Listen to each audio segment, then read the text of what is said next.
Chapter 1. The Toad Sage. As Naruto walked down the streets with his head down, he could hear many jeers and insults being thrown at him, along with several projectiles. "Get out of here, demon brat," yelled one of the store owners. "Someone should teach you some manners. Showing your face here is just shameful," said a female civilian.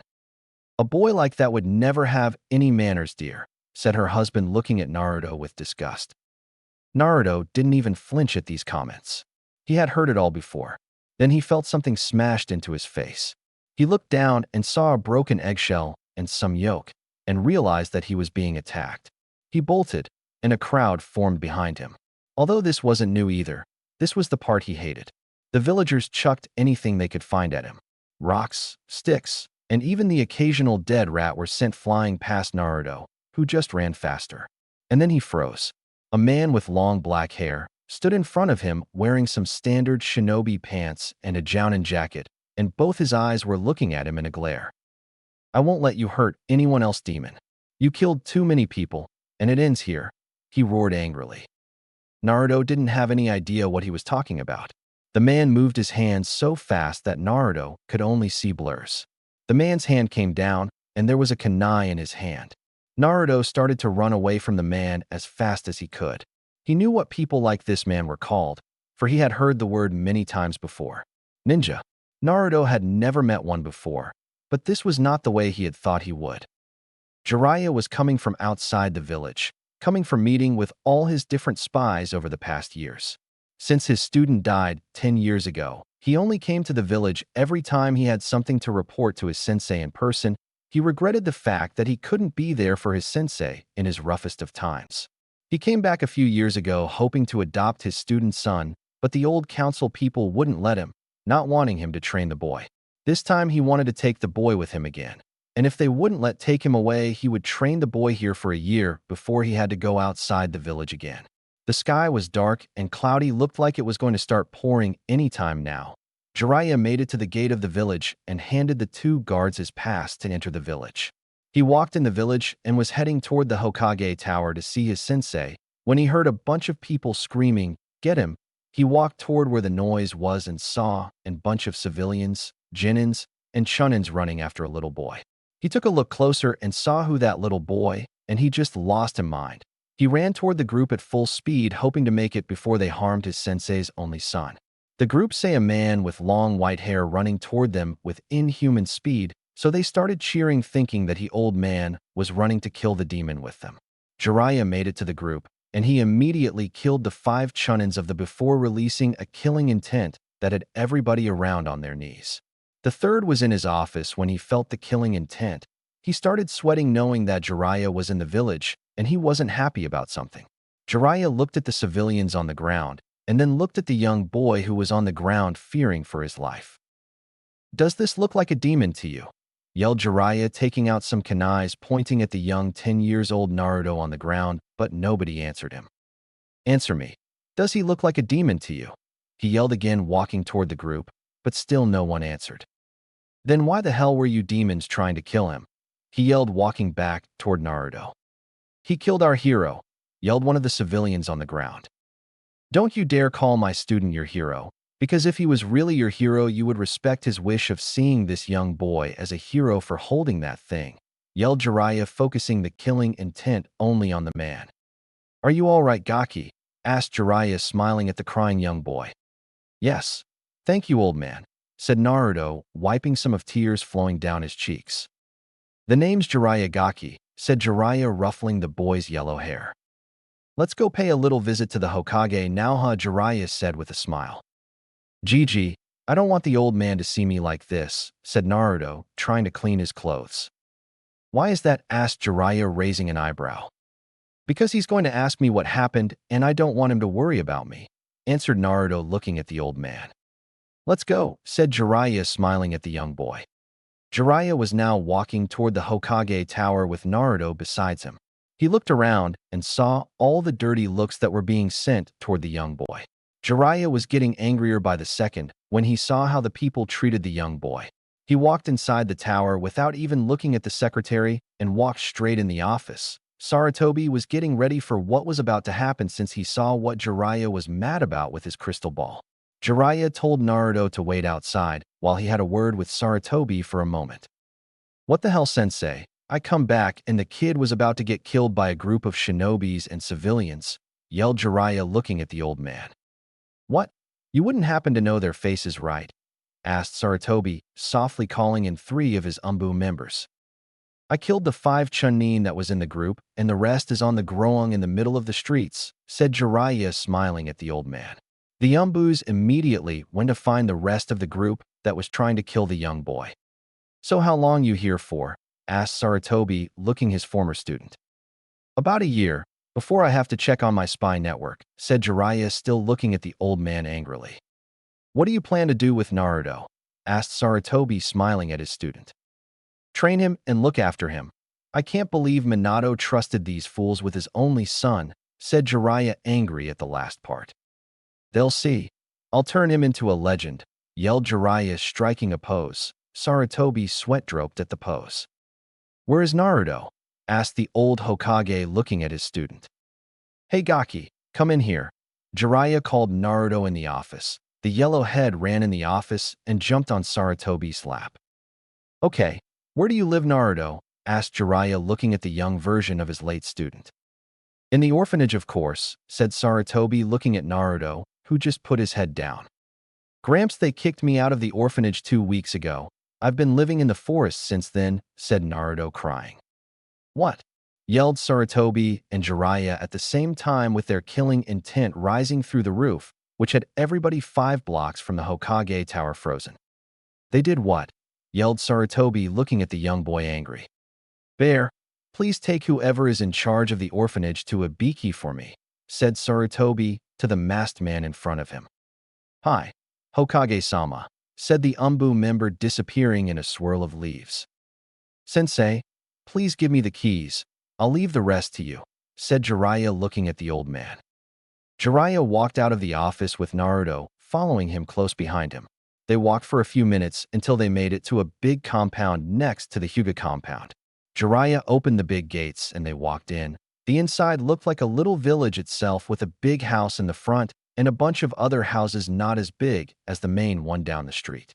There was some training grounds in the back of the compound, but they were going to use them the next day.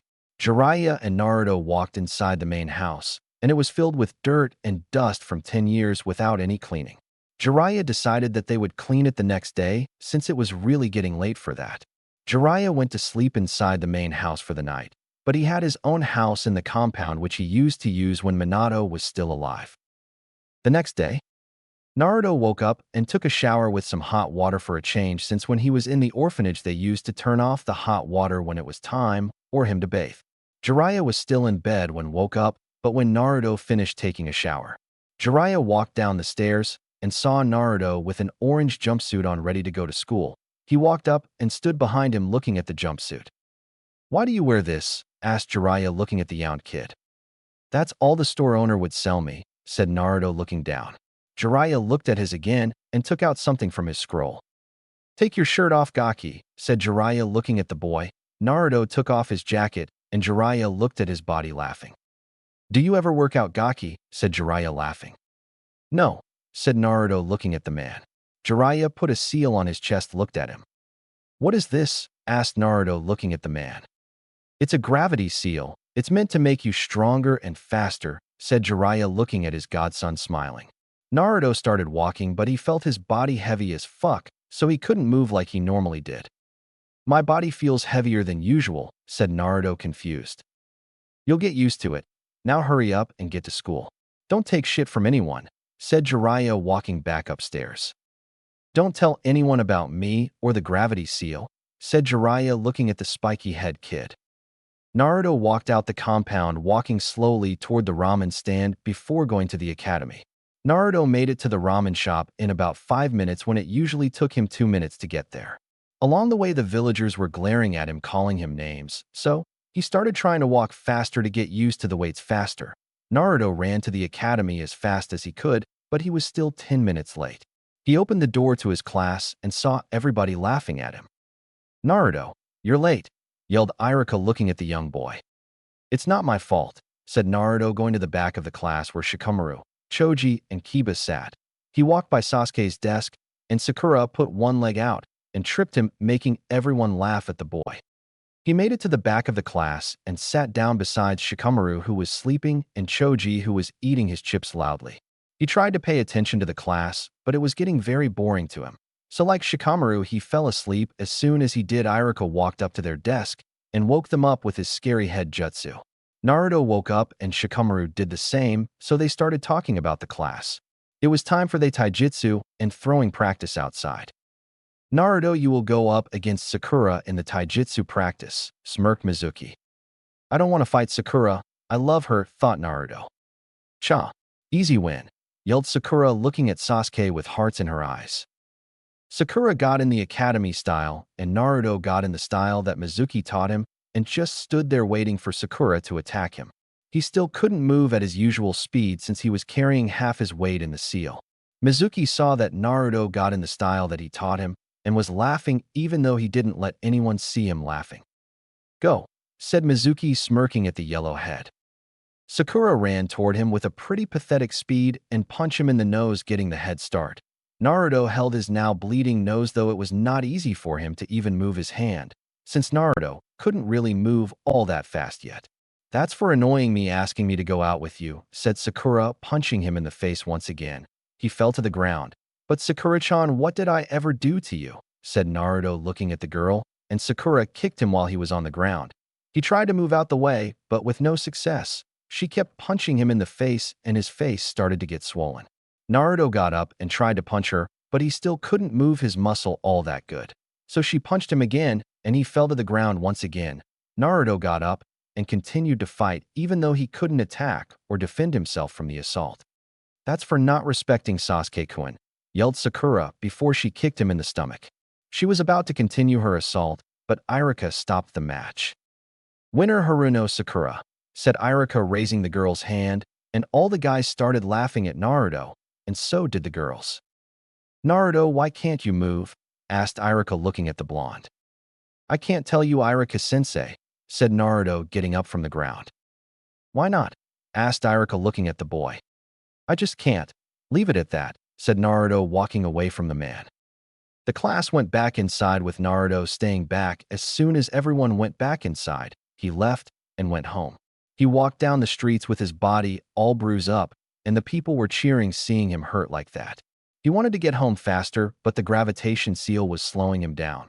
So he had to listen to every insult said to him and everything that they threw at him. He had to take it since his body was so heavy. Where is Naruto? Asked Iruka, looking around the class. I kicked his butt, so he left the academy for good, laughed Sakura, and the whole class started laughing except for Hinata, Shikamaru, and Choji.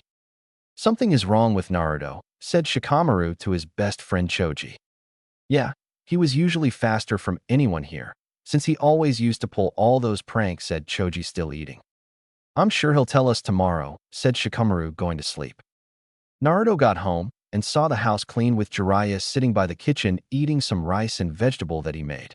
Naruto walked in with his clothes dirty with blood and dirt on them.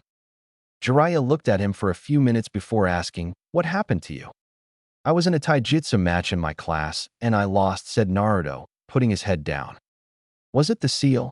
Asked Jiraiya, looking at him. Yes, and the fact that I don't know any taijutsu, said Naruto, ashamed. Didn't they teach you anything in the academy? Asked Jiraiya, looking at him. Iruka-sensei used to help me. Then Mizuki-sensei decided to teach, but I did everything he taught me one time, and I almost hurt myself, said Naruto, looking at the old man in front of him. He sabotaged the boy's learning, thought Jiraiya, angry. I guess I'll get you caught up, said Jiraiya, looking at the yellow-head boy. Run around the compound until you can't feel anything, said Jiraiya, smirking. Naruto did as his new sensei told him and started running. He ran around the compound 5 times, and he couldn't feel his legs, so he just collapsed to the ground. It was late when he finished running, so Jiraiya took him inside and made him something to eat. Naruto ate his food and went upstairs to take a shower. He just stood under the hot water without moving a muscle until he felt clean. Jiraiya was making a schedule for his new training session in the compound. He was only going to work on physical and chakra control stuff for the next week to get caught up to the other kids in the academy. 6 to 9 a.m. physical workout, 10 to 12 speed training, 1-2 p.m. target practice, 3-7 chakra control, next day for taijutsu practice. The next day, Naruto woke up at 5 in the morning and started stretching to start his day. When Jiraiya told him that he wasn't going to go to the academy for a week to catch up with the other kids, he got really excited. As soon as it turned 6, Naruto started doing push-ups. When he finished, he started doing some sit-ups, then some pull-ups until it was his break time. His body felt numb, so he went inside to get something to eat. He spent his break time in the house eating. When it turned 10, he ran outside and started running around the compound for his speed training. The academy. "Where the hell is Naruto?" said Irika, looking around the class. "I told I beat his butt and he left the academy," said Sakura proudly. "I was awesome, right, Sasuke-kun?" said Sakura, waiting for a positive comment from her love. "You are pathetic and Naruto is pathetic," said Sasuke in his usual Uchiha-better mood. "But Sasuke-kun," pleaded Sakura, looking hurt at the comment. "Troublesome. Can't you see that Naruto couldn't even move in the fight?" said Shikamaru, going back to sleep. "Now that you say that he really couldn't move his body," said Kiba, looking at Irika. "I'm still better than him. I would still beat that baka," yelled Sakura, glaring at Kiba. "Whatever," said Kiba, and Akamaru just barked. "Shut up," yelled Irika, using his big scary head jutsu. Sakura looked at Sasuke, hurt because the Uchiha boy wouldn't even spare a glance at her. Ino was of course happy that her Sasuke-kun wasn't looking at Sakura, but she was also hurt since he wasn't looking at her either. Naruto finished running around the compound and felt his body get lighter from when he started running. He went inside and opened a few instant ramen cups for lunch. After eating, he went back outside and walked to another training ground, which had some practice dummy. He started with his target practice. Being exhausted physically and mentally after the speed and target training, he took a small break just to let his body cool down. After more than 20 minutes, and having regaining some of his chakra, Naruto made his way toward the tree, close to the little lake that was next to the training ground, and he started walking on top of the tree. Difficult in the beginning, but after an hour of falling on his butt, finally started to get the hang of it. Proud of his new accomplishment, he stared to jump around, but lose some of his concentration and fell down the tree straight on his butt. Naruto got up and walked up the tree once again, this time with no problem. Naruto and Jiraiya went inside after he finished the day's training, and they sat, ate, and laughed as they enjoyed lunch. Naruto was starting to see Jiraiya as the family that he never had since the man took his time to teach him. As they laughed, Jiraiya could not help but see himself in the young Naruto. He had never been a natural genius like Orochimaru or great chakra control expert like Tsunade. Jiraiya's skills was that he able to adapt in the heat of battle, and he could learn most ninjutsu through hard work and determination. However, this was not to say that he did not have incredible talents himself, as he did have a talent for seals that did shock his team. Since it was considered such a high-level skill, most were surprised at how Jiraiya could pick it up so easily. Jiraiya saw that potential in Naruto as a shinobi. He may not be a great seal master, but he would work till he could do whatever was being asked of him. Jiraiya was starting to love the boy like he did his late student, and he didn't even know him long yet.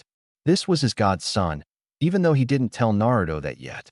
He was definitely sad that he had not been able to save Naruto from his childhood, knowing that Sarutobi had doomed him to a life of suffering by refusing to let Naruto be adopted by Jiraiya. The greatest shame that Jiraiya dealt with was not being able to defend his godson from those attackers and haters in the village in the first few years of his life. He prayed Kami would have mercy on his soul, or when he found his student's wife in heaven, he could look her in the eye and explain why Naruto was left to the horrible fate that he suffered as a child. He could not replace Naruto's past, but he would work to ensure that the Naruto would be able to achieve whatever he wanted to be like his dad. He would be the greatest Hokage, and by sheer force of will, he would make the world acknowledge him. This could be the only gift that Jiraiya could leave Naruto to make up for failing him as a child. With that final thought, the next morning, Naruto woke, took a shower, stretched, and started doing his physical workout. After doing his physical workout, Naruto started running around the compound for his speed training. After Jiraiya increased the gravity by 10%. After the speed training, Naruto began his taijutsu training with Jiraiya. He was substituting the target practice and chakra control portion of his training with taijutsu training, as Jiraiya had told him. Jiraiya created a clone so that Naruto could spar with after he taught him the fox style. Jiraiya was the teacher who explained the katas of the fox style to the boy, and the clone was used as a sparring partner to allow Naruto to learn the motions of the style. Initially, the constant need to keep his fist up to protect his body and to block attacks was very foreign to Naruto, who was taught the wrong way to fight at the academy. However, Jiraiya explained how this often left Naruto open to blows to his head area. By keeping his guard up, he reduced the openings. Additionally, the use of deflections and guiding the punches was extremely foreign. However, Naruto could see how effective it was. It was not about overpowering the fist or blow of the other person, but simply to deflect the energy away from the body. Every hand or fist was still connected to the wrist, so by attacking this joint you could force the fist away from the body. The style was to use the body and the user's speed to stop, dodge, or deflect attacks. As they trained, the use of leg strikes to keep the opponent away from coming in close to the body was also very helpful. He had never thought about how his legs being a primary weapon, as Mizuki always told him to keep an opening to keep the opponent away. However, the fox style used leg strikes, a lot of flips, and constant movement to overpower the enemy and viciousness like an animal to attack. They would strike the opponent's body from head to toe. Hours of using his legs in such manner only increased the fatigue that Naruto felt from the gravity seals. Jiraiya made him repetitively strike a pole that was in the middle of the training ground to increase his leg power and harden his bones. Naruto also worked on being able to anticipate blows from his enemies by simply doing some back flips and twist in the air for momentum. Jiraiya assaulted Naruto by kicking him or punching him, and the Demon Fox container would only be able to dodge, deflect, and block the attack without fighting back. Jiraiya was doing this to increase the boy's reflexes, making him able to act fast in case of an attack. Naruto worked on this program the entire morning and was glad when it finally got dark so he could get some lunch before going back to practice again. He sat down with his aching legs. "Man, I did not know my legs could hurt so much after all the training that we have been through." Naruto, you need to cancel the gravity seal when using this style, because as you saw it requires fast movement, explained Jiraiya looking at the boy. "Okay," said Naruto looking at his new sensei smiling. "Naruto, do not show off your skills for no reason.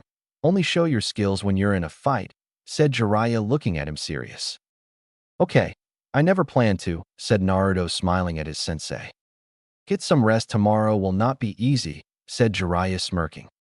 The next day, Naruto woke up and stretched getting ready for the day. It turned 6, and he took off his jacket staying in only his pants, and he started with his physical workout training doing some push-ups, then some sit-ups, and after that some pull-ups. After the 3 hours were over, Naruto went inside to get something to eat. When he got in the house, there was nothing in the kitchen, so he decided to go to Ichiraku to get breakfast. Naruto got 10 bowls of ramen for himself and his sensei, and went back home, making sure that no one followed him so that they wouldn't know where he lived. He wanted to make sure that no one knew where he lived, because then they would mess up his sensei's house because of him. He was grateful that Jiraiya decided to help him improve his skills, so he didn't want anything to happen to the man because of him. Naruto made it to the house with the food that he just bought for himself and his sensei. Naruto ate the food with his sensei and went back to work doing the speed training for 2 hours before he got another break. The same thing went on until it was time for him to go to sleep. Chapter 2: Naruto's Improvement. A week later, Naruto got ready to do his speed and physical training before working on his taijutsu for the rest of the day. His throwing accuracy was perfect since every night, when Jiraiya fell asleep, he would get up to practice it with some chakra control exercise. His control was average since his reserve was so massive. Jiraiya told him he would show some more control exercises later on after he mastered the tree climbing and the taijutsu style. "Naruto, since you know the katas to the style, you'll get used to it while using it until you can completely master it. It's the perfect style against every other styles in the village," said Jiraiya looking at his sensei. "How is that, sensei?" said Naruto confused. "Let me explain the other styles to you," said Jiraiya looking at him. First, the Uchiha style is based on anticipation using the Sharingan. With their ability to anticipate, they can respond accordingly. Since we're working on your speed and power of faking an opponent out at high speeds, then we can maybe use the anticipation style of the Sharingan against it. At that highest speed, the Sharingan user may fall for the initial attack because their body is trained to anticipate the strike. If we remove the time to adjust, they will instinctively follow the initial attack path to block. This could leave them open to attack when the attack is redirected too quickly for them to adjust. And since your style uses fast movement and has no exact pattern, it's perfect against them, said Jiraiya, taking a pause after that long explanation.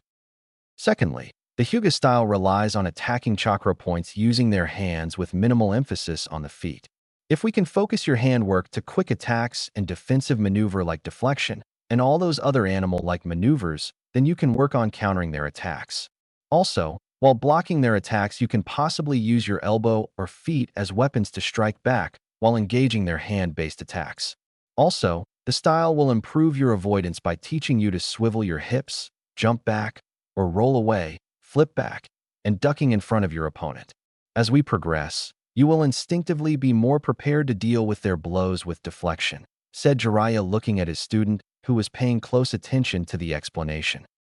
Third, Guy's style relies on strength with fist and feet. It also involves lots of aerial moves. However, the Fox style teaches you to avoid blows with low groundwork, which will make their high-flying moves useless.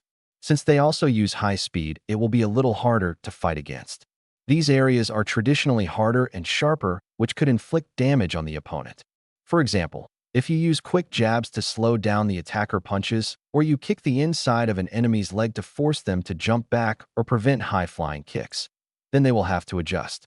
Explained Jiraiya, thinking about the styles one by one. Additionally, your style will give you great striking power with your leg, which will also keep your enemy back. Your legs will always be your strongest muscle, and it has the greatest reach, so focusing attacks from there only increases your attacking power. Also, by not staying close to your opponent, the chances of them landing a hit on you will decrease, explained Jiraiya, which had Naruto jumping around yelling how awesome he was.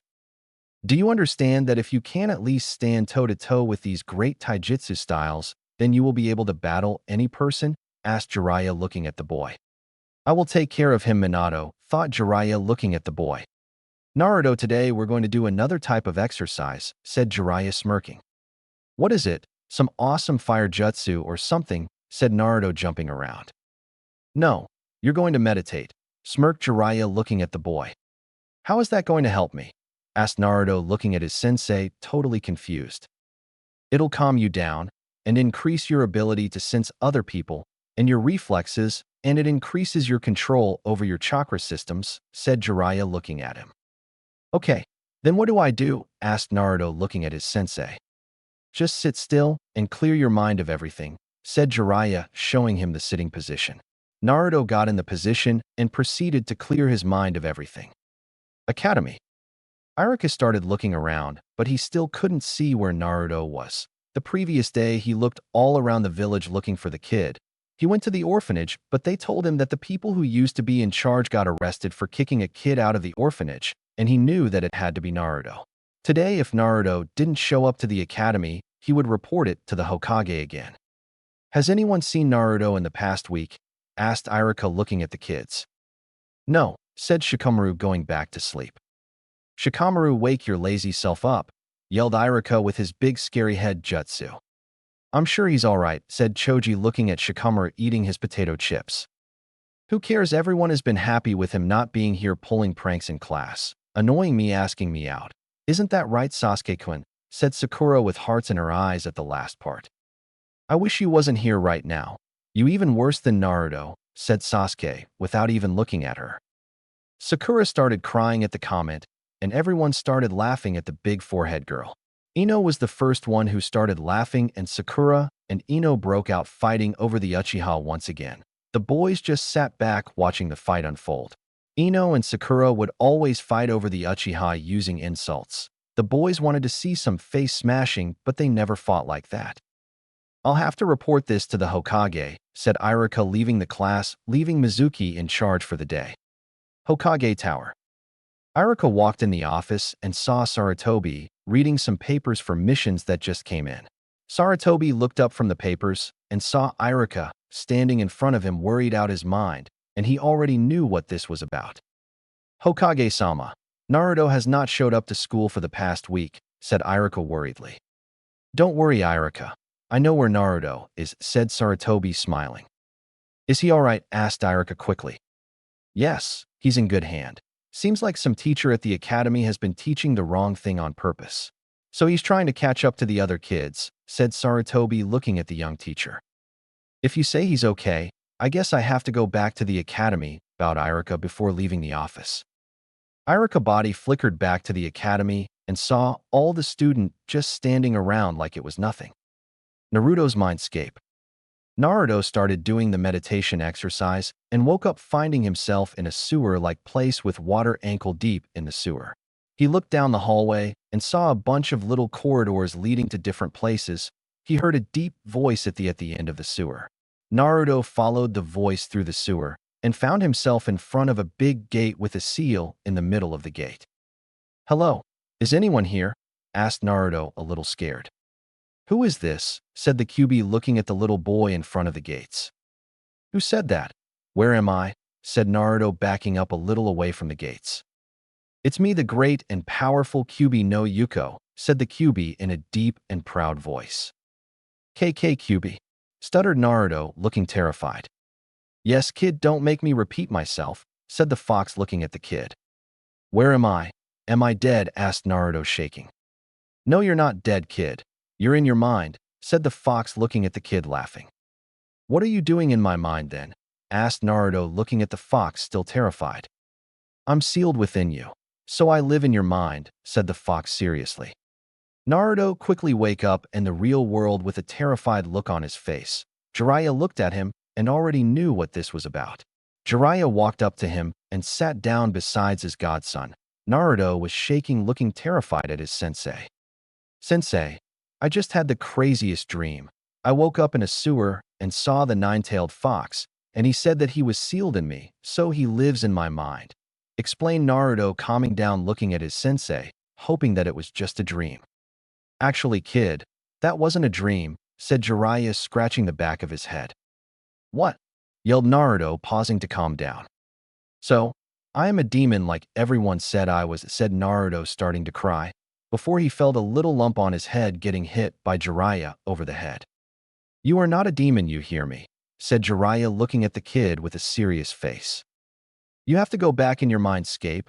I'll explain everything to you later," said Jiraiya, looking at him. "Just trust me," said Jiraiya when he saw Naruto doubting to go back. Naruto got in the same meditating position and found himself in the sewer-like place once again. He walked the same way to find himself in front of the big gates once again. Naruto looked inside and saw the QB's head in front of the gates. He was still scared, but this time he wasn't shaking as much as before. "Oh, you're back," said QB, looking at the boy. "You say this my mind, why does it look like this?" asked Naruto, looking around. "Because unlike your outside appearance, you're pretty sad and angry," said QB, looking at him. "I'm sorry, kid. If I was never tricked into attacking your village, your life would have never been like this," said QB, looking at Naruto. "What do you mean tricked?" said Naruto, confused. "I never had anything with this village. Why would I just wake up one day and attack it? I was put under a jinjutsu by a man named Uchiha Madara to attack this village for him, since he couldn't do it himself with the fourth around and Jiraiya of the Sannin, and even Saratobi Hiruzen around. So he put me under a powerful jinjutsu, which put me in a rage stage to attack the village," explained the fox, remembering what happened. "Did you say Uchiha?" asked Naruto, remembering that the Uchihas lived in this village. "Yes, kid. I'm sorry for messing up your life, kid," said the fox truthfully. "It's okay. I guess now that I know it wasn't your fault. Is there anything I can do to make this place better?" said Naruto, crying, looking around the sewer. "You can make this place a little more nice," said QB, looking around. "Just concentrate and make this place like a forest or something," said QB, looking around. Naruto concentrated and started thinking happy things that happened in his life, like being with Gramps and meeting Jiraiya sensei. After 5 minutes, the water that was on the ground disappeared, and inside the cage turned into a big green forest with a lot of big trees. There was a lake besides the forest flowing peaceful, and Naruto opened his eyes. He looked around and saw his work, so he smiled looking around. "Thank you, but let me ask you a question," said Kyubi looking at the kid. "What is it?" asked Naruto looking at his tenant. "Why do you continue to follow that pink-haired genin even though all she does is humiliate you?" asked the Kyubi. "I don't know. I love her, I guess," said Naruto confused at the question. "Do you think she loves you back?" asked the Kyubi. "I don't know. Maybe she will one day," said Naruto thinking about all the times that he asked Sakura out, and she just hit him on the head or humiliate him in front of the whole class. Naruto started walking around his mind to see his memories. He saw all the times that people cursed at him or beat him just for walking by their store. He saw all the times that Sakura just humiliated him, making him feel worthless when he was just trying to help. He kept walking around and saw his friends Kiba, Choji, and Shikamaru in class talking. He saw Irika helping him in class, and then he saw the Hokage comforting him in his office, and finally Jiraiya coming along to save his life. At the end of the hallway, he saw a seal on a door. He tried to get access to the door, but he couldn't, so he decided to tell Jiraiya about it. Naruto found himself once again in the real world and saw Jiraiya with a thing in his hand looking over the wall into the next compound. Jiraiya while looking in the Hyuga compound at some women bathing.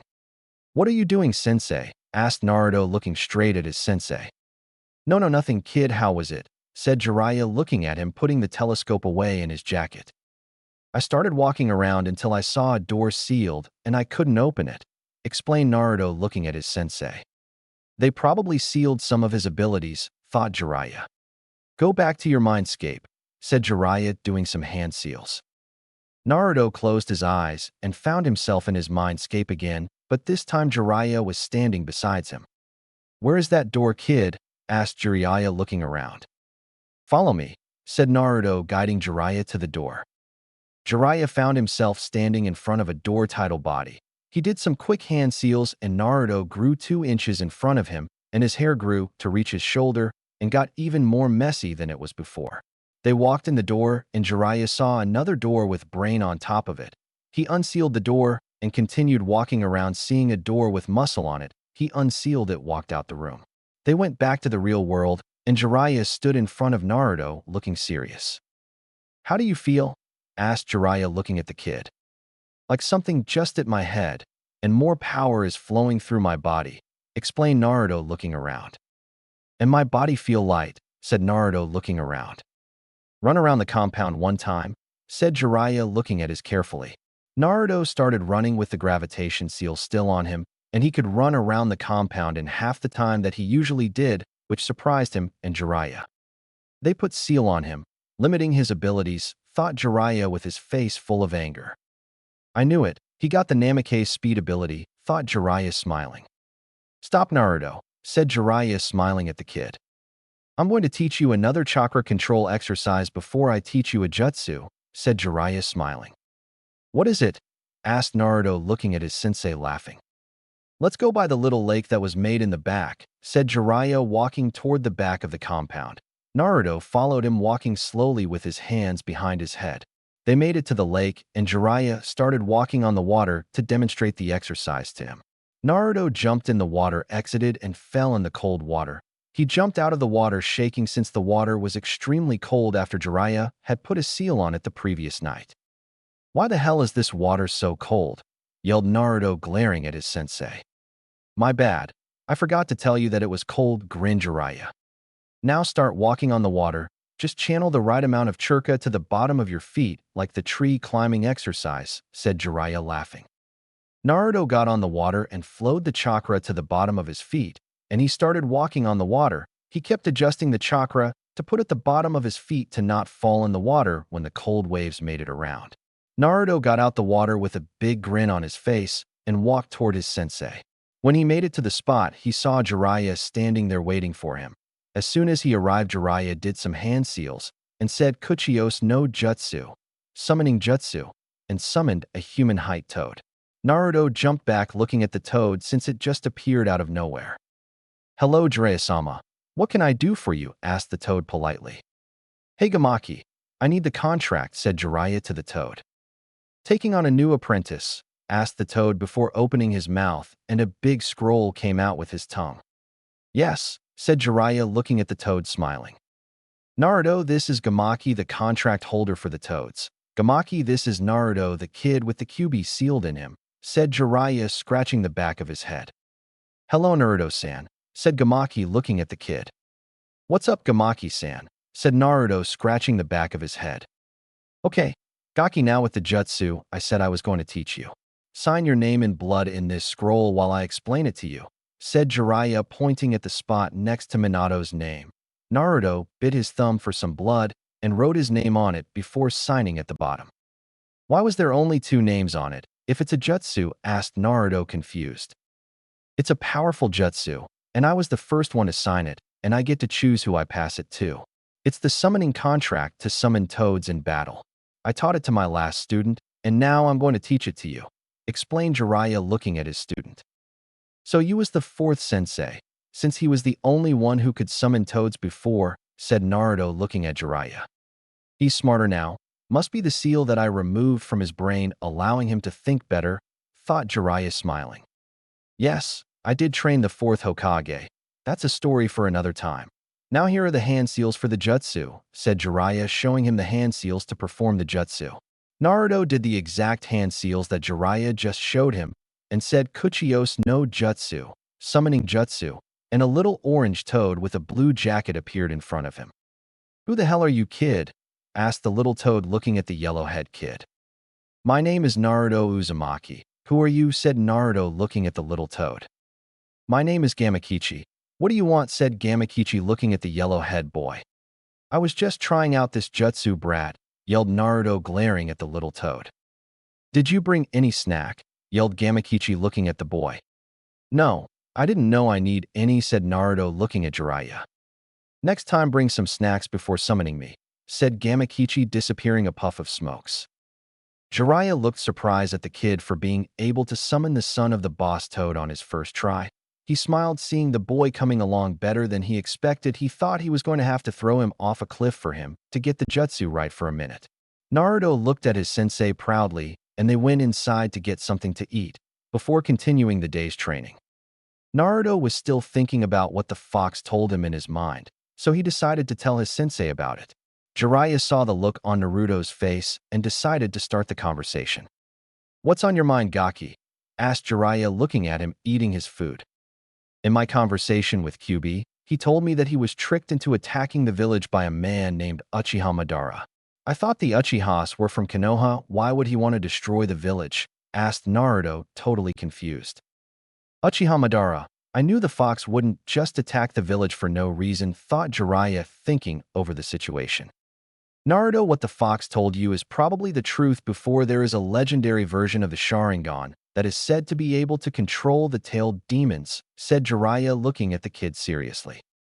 Who is this Uchiha Madara? He must be very powerful to be able to control a tailed demon, said Naruto looking at his sensei. Uchiha Madara was one of the founding fathers of the Hidden Leaf Village. He left the village because the first became Hokage and not him. I think the reason that he wants the village destroyed is because the other Uchihas did not leave with him, said Jiraiya looking at his student seriously. So that's the problem. Do you think he's still alive? Asked Naruto looking at his sensei in worry. I think so, kid.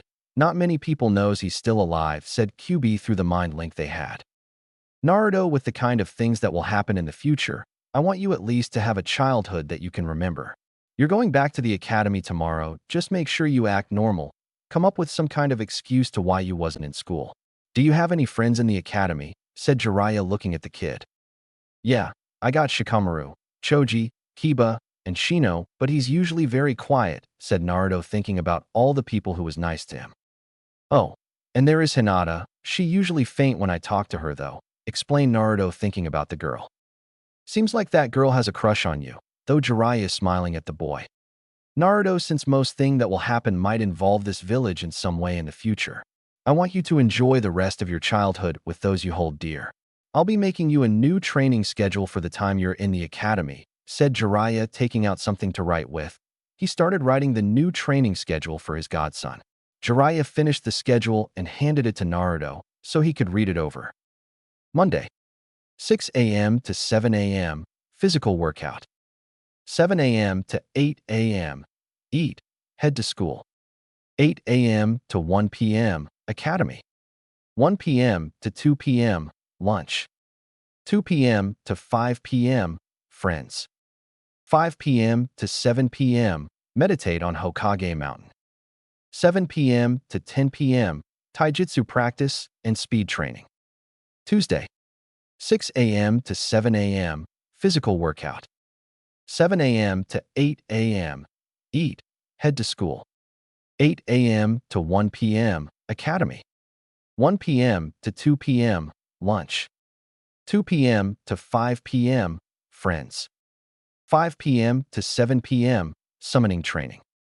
7 p.m. to 10 p.m. Taijutsu practice and speed training. Wednesday. 6 a.m. to 7 a.m. Physical workout. 7 a.m. to 8 a.m. Eat. Head to school. 8 a.m. to 1 p.m. Academy. 1 p.m. to 2 p.m. Lunch. 2 p.m. to 5 p.m. Friends. 5 p.m. to 7 p.m. Chakra control. 7 p.m. to 10 p.m. Taijutsu practice and speed training. Thursday. 6 a.m. to 7 a.m. Physical workout. 7 a.m. to 8 a.m. Eat. Head to school. 8 a.m. to 1 p.m. Academy. 1 p.m. to 2 p.m. Lunch. 2 p.m. to 5 p.m. Friends. 5 p.m. to 7 p.m. Meditate on Hokage Mountain. 7 p.m. to 10 p.m. Taijutsu and speed training. Friday. 6 a.m. to 7 a.m. Physical workout. 7 a.m. to 8 a.m. Eat. Head to school. 8 a.m. to 1 p.m. Academy. 1 p.m. to 2 p.m. Lunch. 2 p.m. to 5 p.m. Friends. 5 p.m. to 8 p.m. Summoning training. 8 p.m. to 10 p.m. Meditate. Saturday. Whole day free to whatever you want to do. Sunday. Seals training, taijutsu training, strength training, chakra control, meditation. Naruto finished reading the new schedule and closed the scroll and put it in his pocket so that he could look at it from time to time.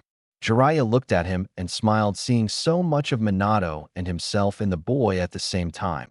A natural genius and at the same time an idiot. They met only a short time ago, but Naruto and Jiraiya were really bonding with each other on a family level. Jiraiya decided that tonight was the night that he would tell Naruto about him being his godfather. He still couldn't tell the boy about his father yet since it was a law in the village. But with him being in the house, he will definitely find out by himself since his father lived in the house. Naruto, you start with the schedule tomorrow, which is Tuesday, said Jiraiya, smiling at him.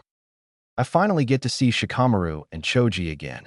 And I can't forget Sakura-chan, laughed Naruto, thinking about the pink-haired girl in his class. I'm not even going to tell. He should find out for himself that the girl is an evil bitch, thought Kyuubi, thinking about all the times he had to heal Naruto from Sakura's blows. Naruto, I have something to tell you, said Jiraiya with a serious look on his face. What is it, sensei? Said Naruto, seeing the look on his sensei's face. I can't tell you about your parents until you reach a certain, or find out by yourself, because it's a law in this village. We wouldn't want people finding out who your parents were since they had a lot of very powerful enemies that you are not ready for yet, said Jiraiya, looking at him sadly. I understand that because Gramps would have told me by now, but they must have been very powerful to have enemies that would go after their kids, said Naruto, thinking what Jiraiya told him over. Yeah, and I was a personal friend, that's why they made me your godfather, said Jiraiya, looking at him with a smile. You my godfather? Where the hell have you been all this time then? Asked Naruto with anger clearly in his voice. I wasn't done, said Jiraiya sadly. When you were born, I tried to adopt you, sensei said. Yes, but the council bastards wouldn't let me, saying that I was the village's only spy master, that I couldn't stay in the village to raise you. When you were 5, I tried to adopt you again, but they still wouldn't let, and sensei said that he would make sure that you were all right. I would have left the village with you, but since you have the fox sealed in you, they made sure that you couldn't leave the village, and if you traveled with me, we both would have died since I had to fight a lot of enemies, and I thought you would have had a better childhood in the village than with me. since I never stayed in the same place for more than a few weeks, explained Jiraiya with pain and regret in his eyes looking at the boy. Naruto started crying looking at his sensei, feeling guilty since he started yelling for no reason, which made his godfather really sad. "I'm sorry, sensei. I didn't know," said Naruto crying. "It's okay, Gaki," said Jiraiya looking at him. "Get ready, we are going to the Hokage's office before we go buy grocery," said Jiraiya getting up. Naruto went inside to take a shower so he could get ready to go to Gramps' office. After taking a shower, Naruto put his orange jumpsuit and came downstairs to see Jiraiya waiting for him. Jiraiya hated the jumpsuits so much that he wanted to burn them while the kids slept. He would make sure to buy him some new clothes while they were shopping. "Naruto, why do you wear this jumpsuit if you really want to be a ninja?" asked Jiraiya looking at the boy's clothing style. "Because that's all they would sell me. And the man made me pay a lot for this cool jumpsuit, and he sold it to me on a discount," said Naruto looking at his sensei laughing. "How much did you pay for this exactly?" said Jiraiya raising an eyebrow. 600 Ryo, said Naruto laughing. "Don't know currency." "Do you know where this shop is?" said Jiraiya with a grin. "Yeah," said Naruto confused. "Would you mind showing me later so that I can't buy some clothes?" said Jiraiya with a sinister smile on his face. "Okay," said Naruto, a little scared by the look on his godfather's face. Chapter 3. Childhood. Naruto and Jiraiya walked out of the compound heading for the Hokage's office first. Since they didn't have anything to do, they were walking very slowly. Naruto and Jiraiya passed in front of the Hyuga compound since their compound was right next to the Hyugas. Naruto had never been in this part of the village in his life since he didn't know it. Jiraiya decided to transform himself into an old man to see the people that be throwing stuff at Naruto and calling him names. A middle-aged lady threw a bottle at Naruto, but Naruto caught the bottle, and 3 umbus appeared out of nowhere and arrested the lady for not following the third law. They made it to the Hokage's office, and they went in through the window like Jiraiya usually did, but that didn't bother Naruto since he never really knocked or waited to be called in the office. When they entered the office, Shikamaru was right there talking to the Hokage about the fact that Naruto wasn't in school when Shikamaru saw Naruto enter the office with an old man behind him. "So troublesome. I was just asking the Hokage if he's seen you," said Shikamaru with a bored expression on his face. "Shikamaru, what's up?" said Naruto as he rubbed the back of his head sheepishly. "Where have you been, Naruto? Did you grow taller?" asked Shikamaru looking at him up and down. "That's why I came here, sensei," said Jiraiya looking at the old man. "What is it, Jiraiya?" asked Sarutobi looking at him. "Naruto, are you sure that this boy can hear this?" said Jiraiya looking at him. "Of course, Shikamaru is one of my friends, and he's trustworthy," said Naruto laughing. "Wait, Naruto, you're hanging out with Jiraiya of the Sannin?" asked Shikamaru looking at Naruto shocked. "It's a secret between me and you, right, Shikamaru?" said Naruto looking at him laughing. "Troublesome. But yeah," said Shikamaru taking a seat. "He's my godfather," laughed Naruto looking at the shocked boy. "No way," said Naruto looking at him. Jiraiya did some hand seals and said sound seal and put a sound seal over the room so that no one would hear what they were saying except for the ones in the room. "Sensei, the academy teachers has been teaching Naruto the wrong things on purpose, and there were 2 seals placed on him to limit his body and mind. There was one on his brain and one on his muscle," said Jiraiya looking at the old man. "Did you find out who put them on him?" asked Sarutobi looking at his old student seriously. "Why would someone do something like that to Naruto? Is it because of the pranks we used to pull in the academy?" said Naruto looking at the Toad Sage. "No, it's not that they hate him for something he has no control over," said Sarutobi, hoping the young boy would understand. "Because of the fox," said Shikamaru, which surprised everyone in the room. "How did you find out?" asked Naruto looking at the boy terrified. "That time the lady was calling you a demon and the marks on your face. Don't worry, I didn't even tell my parents. It's troublesome though. The village is kind of lucky since you still don't hate those people for what they do to you," said Shikamaru rubbing his head. "I removed the seals and he grew a couple of inches right in front of me, and his mind kind of understands stuff better now. Don't get me wrong, he's still an idiot," said Jiraiya smirking, which had Naruto glaring at him. "So, when do you go back to the academy? It's not the same without your pranks. It's such a drag, you know," said Shikamaru looking at him. "Why the hell is everything a drag to you, Shikamaru?" asked Naruto, laughing. Because everything is, said Shikamaru, looking at his friend.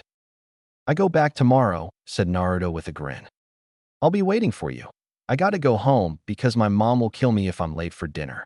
She's such a drag, said Shikamaru, opening the door after Jiraiya dropped the sound seal. Good kid, said Jiraiya, looking at his sensei. So, Naruto, how is it going? Asked Sarutobi, looking at the boy. I'm okay, Gramps. Did you miss me? Said Naruto, laughing and looking at the old man. Of course those paperworks were boring me to death, said Sarutobi, laughing. Wait till I become Hokage, old man, said Naruto, looking at him. Naruto, let's go. We have to go to the store to get you some clothes, since these clothes are already too small for you, said Jiraiya, walking toward the window. I'll see you later, Gramps, said Naruto, waving his hand to the old man and walking toward the window. They both jumped out the window, and Naruto started guiding Jiraiya toward the store where he bought the jumpsuit. When they made it to the store, Jiraiya transformed himself into the smaller version of Naruto, and Naruto transformed himself into Shikamaru, and they walked in the store. Naruto picked up a black shinobi pants with many pockets and asked the man how much it was while he was still disguised as Shikamaru, and the man told him 200 ryo. Jiraiya picked up the orange jumpsuit and asked the man how much it was, and the man told him 700 ryo. Why is this 700 ryo while his pants is 200 ryo? Asked Jiraiya, still transformed into Naruto. Because he's not a dirt like you. You're lucky, I'm willing to sell you anything, answered the man. Jiraiya dropped the transformation and Naruto did the same, and Jiraiya stood in front of the man, releasing an insane amount of killing intent. Why do you take advantage of the boy like this? Asked Jiraiya, looking at the man. I said the man, looking in Jiraiya's eyes. Sensei, leave it alone, pleaded Naruto to his sensei.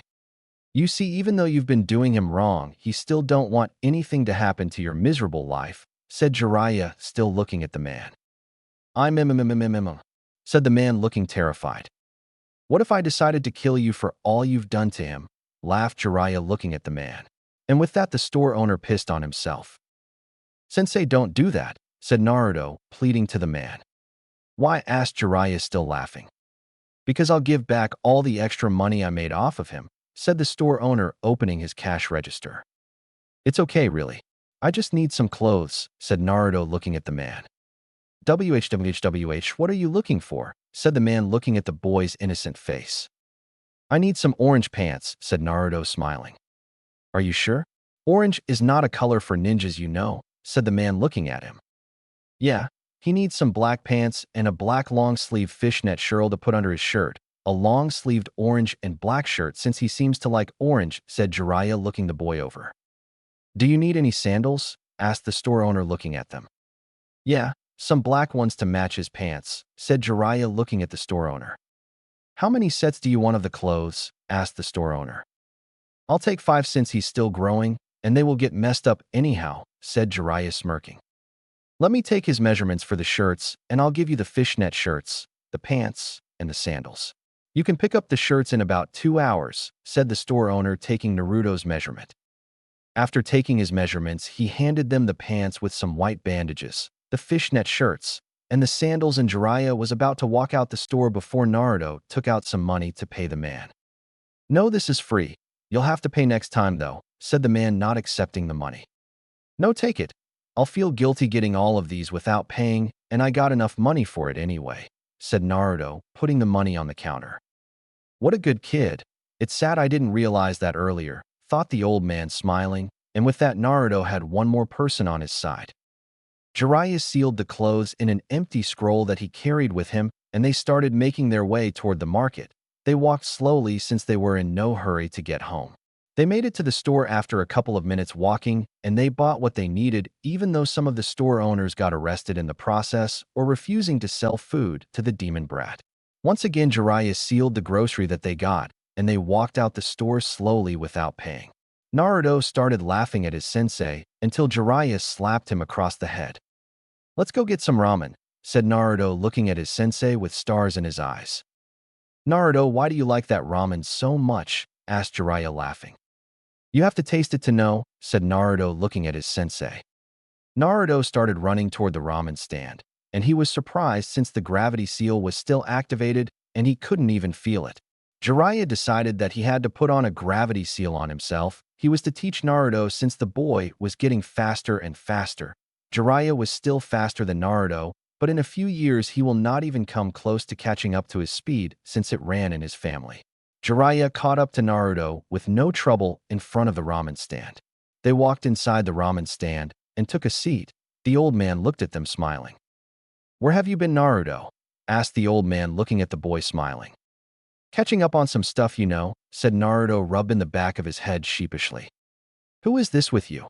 asked the old man, pointing at Jiraiya, who was sitting next to Naruto. "That's my godfather," said Naruto, laughing. "What do you want?"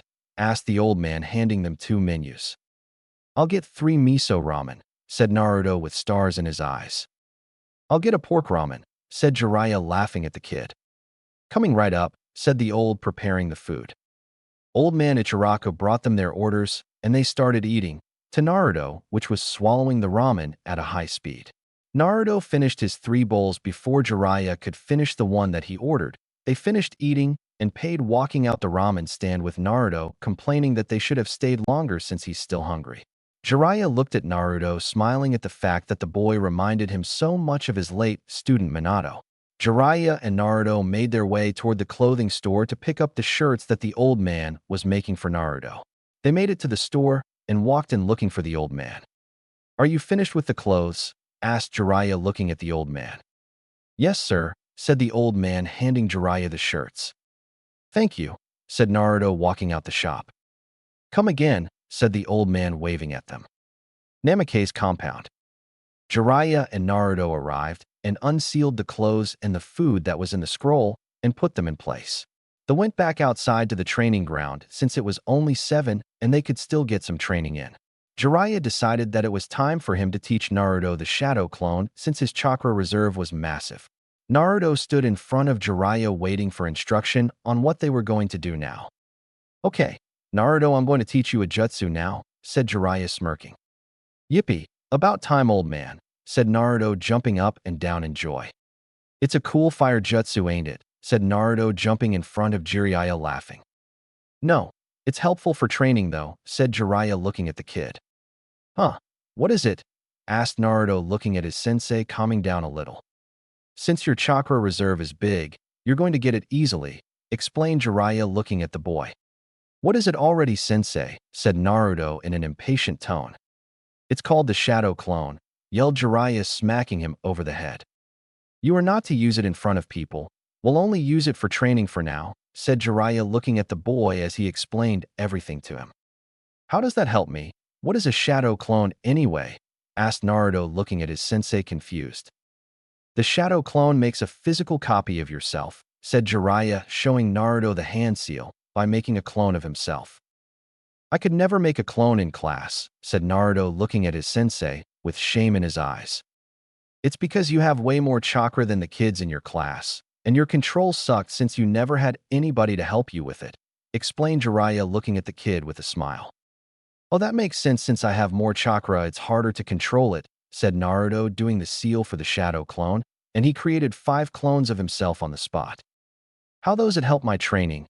asked Naruto, looking at his sensei. "Okay, come with me," said one of Jiraiya's clones to one of Naruto's clones. The clone followed Jiraiya to the front of the compound. "You are an idiot," said Jiraiya's clone before punching Naruto's in the stomach, dispelling it, and after that he dispelled himself. "Who are you calling an idiot?" yelled Naruto, looking at Jiraiya. "You see now, whatever your clone experience when they are dispelled, it's passed on to the original," said Jiraiya, looking at the boy. "Awesome," yelled Naruto, jumping around. "Okay, Naruto, since you got it, create 6 clones for training for the rest of the night," smirked Jiraiya, looking at the kid. "What are you the worst at in the academy?" asked Jiraiya, looking at the kid. "The 3 academy ninjutsus," said Naruto, looking at his sensei. He did the single hand seal, then said, "Kage Bunshin no Jutsu, Shadow Clone Jutsu," and created 6 clones of himself on the spot. "Send one to do the tree climbing exercise and one to run up and down the tree," said Jiraiya, looking at the boy. Naruto instructed the clones to do what Jiraiya told, and he turned to look at his sensei once again. "One to work on the transformation. Do it until it comes natural to you," Send one to work on the replacement jutsu, and two to do like the tree, climbing, one running, one walking, said Jiraiya looking at the kid. What do I do? Asked Naruto looking at his sensei. You are going to meditate, said Jiraiya looking at the kid. Okay, where? Asked Naruto looking at his sensei. Right where you are, kid, said Jiraiya getting in his meditation sitting position. Sensei, why do people meditate? Asked Naruto getting in the sitting position. Because it takes away stress and it also relaxes the mind, making a person's reflex quicker and you can sense the things around you, said Jiraiya looking at the boy before closing his eyes. Naruto did the same, and they stayed like that for the next 3 hours while the clones worked on chakra control and mastering 2 of the Academy 3 ninjutsus. The next day, Naruto was asleep when the clones dispelled, so it was now that he was getting the experience of the training from yesterday. He could feel that his chakra control has improved a lot. He tried the transformation jutsu, and he got it right on his first try, and it was perfect. He decided to try the replacement jutsu, and he could replace himself with little fluffy fox toy that was in the corner of his room on the first try. Naruto was happy, but as he learned from his meditation yesterday, he wasn't supposed to get mad or excited over every little thing. He still decided to jump around before he went to do his physical workout. Naruto went downstairs to the training ground, and Jiraiya still wasn't awake yet, so he decided to let him get some sleep. Here we go, said Naruto, stretching before he could start to do his workout. Naruto finished stretching and started doing the push-ups. His gravity seal was still on, so he was getting the maximum effect of the physical workout. He did 100 sit-ups, then he did 100 pull-ups. Naruto finished with the physical workout and decided to get a lap around the compound before taking a shower. He did the lap and went inside to take a shower. After taking a shower, Naruto took out his clothes to get ready for school. He put his clothes on, then looked in the mirror to see how the clothes looked on him, and he was satisfied about what he saw. His body didn't have any more baby fat since he had to work on that every morning, so the fishnet shirt stayed on him perfectly. He wrapped the bandages around his ankle and put his kunai holder on his right tight and went downstairs to get some breakfast before leaving. Naruto walked to the academy fast because he was going to be late after taking all that time to look at himself in the mirror. He didn't want to run so the people would not get suspicious about his speed. As soon as he got to the academy, he transformed himself to look like the old Naruto did to ask Sakura out to see if he was going to get lucky after all that time. Naruto walked in the classroom, and Irika stopped him, and the students started laughing at him. Naruto, where have you been? And you're late, yelled Irika with his big scary head jutsu. I woke up late, said Naruto looking at his sensei. Where have you been? Asked Irika looking at the boy. It's a secret, Irika sensei, said Naruto rubbing the back of his head sheepishly. Take a seat, said Irika. Naruto looked around the room to see his friends and his crush. Sakura Haruno was Sasuke's fangirl. He knew that, but he still liked her. She was book smart and had no real skills, even though she beat him up pretty good. She did not like him one bit. To her, Sasuke was better than all the guys in the class, even though Sasuke never even bothered to acknowledge her. Ino was another fangirl, but she had a little skill. She was mean to Naruto, but not like Sakura, and she was very bossy. Shikamaru was one of Naruto's best friends now, since he knew his secret and never told anyone. He was the laziest kid on the planet as far as Naruto knew, since he's been getting the minimum passing score on every exam so that he wouldn't have to show his thinking ability, so people wouldn't ask him to do anything troublesome. Naruto and Shikamaru skipped school sometimes to go watch clouds. Shikamaru was sometimes his lookout when pulling pranks around the school. So he decided to sit by Shikamaru after asking Sakura out for one more time. He decided that if she declined him, he would give up on her. Sakura-chan, said Naruto blushing. What baka? Yelled Sakura looking at him. I was wondering if you wanted to go on a date with me, said Naruto smiling at her.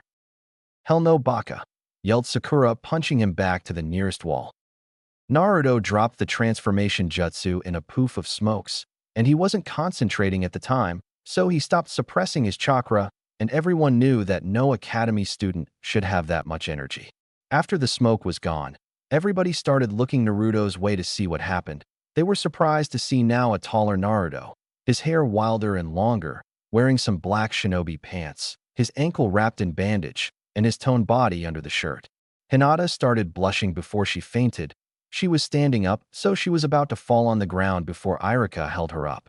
Naruto took a seat by the boys in the back talking to Shikamaru, who wasn't surprised since he saw him in the Hokage's office the day before. "Shikamaru, what's up?" said Naruto looking at his friend. "Why did you do that?" asked Shikamaru looking at his friend. "I wanted to ask her out one last time," laughed Naruto looking at his friend. "Last time," said Choji eating his chips. "Yeah, I realized that she doesn't like me, so I won't waste my time with her," said Naruto looking at the big boy. "I can't believe I thought she was cute. Look at that forehead," laughed Naruto loud enough so she could hear him. Sakura started crying because she was giving all her attention to Sasuke, but she enjoyed the attention she was getting from Naruto since he was the only one who never made fun of her about her look.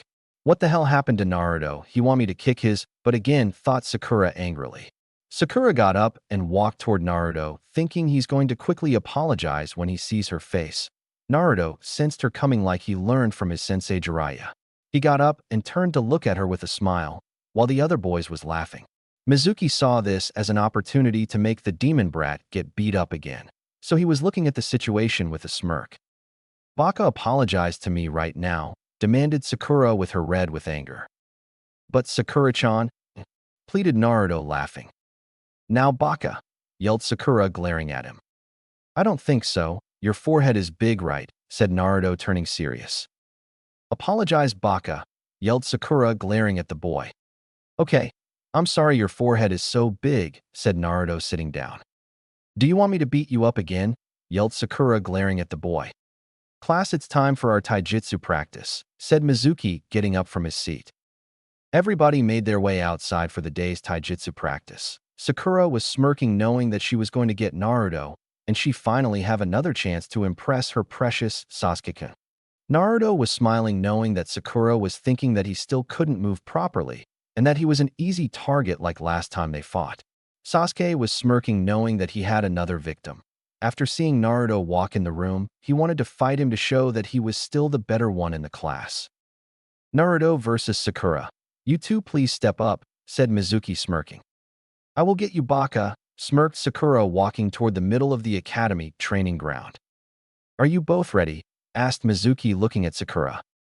"Yes," said Sakura getting in the taijutsu style taught at the academy.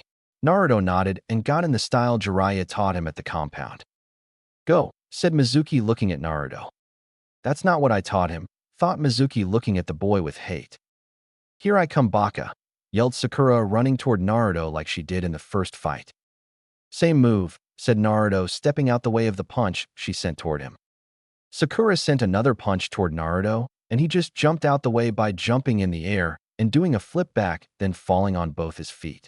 Sakura sent a kick at him, then a punch at the boy, but Naruto was dodging them, and she lost her balance then fell on the ground flat on her face. Sasuke was looking at him angry since Naruto wasn't that good last time, and if Naruto improved then he had to test himself against him.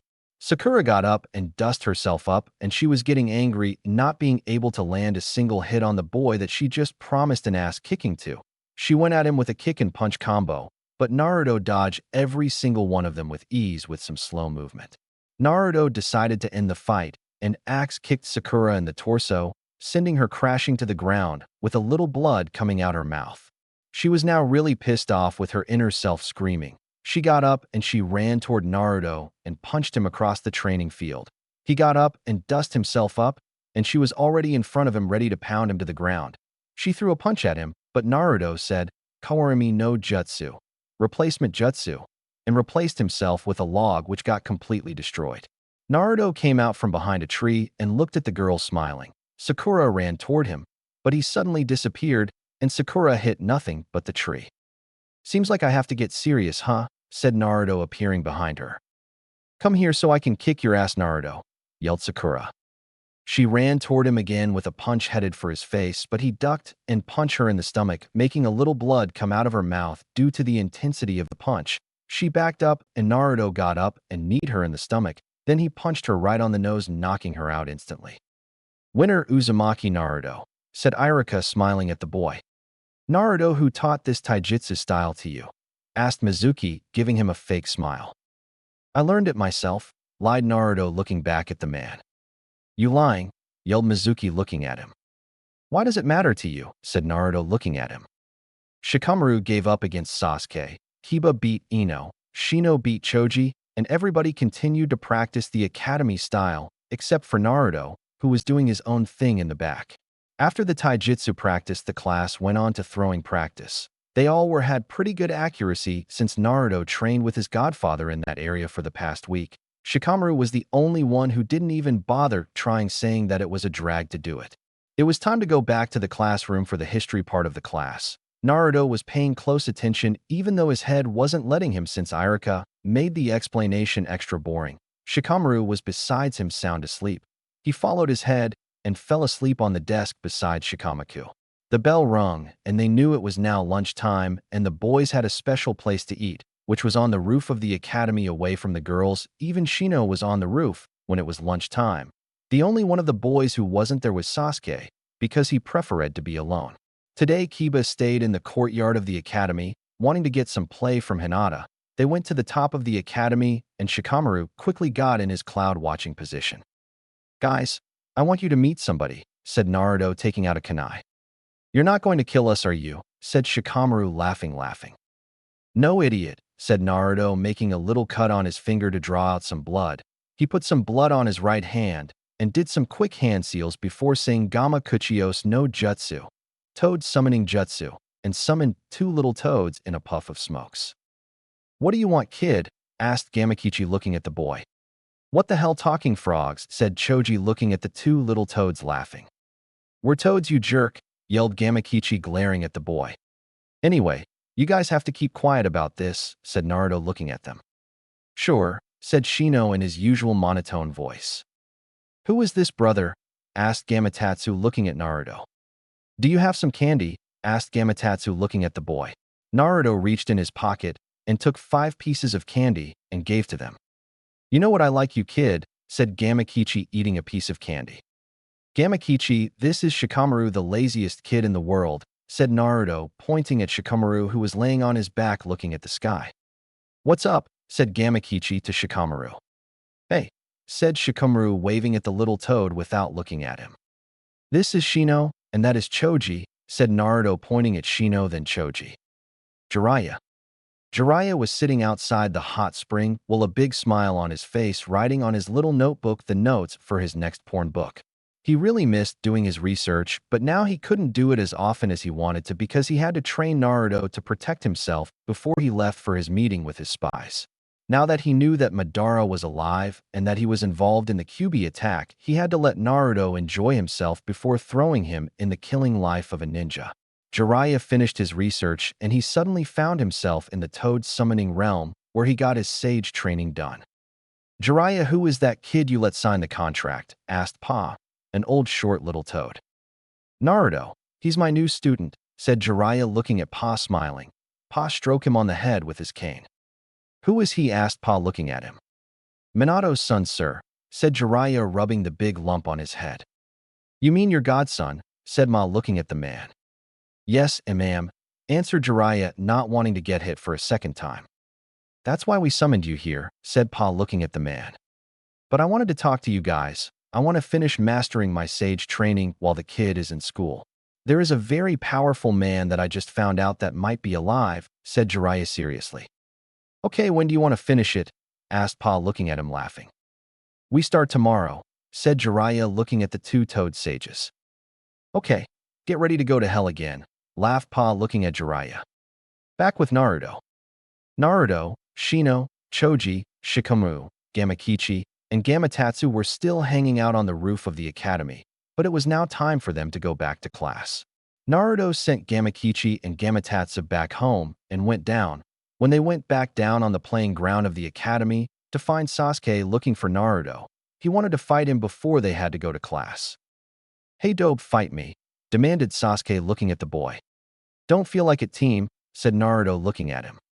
"Don't insult Sasuke-kun, baka," yelled Sakura with a bandage on her nose, and all the Uchiha fangirls agreed with her. "Shut up, Sakura," said Naruto, looking at the girl. "I said fight me. Or are you scared?" said Sasuke, and his superior Uchihas are better than you tone. "Sure," said Naruto, getting in the fox-style taijutsu stance. Sasuke got in his family style, and they faced each other. "You see, Ino Pig, Sasuke-kun is fighting for my honor," said Sakura with heart in her eyes. As if, said Sasuke looking at the girl. But Sasuke-kun, said Sakura on the verge of tears. Kick his ass, Naruto, yelled Kiba with a bark from Akamaru. That baka can't beat Sasuke-kun, yelled all the fangirls.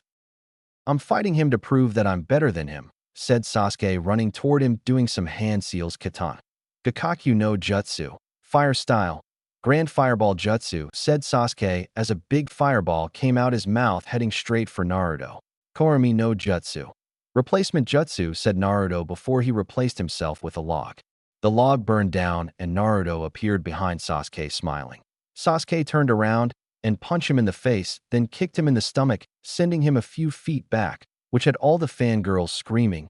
Naruto got up and dusted himself up. Naruto jumped in the air and did a flip backwards getting ready for Sasuke. He ran toward Naruto with a punch and kick combo, but this time Naruto dodged and blocked all of them, and at the end, he punched him in the face then kicked him in the ribs, which knocked him down, having all the fangirls yelling at Naruto. Some of them were even going to jump in the fight. Sasuke got up and started doing some hand seals at the end. He said Katan. Housenka no Jutsu, fire style, mythical fire phoenix jutsu, and a bunch of fireballs came out his mouth toward Naruto. Since everyone jumped out the way, Naruto used his speed to evade the fireballs and get in front of Sasuke. He kneed him in the stomach then punched him in the chest before sending him flying with a powerful kick. Sasuke did a flip in midair and landed on his feet with some blood on the side of his lips. He started running toward Naruto with his anger building up. He threw a punch at the yellow-head boy, but Naruto ducked to evade before he did a swept under him, making the Uchiha jump in the air. Sasuke was coming down with a kick meant for Naruto's head, but Naruto kicked it away with a kick himself. Sasuke fell on his feet and punched Naruto in the face, making a little blood come out the side of the yellow-hair boy's mouth. Stop it, you two, yelled Iruka getting between them. He wanted to fight. I had to kick his ass, said Naruto laughing. Naruto, you totally owned him there, bro, said Kiba patting him on the back. Sasuke won, you idiot, yelled Sakura glaring at Naruto. Whatever, forehead, laughed Naruto looking at the girl. GGGG, good job, in Naruto-kun, stuttered Hinata looking at her feet, playing with her fingers. Thank you, Hinata, said Naruto smiling at the girl. I can't believe it, Naruto just beat Sasuke, the top of our class, thought Ino just looking at Naruto. Chapter 4, Jiraiya, the Toad Sage. Last time. I can't believe it, Naruto just beat Sasuke, the top of our class, thought Ino just looking at Naruto. End. Naruto started walking away to join his friends with a big smile on his face. He finally did what he always wanted to do to prove himself to the class. Now, all that was left was for him to prove himself to the village by becoming Hokage. He heard the group of fangirls calling his name. He turned around and saw all the fangirls except for Ino glaring daggers at him. Ino was still standing in the same spot where she cheering for Sasuke before Naruto beat him, and she made herself believe that no one in the academy could beat her precious Sasuke-kun in a fight. And to see the same thing she believed could never happen in front of her was making her doubt what she saw in Sasuke. Ino was finally snapped out of her phase when she saw the fangirls getting mad. You need to apologize to Sasuke-kun right now, yelled Sakura, the head of the fangirls. I wish I could, but I can't, said Naruto walking away. Get back here and apologize to Sasuke-kun, baka, yelled Sakura walking toward Naruto with the other fangirls behind her. Hell no, said Naruto stopping, and he turned to look at all the fangirls. We'll just make you then, said Sakura cracking her knuckles. I thought the team was supposed to be the strongest in the village. Now you want revenge because the dead last beat him, laughed Naruto looking at them. Shut up, yelled Sakura glaring at him. Touch me and you'll regret it, said Naruto with one of his fake smiles as he directed all his killing intent toward them like Jiraiya taught him to do. It was a little hard standing up straight for the girls, since they were just academy student and Naruto's chakra was massive. Naruto suppressed his chakra again like Jiraiya taught him. You will apologize to Sasuke-kun, yelled Sakura getting up from the ground. Forehead, just shut up, yelled Ino walking toward the girl. What, you're siding with him? Yelled Sakura looking at Ino. I'm not siding with anybody. Sasuke lost, you don't see him asking for no apology. That's why he don't talk to us, I just realized that. You're annoying, yelled Ino walking away from the group. You out of the competition for Sasuke-kun's heart, then Ino pig, smirked Sakura looking at the girl's back. Whatever, said Ino going inside the academy. Sakura turned to get back to Naruto, but he was already gone with the other boys. Naruto was long gone with Kiba, Choji, Shikamaru, Shino, and Hinata. There went on the roof of the academy and just laid there looking at the clouds with Shikamaru. Naruto was enjoying the little time that he had with his friends, but he knew that at 4:30 he had to go home to get ready for his training. Naruto was really happy about his new life. He didn't worry about the villagers since he had Jiraiya and the Hokage to look after him. He considered them his family, and that's all he wanted: family and friends. They spent the whole time on the roof until the bell for the academy rung and it was time to go home. So they forgot to return to class after lunch, and Irika was going to get mad at them the next day. Guys who has to go home and train, said Naruto looking at them smiling. Me, stuttered Hinata, getting up to go home. I have to do physical workout with my mom, said Kiba, jumping down from the roof and making his way toward his house. See you tomorrow, Hinata, smiled Naruto looking at the girl. Let's just hang out. Then I can show you guys my house, said Naruto getting up. Whatever. If I go home right now my mom is going to be on my ass anyway, said Shikamaru getting up. Where are we going? Said Choji looking at them. We can go to my house, but you guys have to promise not to tell anybody that don't know, said Naruto looking at them seriously. Sure, said Choji and Shikamaru walking in front of them, and Shino just nodded. The boys jumped down from the academy's roof and started making their way toward the Hyuga compound. When they made it by the Hyuga compound, Shikamaru spoke up. You said we were going to your house. Why are we going toward the Hyuga compound? Said Shikamaru looking at the boy. I live next to the Hyugas, said Naruto walking past the Hyuga compound. They made to the gate of the compound next to the Hyugas, and they all were surprised that Naruto lived in a big family compound, as big as the Hyugas.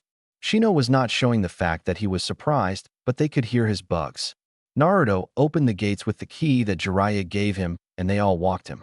As soon as they walked and they saw the beautiful garden that's in the front, they looked at everything with awe and amazement. Choji looked at everything, eating his chips bags after bags, eating faster and faster. Dude, you live here alone. Since when? Said Choji looking at his friend. Not long ago, and I live here with my godfather, said Naruto rubbing the back of his head. Let me show you guys the lake in the back, said Naruto looking at them. They walked down the street of the compound, which looked like a mini village with stores and houses on either sides of the street. They made it to the back of the compound where the training ground, and there was a lake there with a dock and everything.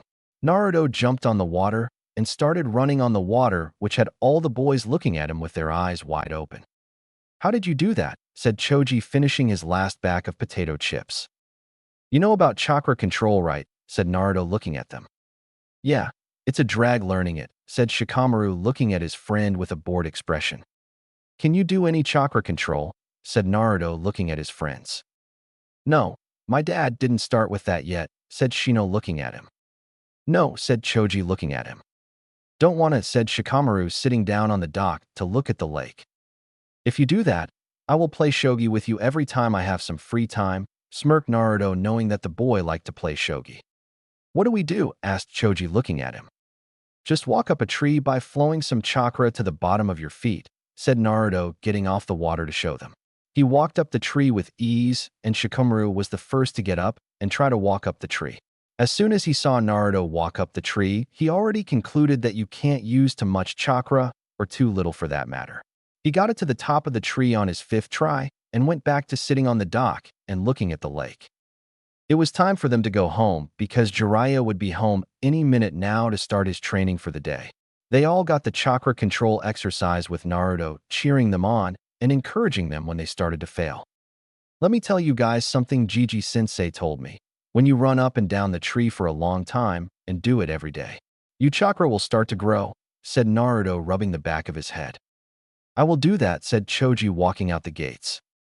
Thank you, Naruto-san, said Shino behind Choji. See you tomorrow, Naruto. You're a troublesome blonde, you know that, said Shikamaru with his bored expression. I'll see you guys tomorrow, said Naruto running back inside after closing the gates. He went inside and got in one other black pants that he started using for training purposes. He went back to the training ground and started stretching and getting ready for his sensei to arrive. Jiraiya appeared in the middle of the training ground in a puff of smokes and saw Naruto stretching. "What's up, sensei?" said Naruto, looking at his sensei smiling. "How was school?" said Jiraiya, walking toward the boy. "They put in a fight against the same girl that beat me up," said Naruto, laughing. "And," said Jiraiya, waiting for the end. "I won. Then I introduced Gamakichi and Gamatatsu to Shikamaru and some of my most trusted friends. We chilled for some time and forgot to go back to class. When I was about to go to class, Sasuke asked me for a fight, and I totally kicked his ass," said Naruto, laughing. "You mean the Uchiha?" said Jiraiya, smiling at his godson. "Yeah, and he knows some fire jutsus too," said Naruto before explaining the whole fight to his sensei.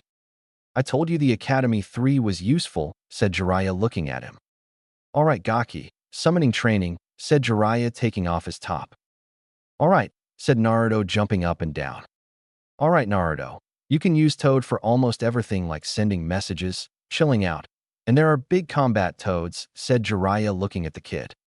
"Are there like small ones, or a jutsu to summon a bunch of small frogs?" said Naruto, grinning. "What do you have in mind?" said Jiraiya, also grinning. "The girls in school. I need to teach them a lesson," laughed Naruto, looking at his sensei. "I like your style, kid, but you have to put enough chakra for hundreds of small toads and summon them," said Jiraiya, laughing. "Work on it until you get. Then come find me. Send me a message with a messenger toad," said Jiraiya, disappearing in a puff of smokes. "I know who can help me," said Naruto, biting his thumb to draw some blood. He did the hand seals, then said Kuchios no Jutsu, summoning jutsu, and summoned 2 small toads, each wearing a blue jacket. Gamakichi and Gamatatsu already liked him, so they were happy that he summoned them again. The candy had nothing to do with it, but it helped. "Hey kid," said Kyubi through the mind link they had. "Who the hell said that?" asked Naruto, getting in a defensive position. "It's me, Kyubi. I can speak to you through our mind link," said the Demon Lord. "Oh, what is it?" said Naruto, taking a pause before starting on his new jutsu. "Do you know how the Sharingan copy or predicts people's moves?" asked the Demon Lord. "They do it by reading a person's mind with their Sharingan by looking in the person's eyes. That's why they all know Jinjutsu," said the Demon Lord. "So they can read people's mind?" asked Naruto, a little nervous. "Is there any way against it them reading your mind?" said Naruto, still practicing his jutsu. "Anybody else would fight them without looking in their eyes. But since I can't mess with your DNA by giving you the Sharingan, I'll give a counter to the Sharingan. It won't block your mind so that you're the only one who can access it. It's going to be your eyes," said the Demon Lord. "You're not going to change my eyes, are you?" said Naruto, getting more nervous. "No. I fixed them, so anytime an Uchiha try to read your mind or cast a Jinjutsu on you, it won't work. Matter of fact, you won't get caught on any Jinjutsu. It don't matter how powerful it is. Your eyes will still remain the same," said the Demon Lord. "Talk to you later. I'm going to sleep," said the Demon Lord, leaving the mind link. With Sasuke. Sasuke was in his clan training ground training with his jutsu. He read a scroll on some more fire jutsus, and he was practicing them to beat Naruto the next time they fought. Unknown to him, there was somebody watching him train.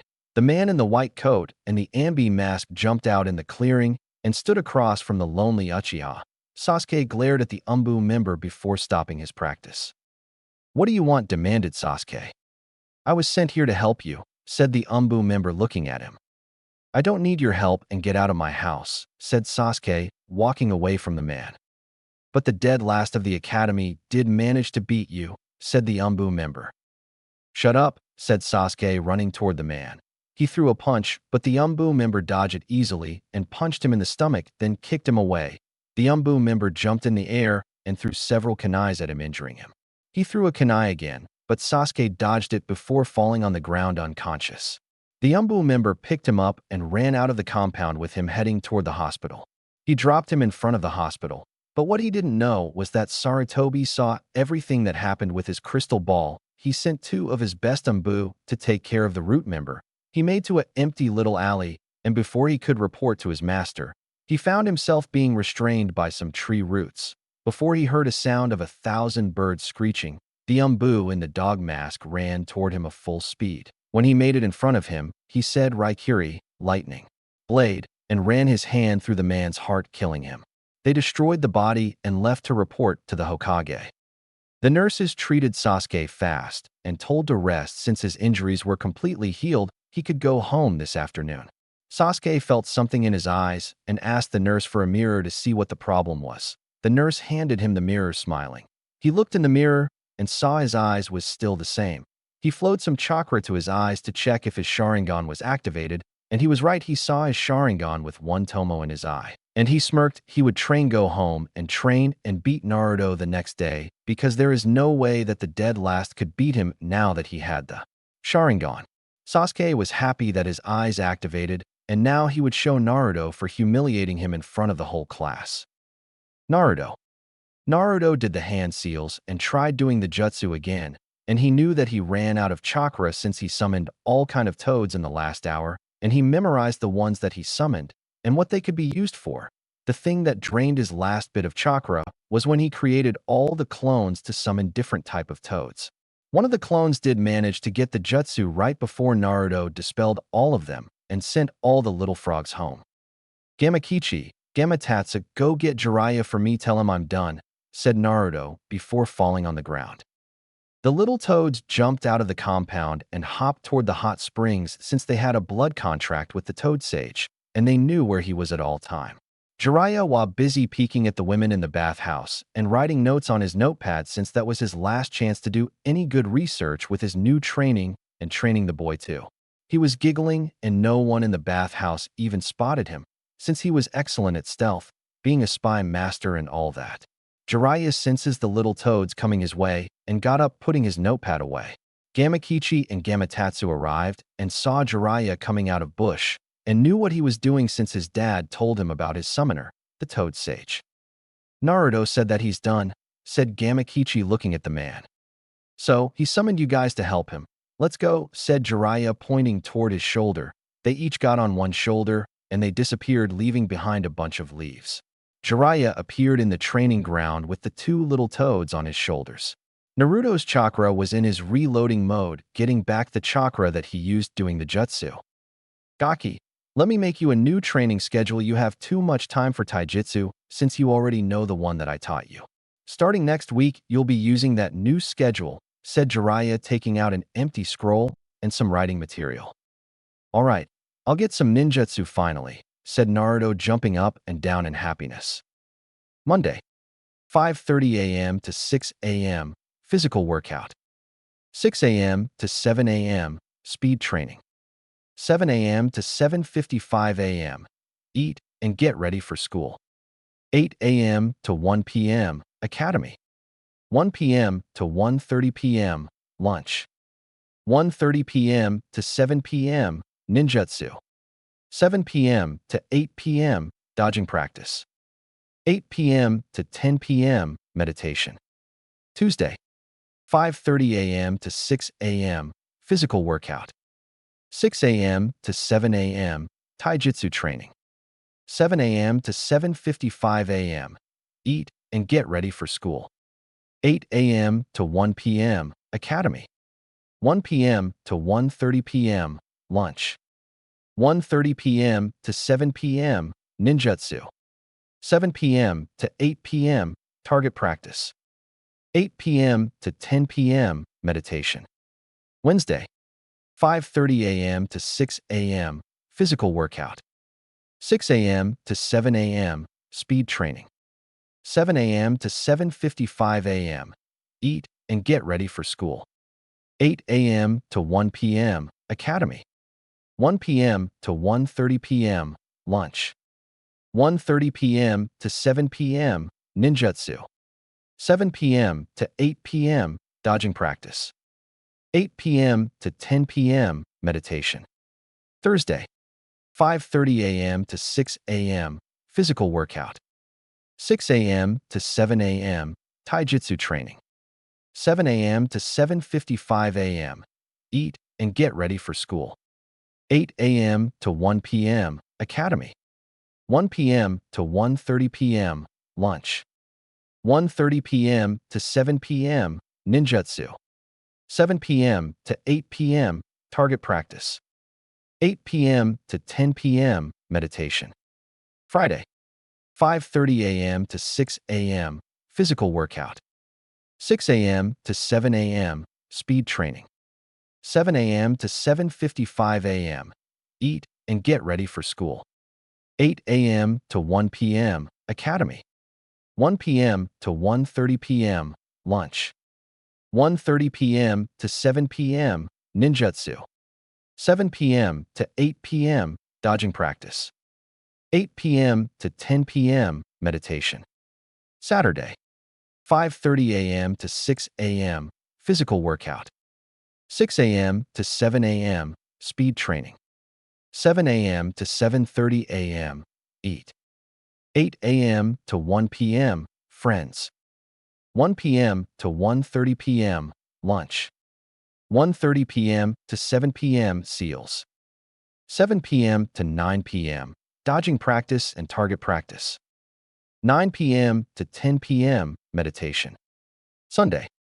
6 a.m. to 9 a.m. Physical workout, target, and dodging practice. Rest of day off. All right, Gaki, you know what to do now, said Jiraiya, throwing him the scroll. Naruto caught the scroll and put it in his pocket and started running around the compound slowly since Jiraiya had increased the gravity to help him control his newfound speed and to strengthen his body when doing the physical workout. He ran around the compound and ran around the compound before Jiraiya decided to join him to get back in shape since he didn't train in a long time, and now he had to complete his sage training and he knew that Pa was not going to go easy on him. They ran around the compound with a gravity seal on his body like the one on Naruto, and he was enjoying running alongside his student, seeing Minato and the boy every time he looked at him. With Sasuke. Sasuke was back home with his wounds healed, and he was about to train to get used to his Sharingan. Even though he would learn through scrolls only since he was still in the academy, and he didn't have any family in the village. He didn't know anybody in the village with the Sharingan who could help him in the village. Sasuke went inside the Uchiha library and took a scroll on how to wield the Sharingan properly. He sat down and read the scroll, and he found out that he had to keep flowing chakra to his eyes for the Sharingan to stay activated, and that if you didn't have enough chakra to activate it, it would not work. Sasuke took out another scroll on Genjutsus, but he couldn't understand it properly. He would just wait until he had another sensei to work on that. Sasuke wanted to be able to use his Sharingan in battle as soon as possible to beat Naruto to a bloody pulp. The scroll Sasuke took out was a scroll on chakra control, and he decided that he would not do that since it wasn't really necessary in battle. He needed some more jutsus to master. And with that, he went to master the fire jutsus that he already knew. I will beat you, Dobe, because no one can stand up to the Sharingan, yelled Sasuke out of anger. With Naruto. Naruto, I need to see if your chakra control is ready for the kind of training we're going to do, said Jiraiya looking at the boy. I mastered both the tree climbing and the water walking, said Naruto looking at his sensei. Naruto, they're a jutsu that I'm going to teach. Not everyone can perform it because you gotta have to have a contract with the toads to be able to perform it, said Jiraiya looking at him serious. What is it? Said Naruto looking at his sensei, a little nervous. Let's go to the toad's home to get you some oil, said Jiraiya looking at the boy. Gamakichi, Gamatatsu, please go back and tell Pa to summon myself and Naruto, said Jiraiya looking at the two little toads. Okay, said Gamakichi and Gamatatsu disappearing in a puff of smokes. A couple of minutes later, Jiraiya and Naruto disappeared in a puff of smokes and appeared under the biggest tree that Naruto has ever seen. He was surprised since he has never seen a tree so huge. Naruto was looking around with his mouth wide open until Gamakichi and Gamatatsu jumped in front of him. Where are we? Said Naruto, still looking around. This is where I live, and where the Toad family lives, said Gamakichi looking at the boy. Jiraiya, what is it that you want? Said Pa looking at the man in front of him. I just wanted to give him some oil. I'm going to teach the Toad oil jutsu, said Jiraiya looking at the old Toad in fear, since he didn't want to get hit by the cane that the little Toad carried. Jiraiya-sensei, why are you scared of that little Toad? Said Naruto looking at the Toad sage laughing. What he didn't expect was getting hit on the head with the cane that little Toad carried and found himself on the ground with a big lump on the head. Brat, you better keep your mouth shut, whispered Jiraiya looking at the boy on the ground. You're right, sensei, whispered Naruto moving behind his sensei. What is your name, kid? Said Pa looking at the boy. Uzumaki Naruto, Mr. Toad, sir, said Naruto from behind his sensei. My name is Pa, and I am one of the sages of the Toad, said Pa looking at the boy. A bunch of big toads appeared behind Pa, with an old female toad beside him. Naruto, this is Ma, the other sage of the toads. My son's Gamabunta, the boss summon, said Pa, pointing at the big toad with the sword by his waist. Hey, you was in the fight with the fourth Hokage against the Kyuubi. Just wait, when Gamakichi and Gamatatsu gets big, we're going to beat you and Gigi-sensei. Isn't that right, Kichi, Tatsu? Said Naruto, looking way up to see the big toad's face. Yeah, yelled Gamakichi, looking at his father. Is that right? Said Gamabunta, laughing. He really is his son, thought Gamabunta, looking at the little kid. Believe it, said Naruto, looking at the boss toad. This is Gamakin, my other son, said Pa, pointing at the toad with two swords on his back, making an X shape. What's up? Yelled Naruto, so that the big toad could hear him. Hello, Naruto, said Gamakin, laughing with the other toads. And that is Gamahiko, said Pa, pointing at the toad with shield in his hand. Hello, Naruto, said Gamahiko, looking at the boy, laughing. Naruto talked to the toads. He played around with the smaller ones, and they all started liking him since he was so nice and easygoing. Naruto played around with them while Jiraiya was drinking with the big toads, and they were all laughing and having fun. Naruto, come and drink this, said Jiraiya, handing him a big cup of oil. What, I have to drink all of this? Whined Naruto, looking at his sensei. Yes, said Jiraiya, looking at him, laughing. Naruto drank down the whole cup of oil with a weird look on his face. After he finished drinking it, he handed the cup back to Jiraiya, and he sat on the ground with his hand on his mouth. Jiraiya got up, and he looked at Pa, and the old toad knew that it was time for him to return back to the human realm. Jiraiya and Naruto went inside the house and took a shower, getting ready to go to the Hokage's office to visit the old man since they always went to see him. Naruto put his clothes on and was waiting for Jiraiya so that they could head to the Hokage tower. Jiraiya came downstairs with just some pants and a shirt, and he wasn't carrying the big scroll that he had to carry. He wasn't wearing his forehead protector. He was just wearing home clothes. He had on a pair of black pants and a fishnet shirt under a white shirt. Gigi-sensei, Kyuubi made some adjustments to my eyes, said Naruto, looking at his sensei while they were walking down the streets. What do you mean some adjustments? Said Jiraiya carefully. I will never fall for Jinjutsu, and he said that it was the counter to the Sharingan, because they will not be able to copy my jutsus or predict my move, said Naruto, looking at his sensei. That's good with Madara around and everything, said Jiraiya, looking at the boy.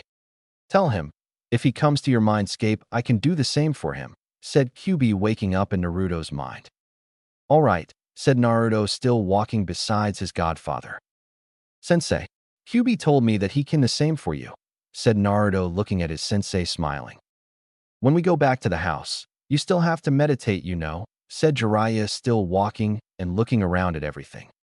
What? Said Naruto, looking at his sensei. Yeah, you have to meditate every day, said Jiraiya, laughing at his student. All right, said Naruto, laughing with his sensei. They made it to the Hokage tower, and they went in through the window. The third was glad to see them since he was getting bored out of his mind doing some much paperwork all day. He could swear that the paperwork was teasing him and playing with him, because every time he finished a pile, another pile came in. He really needed to retire now. He knew that Jiraiya didn't want the job because he was the first one in line for the job, but he gave it to his student instead, and now he had to train Naruto. He wouldn't take the job again. Jiraiya really didn't want to sit around and do paperwork when he could be around the continent doing research and having fun. Jiraiya, what brings you here? Said Sarutobi, without even looking back, since he sensed Jiraiya coming, and he was the only one who came inside the office through the window. Just dropped by to see you, sensei. See, you're still doing paperwork, huh? Laughed Jiraiya, looking at his old sensei. Hey, Gramps, said Naruto, rubbing the back of his head. Hey there, Naruto, said Sarutobi, looking at the boy. How is the academy? Asked the Hokage, looking at the boy. It's okay, said Naruto, looking at the man he considered his grandfather. Sensei, I came to talk to you about something, said Jiraiya, and Sarutobi already knew what to do. Back to the compound, I'll see you, said Jiraiya, walking toward the window. Gigi-sensei, can't he just use the shadow clones to do all that paperwork? Said Naruto, walking toward the window. They jumped out of the window, so they didn't see Sarutobi banging his head on the desk over and over again. "Why didn't I think of that?" said Sarutobi, banging his head on the desk. "All those years of doing paperwork," cried Sarutobi, looking at all the paperwork, thinking all the time he could have been spending with his family. "Thank you, Naruto," said Sarutobi, creating 3 shadow clones to finish the night's paperwork. Namake's compound. Jiraiya and Naruto made it to the compound, and the yellowhead knew that he had to go meditate while his sensei talked to the Hokage. He followed Jiraiya to the little lake in the back of the compound for his meditating session. They made it to the lake, and Jiraiya told Naruto to take his clothes off, and he did what his sensei told him. "Now, Naruto, all you have to do is sit on the water to meditate," said Jiraiya, looking at him. "What?" yelled Naruto, looking at his sensei. "You heard. Come inside when you're finished," said Jiraiya, walking away from the kid. As soon as Naruto tried to seat on the water, he started sinking since he only flowed chakra to his feet. He got on the water and flowed some chakra to his butt and legs, and he sat on the lake and closed his eyes, feeling everything around him. He could hear the birds chirping. He could feel the wind against his skin. He could feel Jiraiya and Sarutobi's chakra inside the house. The Hyugas in the next compound. His mind was just clear. "Sensei, I just found out that Uchiha Madara was the one who summoned the fox to attack the village," said Jiraiya, looking at the old man seriously. "Are you sure?" said Sarutobi, looking at his student drinking some tea that Jiraiya made. "Yeah, the fox said it himself," said Jiraiya, looking at the old man. "That complicates things," said Sarutobi, looking at his student. "After Naruto graduates the academy, I have to leave for a few months to find out more about it," said Jiraiya, looking at the old man. "That's a good idea," said Sarutobi, looking at his old student, smiling. "I'm going to teach him combination jutsus with the toads before I leave," said Jiraiya, looking at his sensei. "That will help him not fight alone, plus he got teammates like Shikamaru, Shino, Choji, and Kiba who got his back. I saw him teach them the tree climbing earlier today," said Sarutobi, smiling at his old student. "He is a good kid, just like his father," said Jiraiya, smiling. "Of course," said Sarutobi, smiling. "I think you should leave, because the sooner you leave, the sooner you can come back to take over his training. He got 2 years left in the academy. Maybe you can leave in 5 months or so, and you can spend a year and a half finding more about the subject, so that you can come back to pick him up from school after he graduates. I think he would like that," said Sarutobi, looking at his sensei. "You are right. I want to be around when he graduates," said Jiraiya, looking at his sensei. "I'll train him and get my training in while he's in school," said Jiraiya, looking at his sensei. Chapter 5. Sage Training. After the talk with Sarutobi, Jiraiya knew that he had to go out of the village if he wanted to find out more about that Madara thing. Sarutobi left the compound, and Jiraiya went to find Naruto, who was still meditating on the lake. Jiraiya took him inside because he had to rest for the school day tomorrow. The oil that Naruto drank was staying in his body for him to be able to use the toad oil jutsu, because Jiraiya had to drink it when he was learning with the toads. Now the toad sage had to go ahead and finish the sage training, because when he transformed, his face get distorted, and he don't want that to happen. Naruto went inside the house and went to sleep, and Jiraiya did the same. He wanted to go out to a bar and get something to drink to clear his mind, but he couldn't since he would be hangover and Pa would kill him in the training.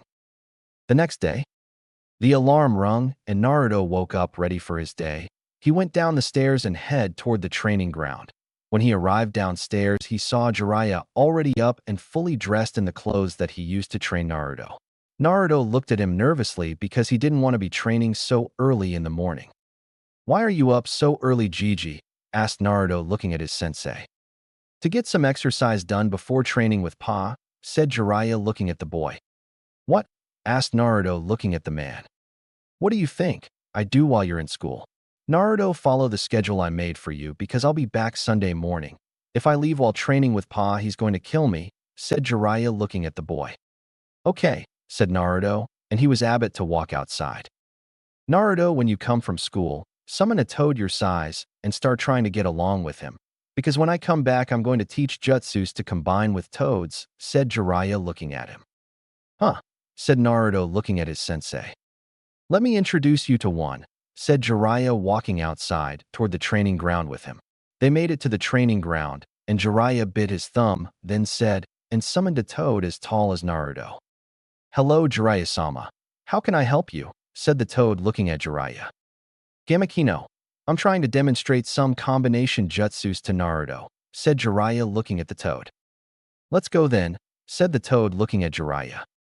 "Naruto, the main thing to be able to work with the toad and know when to combine your chakra with him," said Jiraiya looking at the boy. The toad did some hand seals and Jiraiya put his hand on the toad's back and they said Gamma Kanbi no Jutsu. Suidan, toad combination jutsu. Water bullet and a water ball came out of the toad's mouth and turned the practice dummy into a bunch of little pieces. "Awesome," said Naruto looking at his sensei. "My wind chakra put a cutting ability on the water ball, making it more destructive," explained Jiraiya looking at his student. "After school, just summon him and he'll show you what to do and how to combine your chakra," said Jiraiya as he started doing his physical workout, with Naruto besides him doing his physical workout before school. They finished, and Naruto went inside to take a shower before going to school. After taking a shower and putting his clothes on, Naruto went back downstairs where Jiraiya had prepared some food for them. Jiraiya finished eating his food and took out some money and handed it to Naruto. "Do not waste it, it's for the whole week," said Jiraiya before he summoned a little messenger toad. "Tell Pa, I'm ready," said Jiraiya to the little toad. 30 seconds later, Jiraiya disappeared in a puff of smokes to his training. Naruto walked out of the compound and started making his way toward the academy. When passing the Hyuga compound, he saw Hinata walking to school with a box in her hand, her lunch. There was a boy who came out of the compound behind Hinata, and he was also heading toward the academy. Naruto walked past him and went to talk to Hinata. "Hey, Hinata, wait up," yelled Naruto running after the shy girl. Hinata turned around and saw Naruto running after her, and she was getting nervous since she was in love with the boy. Naruto caught up to the girl, and he stood beside her and started walking beside her. "Hey Hinata, what's up?" said Naruto, rubbing the back of his head looking at the girl. "What do I do? He is so close to me right now," thought Hinata, turning a different shade of red. "HHHHA, Naruto-kun. How are you doing?" answered Hinata, looking at her feet, avoiding to look in the boy's eyes. "Hinata, are you sick?" said Naruto, touching the girl's forehead. "Naruto-kun is touching me," thought Hinata, still looking at her feet and playing with her finger. "Hinata, are you all right?" asked Naruto, getting worried. "I am fine. What are you doing around here, Naruto-kun?" asked Hinata, still looking at her feet. "I live next door to you, in that compound over there," said Naruto, pointing at the compound that is as big as the Hyuga compound. Why you LL live in and next to me?" asked Hinata, getting even more red, which was impossible since she was getting to an orange shade. "Yeah, you can't tell no one about it though, and try to stay out of the girls' bathroom today in school," said Naruto, laughing, thinking about the prank already. "Hi, is that Naruto-kun?" said Hinata, still looking at her feet and playing with her fingers. "You'll see. You want to race me to school, or I can carry you," said Naruto, looking at the girl, laughing. "But," was all Hinata could say before Naruto picked her up bridal style and started running toward the academy with her. Naruto ran toward the academy as fast as he could style, carrying the shy girl. They made to the academy with a big smile on Hinata's face, and her face was also red. As soon as Naruto put her down, she fainted, but lucky Irika was there to stop her from hitting the ground. "Naruto-kun just carried me to school," was all that was running through the girl's mind, with a dacing mini Hinata in her mind. Naruto walked to the back of the room and went to seat by Shikamaru, Choji, Shino, and Kiba with Akamaru on his head. He sat down and started talking to the guys about the day. "Guys, I have the perfect plan set up for today," said Naruto with a big grin on his face.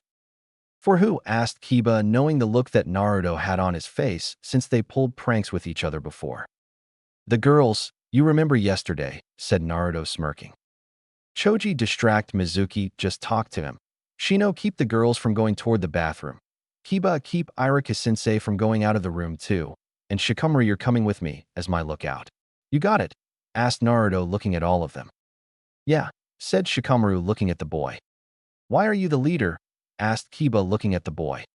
"Because it was my plan," yelled Naruto, looking at the boy. "Okay, when do we start with the plan?" asked Choji, looking at Naruto. "After the physical session outside. They'll want to use the bathroom really bad," said Naruto, laughing. Man, I know this is going to be genius, said Kiba, getting a bark from Akamaru. Shino is going to send a bug to warn you when I'm done, said Naruto, looking at Shino. Iruka started the class when everybody arrived. Sasuke was just sitting in his seat looking nothing in particular, but his eyes was fixed to the front of the room. Iruka was talking about the founders of the village, and surprisingly Naruto was paying a lot of attention when Iruka was talking about them, since he wanted to know as much as he could about Uchiha Madara, who had something against the village. Sasuke didn't show it, but he was really pissed off when Iruka started talking about how the first Hokage defeated Uchiha Madara in their final battle. All the girls were glaring at Naruto because of the incident that happened the day before, and they still held a grudge against the yellow-hair boy. Naruto had the foolproof plan running around his head with a big smile on his face. He got up and walked toward Sakura smiling. "Hey there, Sakura-chan, you want to go out with me?" asked Naruto, smiling at the girl. "As if baka," yelled Sakura, punching him in the head. Naruto walked back to his seat a little sad since the girl still didn't like him, but he was still smiling, because that was his chance to get back at her. Hinata was looking a little sad too because Naruto never noticed her to ask her out, and Sakura was always rejecting him. Iruka finished with the first part of class, and now it was time for the physical part of the day. Before they had lunch, they went outside in a straight line, and they stood there waiting for their opponent. Shikamaru was sitting down since he was still a little bored from that long story that Iruka was telling in the class. "First match, Nara Shikamaru versus Sakura Haruno," said Mizuki, looking at them. "Easy," smirked Sakura, walking toward Shikamaru. "You guys ready?" asked Mizuki, looking at them. "Yeah," said Sakura. "Do I have to?" asked Shikamaru, looking at his teacher. "Yes," said Mizuki, looking back at the boy. "Go," said Mizuki, jumping back.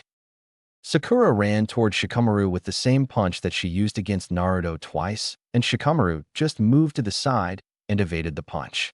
He did some hand seals, then said, "Kage main no jutsu, shadow possession jutsu," and caught her with the shadow possession jutsu. He used the shadow to get her close to the wall while he was still in the middle of the training ground. He started punching the air while Sakura was messing her hands up, punching the wall very hard. Shikamaru head-butted the air, and Sakura did the same and head-butt the wall and had her big forehead bleeding. Shikamaru then made her walk toward Sasuke with a smile on her face. "What the hell are you doing, Shikamaru?" yelled Sakura, struggling under the jutsu. "Fighting," said Shikamaru, smiling. Shikamaru put Sakura in the perfect position and moved his right foot back. Sasuke was looking at the boy with his Uchihas are the best look. The lazy boy kicked the air, while Sakura's foot ended up right on the Uchiha's groin. Sasuke fell on the ground holding his nuts while all the fangirls were worried and panicking over their precious Sasuke-kun. The lazy boy then made Sakura walk toward the wall, hitting her head on the wall, knocking herself out. "If Sasuke cannot have kids with me, I will kill you, Shikamaru," yelled one of the fangirls. "I did not do anything. It was Sakura," said Shikamaru, laughing with everyone. "Winner Nara Shikamaru," said Iruka, looking at the boy. "Shikamaru, you're a genius," yelled Naruto, running toward the boy. "Funny as fuck, bro," yelled Kiba, laughing on the ground. Even Shino was laughing at the thing. All the fangirls started walking toward Shikamaru, cracking their knuckles. They boys made a circle around Naruto and Shikamaru. Naruto transformed into Shikamaru, while Shikamaru transformed into Naruto. It did not end good since they beat the living shit out of Naruto, but some of the girls ended up hurt too since the boys were also fighting for their friend. Naruto got hit, and the transformation jutsu still didn't cancel, and Naruto knew that his transformation jutsu was the real thing. Iruka stopped the all-out war between the fangirls and the boys and wanted to continue with the spar, but he knew a war would break out again. "We are going back inside," said Iruka, looking at them. "Hinata, I need your help with something," said Naruto, walking toward the girl. "What is it, Naruto-kun?" asked Hinata, playing with her fingers. "Can you look with your Byakugan to tell the guys when I'm done?" said Naruto, smiling at the girl. "SSSUR," said Hinata, finally looking at the boy. "Guys now," said Naruto, walking toward the academy entrance. "Iruka-sensei, can you help me with my throwing jutsu?" said Kiba, walking toward the academy teacher. "Sure, Kiba," said Iruka, walking toward another training ground with Kiba. "Mizuki-sensei, can you help me with my taijutsu, please?" asked Choji, walking toward the man. "Sure, come on," said Mizuki, walking toward the back with the boy. Shikamaru, let's go, said Naruto looking at the boy laughing. Shino, Hinata is going to tell you when I'm done, said Naruto jumping in through the window. Shino let all his bugs out and had all the girls in one corner of the training ground scared out of their dress. Naruto was in the bathroom with Shikamaru standing behind him laughing. Naruto did some hand seals, then said, Gamma Kuchios no Jutsu. Kichi, Tatsu. Toad summoning Jutsu. Kichi and Tatsu. And used a summoning Jutsu he made to summon the two little frogs. Gamma Kichi jumped on Naruto's head, while Gamma Tatsu jumped on his shoulder. Naruto then started doing some other hand seals, then he said Kuchios no Jutsu. Taju Gamma, summoning Jutsu. Multiple toads, and summoned a bunch of little frogs in the bathroom and closed the door. Naruto waved his hands, and Hinata knew that was him telling her that they were done. Shino-san, he's done, said Hinata looking at the bug boy. Shino sent some of his bugs after Kiba and Choji, and the boys ran away from the teachers toward the school. All the bugs went back on Shino, and he went toward the back of the school with Hinata behind him where they were supposed to meet. Naruto and Shikamaru was already back there laughing, waiting to hear all the screaming. Choji and Kiba made it to the meeting spot, and they stayed there waiting. The girls went inside the school and started walking toward the bathroom. Ino opened the door, and a bunch of little frogs jumped out of the bathroom on all of them. They started running away from the bathroom screaming, and that's when the boys started laughing with Kiba on his back, Naruto holding his stomach, Shikamaru holding his stomach, Shino holding his stomach, and Choji holding his stomach. Hinata was just giggling softly hearing all the noise. Irika and Mizuki made it to the academy and saw all the little frogs jumping around. Everybody get out, said Irika, evacuating the school, since he didn't know where all the frogs came from. All the kids from all the classes got out of the academy and went to the training grounds. Irika was counting the kids, and he realized that Naruto, Shikamaru, Choji, Shino, Kiba, and Hinata was missing from his class. Niji was looking really pissed off. He was just telling some kid about his fate when the thing happened. Has anyone seen Naruto? Asked Irika, looking around between all the students. Tatsu, Kichi, you guys have to go, said Naruto, handing a piece of candy to each of the little toads. The little toads left in a puff of smokes, and the group started walking toward their class with Naruto way behind them laughing. When the kids saw them, they knew that something was, and that they had something to do with it. Irika looked at them with anger clearly on his face. Did you guys have something to do with this? Asked Irika, walking toward them. No, sir, answered Kiba, looking at the academy teacher. Where were you guys then? Asked Irika, still pissed off. In the back getting something to eat, said Choji, eating some chips. Umbus were already on the scene, checking things out and investigating where all the little frogs came from, since the school is in the middle of the village. All the little frogs disappeared, leaving the whole academy buried in white smokes, and all the Umbus surprised out of their minds. The Umbus came outside and told Irika that it was safe for the kids to go back inside, and they went to report to the Hokage that it was not an attack. Naruto then started making his way toward class with the other boys behind him laughing, and the girls were pissed off since they didn't want to go to the bathroom after what happened. With Jiraiya. Jiraiya was currently working on gathering the natural chakra since he knew all the other stuff already, but he still had to go over everything. He gathered the natural chakra, and hit features were still distorted, so Pa whacked him over the head with his cane. Jiraiya stopped, and he started gathering the chakra again, and he got the hold of it. His eyes changed, the mark under his eye changed, and he grew a little beard, but his face stayed normal. Jiraiya was happy that it took less time than expected to complete it, and he knew that that was all that he could do since he mastered all of the sage techniques already. He still had to go over everything like a review and, if possible, make them better. Now for the taijutsu, said Pa, holding his cane up. He swung the cane after Jiraiya, and the man just jumped in the air and dodged it like a toad. They were all over the big forest, each punch creating a big crater. Jiraiya was good in the sage arts, but he knew that he had to sharpen his skills since he haven't found an opponent powerful enough that he had to use the Sannin mode. He jumped in the air and sent a kick toward the old sage, but the old toad blocked it with his cane, creating another crater on the ground. After school with Naruto. The bell of the academy rung, and Naruto started making his way out of the academy with Hinata closely behind him since they were going in the same direction. Naruto walked home excited while Hinata was still quiet, being in the presence of her longtime crush. Naruto walked down the streets with a big smile with two things in his mind: the prank and his ninjutsu training. "Hey Hinata, how did you like the prank?" asked Naruto, laughing, looking straight at the girl with his hands behind his head. "It was really funny, Naruto-kun," said the girl, blushing, trying not to look in his eyes. "Yeah," said Naruto, laughing and getting a soft giggle from the Hyuga heiress. "I'll see you tomorrow. And that jacket is not doing you any favors, you need to wear something lighter," said Naruto, looking at her, smiling. "What is he trying to say?" said Hinata to herself. Naruto ran inside his house and went upstairs to get ready for his training with the toad, like Jiraiya told him. Naruto did a single hand seal and said Kage Bunshin no Jutsu, Shadow Clone Jutsu, and he created 2 clones to go in the market district and get him something to eat and something for Gamakichi and Gamatatsu. Naruto went upstairs and took off all of his clothes, and he put on another set of black pants he used for training purposes. Naruto went downstairs and got ready for his training with the toads, but what he didn't know was that someone was trying to spy on him.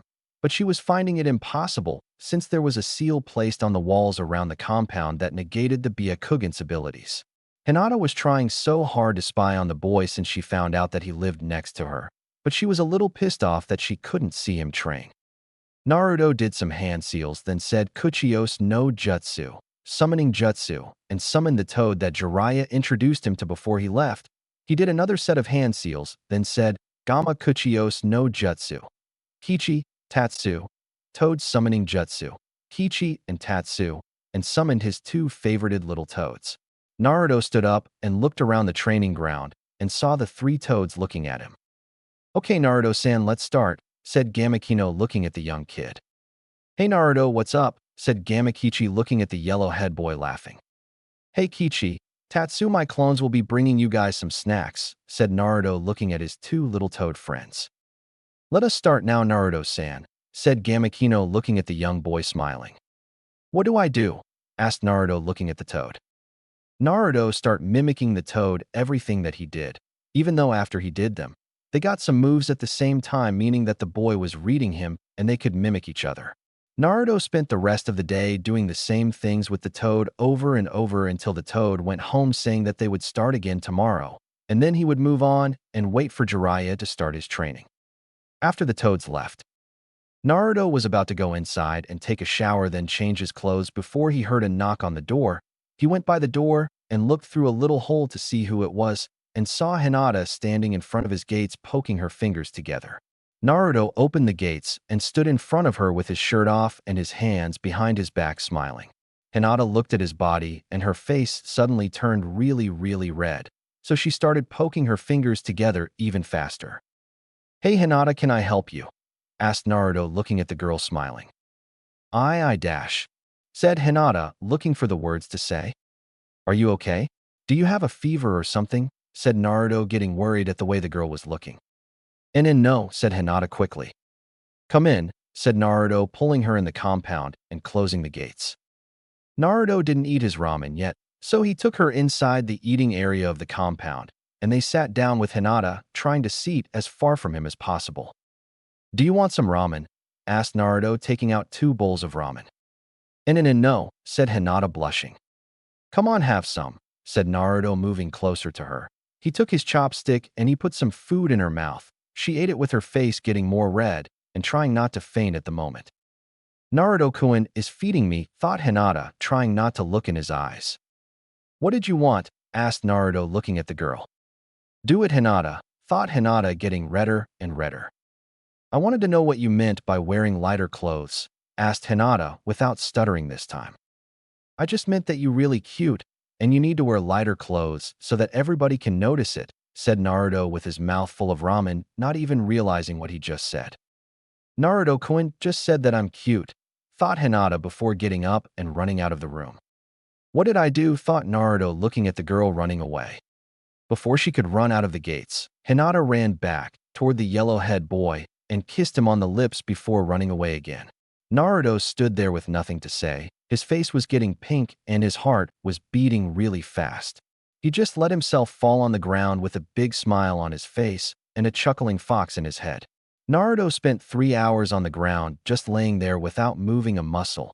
He did not even that he was meditating the whole time, since he stayed still. Naruto went inside and got in the shower with his face still pink, blushing. He didn't know what to think about what just happened. I mean, she just kissed him out of nowhere. The next day, Naruto woke up earlier than usual to start his morning workout so that he would not run into the Hyuga princess while he was going to school. What he did not know was that Hinata woke earlier than usual too, so that she would not run into the Namikaze air. Naruto finished his morning workout, and he created 4 clones. He instructed one of the clone to transform into a random civilian to go do a task for him.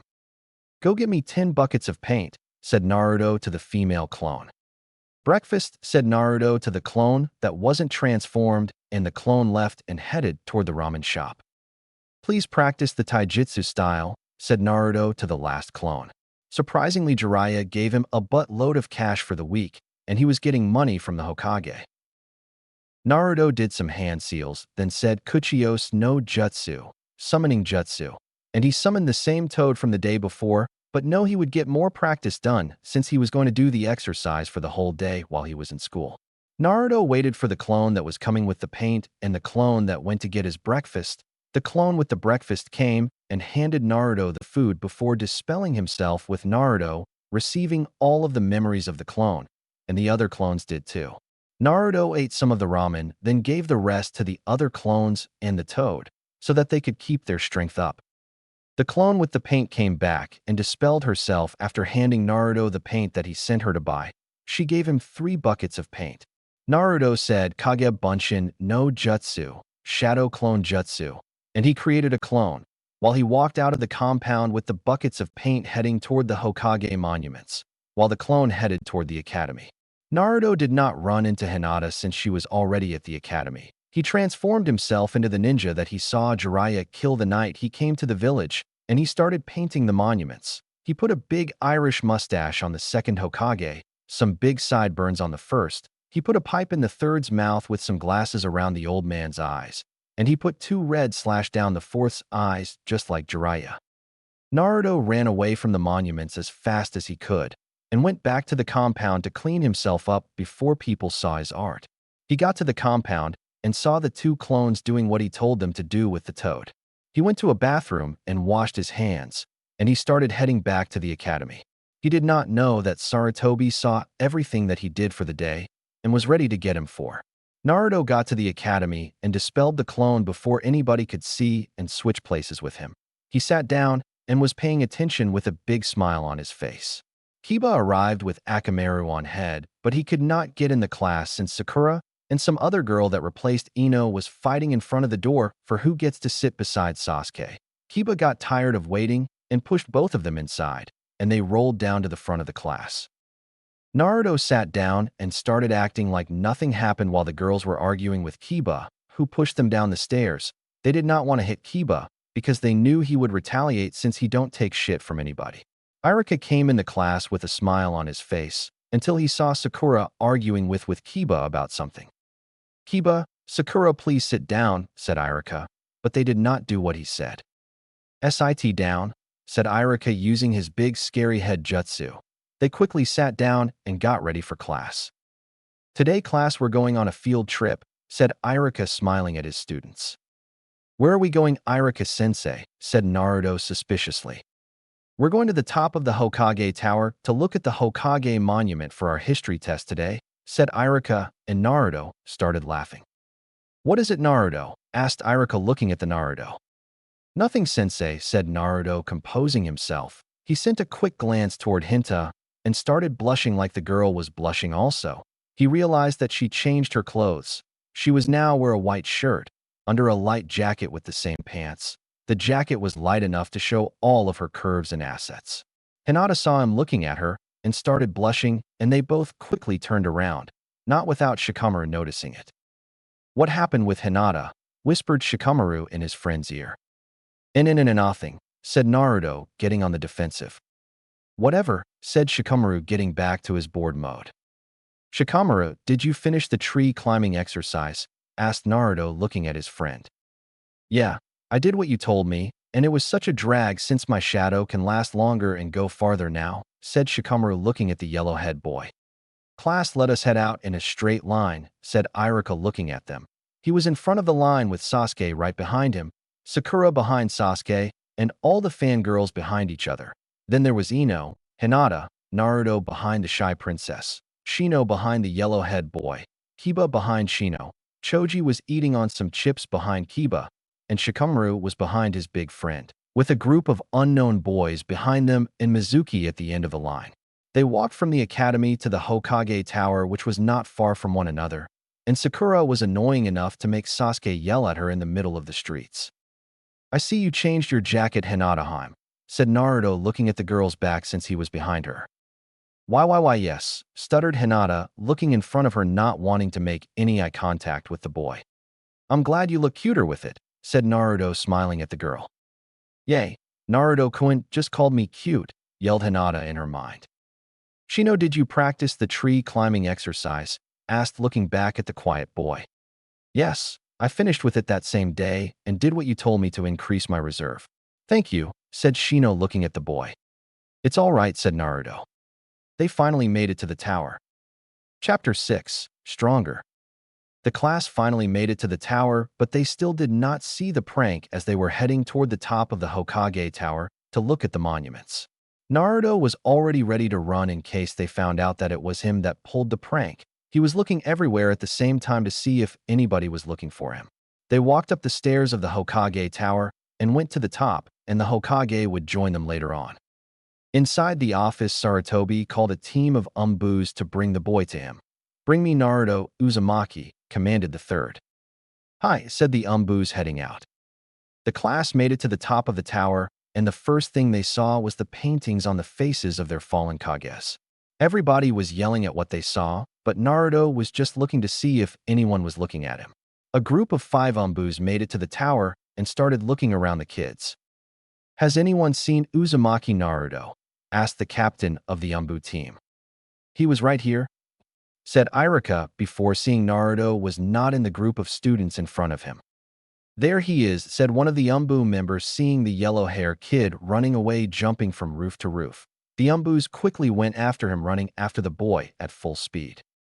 Naruto, get back here, yelled Iruka looking at the boy running away from the umbus, who were supposed to be the top of the shinobis trained to be under the Hokage himself. Class, it seems we have to continue the class even with all the paintings on our fallen Hokages, said Iruka, clearly disappointed in the yellow-head boy. Naruto ran away from the umbus at full speed, and he was able to evade them really easy. He was ducking and hiding all over the village.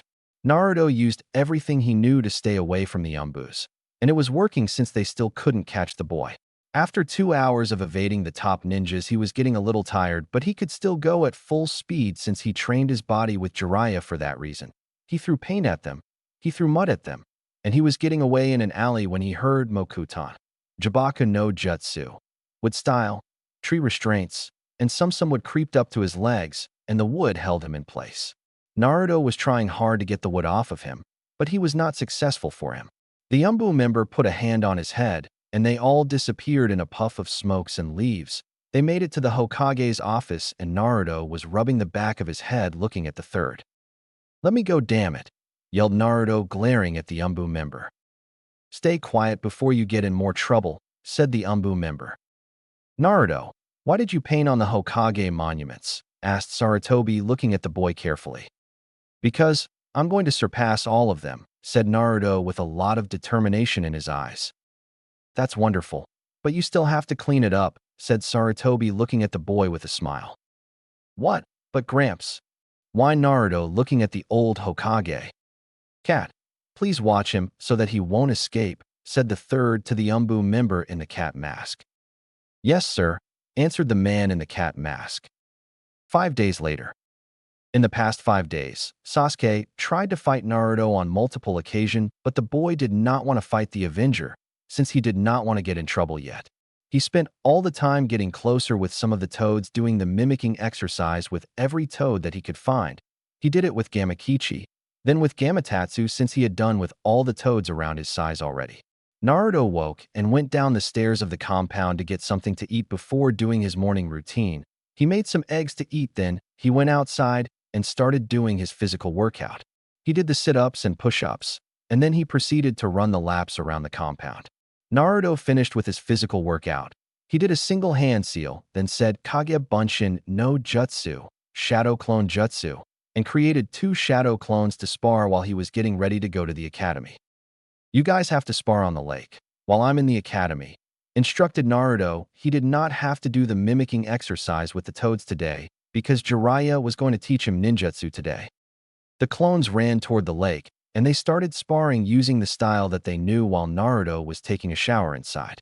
Naruto came downstairs and was about to walk out of the compound when Jiraiya appeared in front on him smiling. He quickly ran toward the legendary ninja and hugged him with tears in his eyes. Jiraiya hugged him back with a smile on his face, and then they let go. "How was the week, Gaki?" asked Jiraiya, smiling, looking at the yellow-head boy. "It was really fun. I met a lot of toads and pulled the biggest prank ever," said Naruto, laughing. He then went on to explain the prank to Jiraiya, telling him every little detail. Flashback. Naruto woke up earlier than usual to start his morning workout so that he would not run into the Hyuga princess while he was going to school. What he did not know was that Hinata woke earlier than usual too, so that she would not run into the Namake's heir. Naruto finished his morning workout, and he created 4 clones. He instructed one of the clone to transform into a random civilian to go do a task for him. "Go get me 10 buckets of paint," said Naruto to the female clone. "Breakfast," said Naruto to the clone that wasn't transformed, and the clone left and headed toward the ramen shop. "Please practice the taijutsu style," said Naruto to the last clone. Surprisingly, Jiraiya gave him a buttload of cash for the week, and he was getting money from the Hokage. Naruto did some hand seals, then said Kuchios no Jutsu, summoning jutsu, and he summoned the same toad from the day before, but no, he would get more practice done since he was going to do the exercise for the whole day while he was in school. Naruto waited for the clone that was coming with the paint and the clone that went to get his breakfast.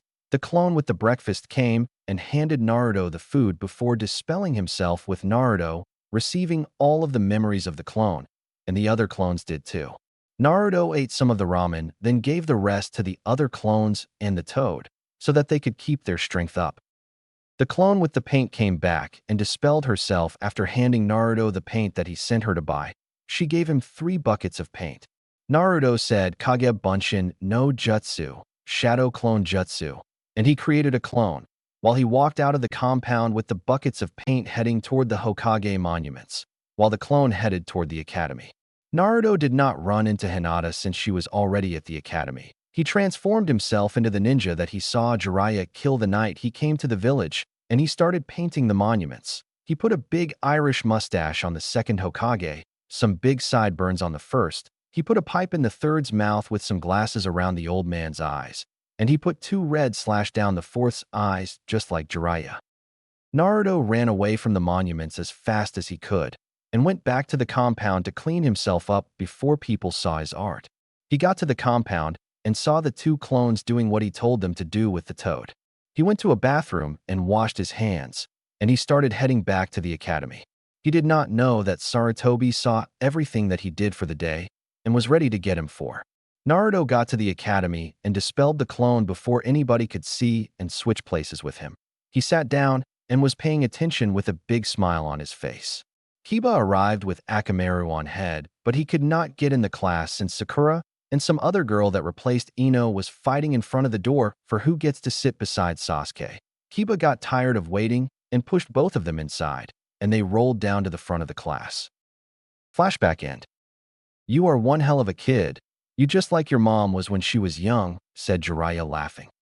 "You can at least tell me about my mom, right?" said Naruto, looking at his sensei. "All right, send a shadow clone to the academy. We are training for the whole day," said Jiraiya with a sadistic grin on his face. "Why do you have that look on your face?" asked Naruto, taking a few steps back from the legendary Toad Sage of the 3 Sanins. "Just do it," laughed Jiraiya, looking at the boy.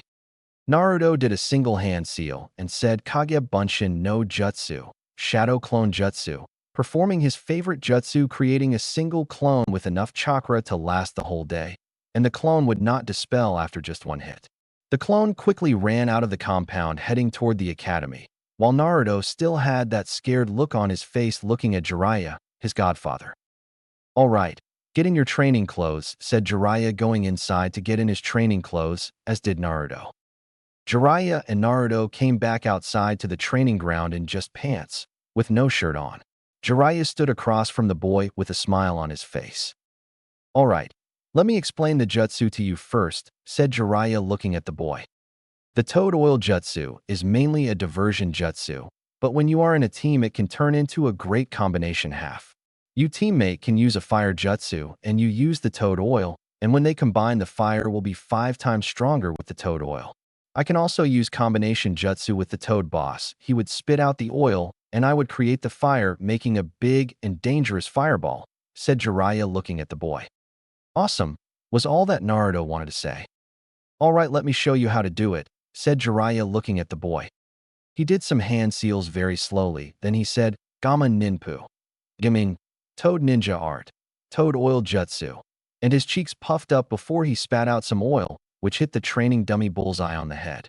Jiraiya finished the jutsu, and he walked back to stand beside the yellow-head boy. "Cool," yelled Naruto, jumping up and down in place. "Let's show you the hand seals," said Jiraiya, showing the boy every single hand seals one by one. Naruto did the hand seals for the jutsu very slowly, then he said, "Gamma Ninpu," meaning Toad Ninja Art, Toad Oil Jutsu, and nothing happened. He looked back at Jiraiya with a serious look on his face. "Gaki, concentrate the chakra in your stomach to gather the oil, then move it up to your mouth before spitting it out," explained Jiraiya, looking at the boy. "Okay," said Naruto, looking at his teacher with a lot of determination in his eyes. Naruto concentrated some chakra in his stomach, and he started gathering the oil. He went through the same hand seal, then said, "Gamma Ninpu," meaning Toad Ninja Art, Toad Oil Jutsu, moving the oil to his mouth using his chakra, and a little oil came out of his mouth, which he could only spit 3 feet away from his position. "Now you know what to do, just use more chakra to more oil, and move it up to your mouth quicker," said Jiraiya, looking at the boy, smiling. In the academy, the clone sat in his seat, just joking around with the boys and following everything that was going on in the class. Iruka was making the class extra boring today. He wanted to leave, but he was afraid that they could find out that he is just a clone, so he just stayed there joking with the boys. Sasuke was across from him, glaring at him, but he did not even bother to glance at the Uchiha Avenger. There were some more students looking at him. Sakura was looking at him, just glaring at the yellow boy, while Hinata was just throwing quick glances to him every few minutes. He finally decided to let the boring class get the better of himself, and he fell asleep. "Naruto, Shikamaku, wake up!" yelled Iruka, using his big scary head jutsu, which startled the boys, waking them up instantly. "We up," said Naruto, looking at his teacher. "Naruto, I want you to name all of the Hokages and what they were known for," said Iruka, looking at the boy. "Let me, Iruka-sensei. He will never get this right," said Sakura, laughing with her hands up. "Put your hand down, Sakura," said Iruka, looking at the girl. "Naruto, I'm waiting," said Iruka, looking at the boy. "First Hokage, named Senju Hashirama. He was one of the founders of this village along with Uchiha Madara. It is said that he created this village using his Mokuton-style jutsu. He later fought and defeated Uchiha Madara to get the title of Hokage. Second Hokage, named Senju Tobirama. He was the brother of the first Hokage. He was known for being able to create a vast amount of water with no water source around. He was a master of water-style ninjutsus. The third Hokage, named Gramps or Gigi. "No, that's not it," said Naruto Kami, looking at his sensei. "Hey Q-san, what's Gramps' name?" asked Naruto to the great demon. "Sarutobi Hiruzen," said Kyubi, laughing at the boy. "Thanks," said Naruto to the fox. "Hurry up, and why do you call the third Gramps?" asked Sakura, glaring at the boy. "Shut the hell up, Sakura," yelled Kiba from behind Naruto. The third Hokage, named Sarutobi Hiruzen, known as the god of shinobi for his knowledge of ninjutsu. He was trained by the first and second Hokages. He trained the 3 legendary ninjas known as the Sanins. Jiraiya was one of them, and that's all I can remember. He's been in office longer than all of the other Hokages combined. The fourth Hokage, name I don't really know, he was the strongest and youngest of all the other Hokages. He was trained by the legendary Sannin Jiraiya. He was known all around the world as the Yellow Flash of Konoha for his teleportation ninjutsu. He died fighting against the strongest of all the tailed demon, sealing the demon inside a baby, giving his own life, said Naruto calmly looking at the academy teacher. Everyone looked at him shocked. Naruto was supposed to be an idiot, and he knows all that information about the village. That's correct, said Iruka smiling at the boy. He cheated, yelled Sakura pointing at the boy. From what? Asked Naruto glaring at the girl. Sakura just looked at everyone in the class with nothing to say. Think before you fucking talk, forehead, said Kiba laughing from behind Naruto. Naruto, if you knew all this, why did you vandalize the monuments? Asked Iruka looking at the boy. Because I'm going to surpass all of them, said Naruto smiling. Namake's compound. Good, said Jiraiya looking at the boy smiling. For the next 2 days you will work on controlling the jutsu and its accuracy, said Jiraiya looking at the boy. Can't I do it with the clones? Asked Naruto looking at his sensei. Yes, this is how we're going to do it now. Every time you can perform a jutsu with full power, you can use the clones to completely master the jutsu, said Jiraiya looking at the boy. Create 5 clones so that they can finish this jutsu while we work on something else, said Jiraiya looking at the boy. Kage Bunshin no Jutsu, Shadow Clone Jutsu, said Naruto creating 5 clones like his sensei instructed him. The 5 clones went ahead and they each stood across from a practice dummy and they started going through the series of hand seals used for the jutsu that they were to practice, and together they all said, Gamma Ninpu. Gamin, Toad Ninja Art, Toad Oil Jutsu, and out of their mouth they shoot out some oil, which hit the training dummies. They continued doing the same thing over and over each time, adding more power to the jutsu. Now do it against each other. Try to hit each other running slowly and increase the speed over time, said Jiraiya to the clones, and they started to run slowly like academy kids doing the hand seals to the jutsu. Okay, Naruto, summon the toad that you want to use the combination jutsu with, said Jiraiya looking at the boy. Naruto bit his thumb and went through the series of hand seals for the summoning jutsu slowly. He put the blood on his palm, then said, summoning a toad almost as big as himself, the same one that he trained with for the first time. You can go back, Gamakino. He's not ready for the jutsu, said Jiraiya looking at the yellow-head boy. What do you mean? Yelled Naruto looking at the man. He will summon you later, Gamakino, said Jiraiya looking at the toad. The toad went back to MT Mayaboku, and Jiraiya turned to look at his student. You perform hand seals too slow, said Jiraiya looking at the boy. But Naruto tried to plead to his sensei. Don't say anything, said Jiraiya with a serious look on his face.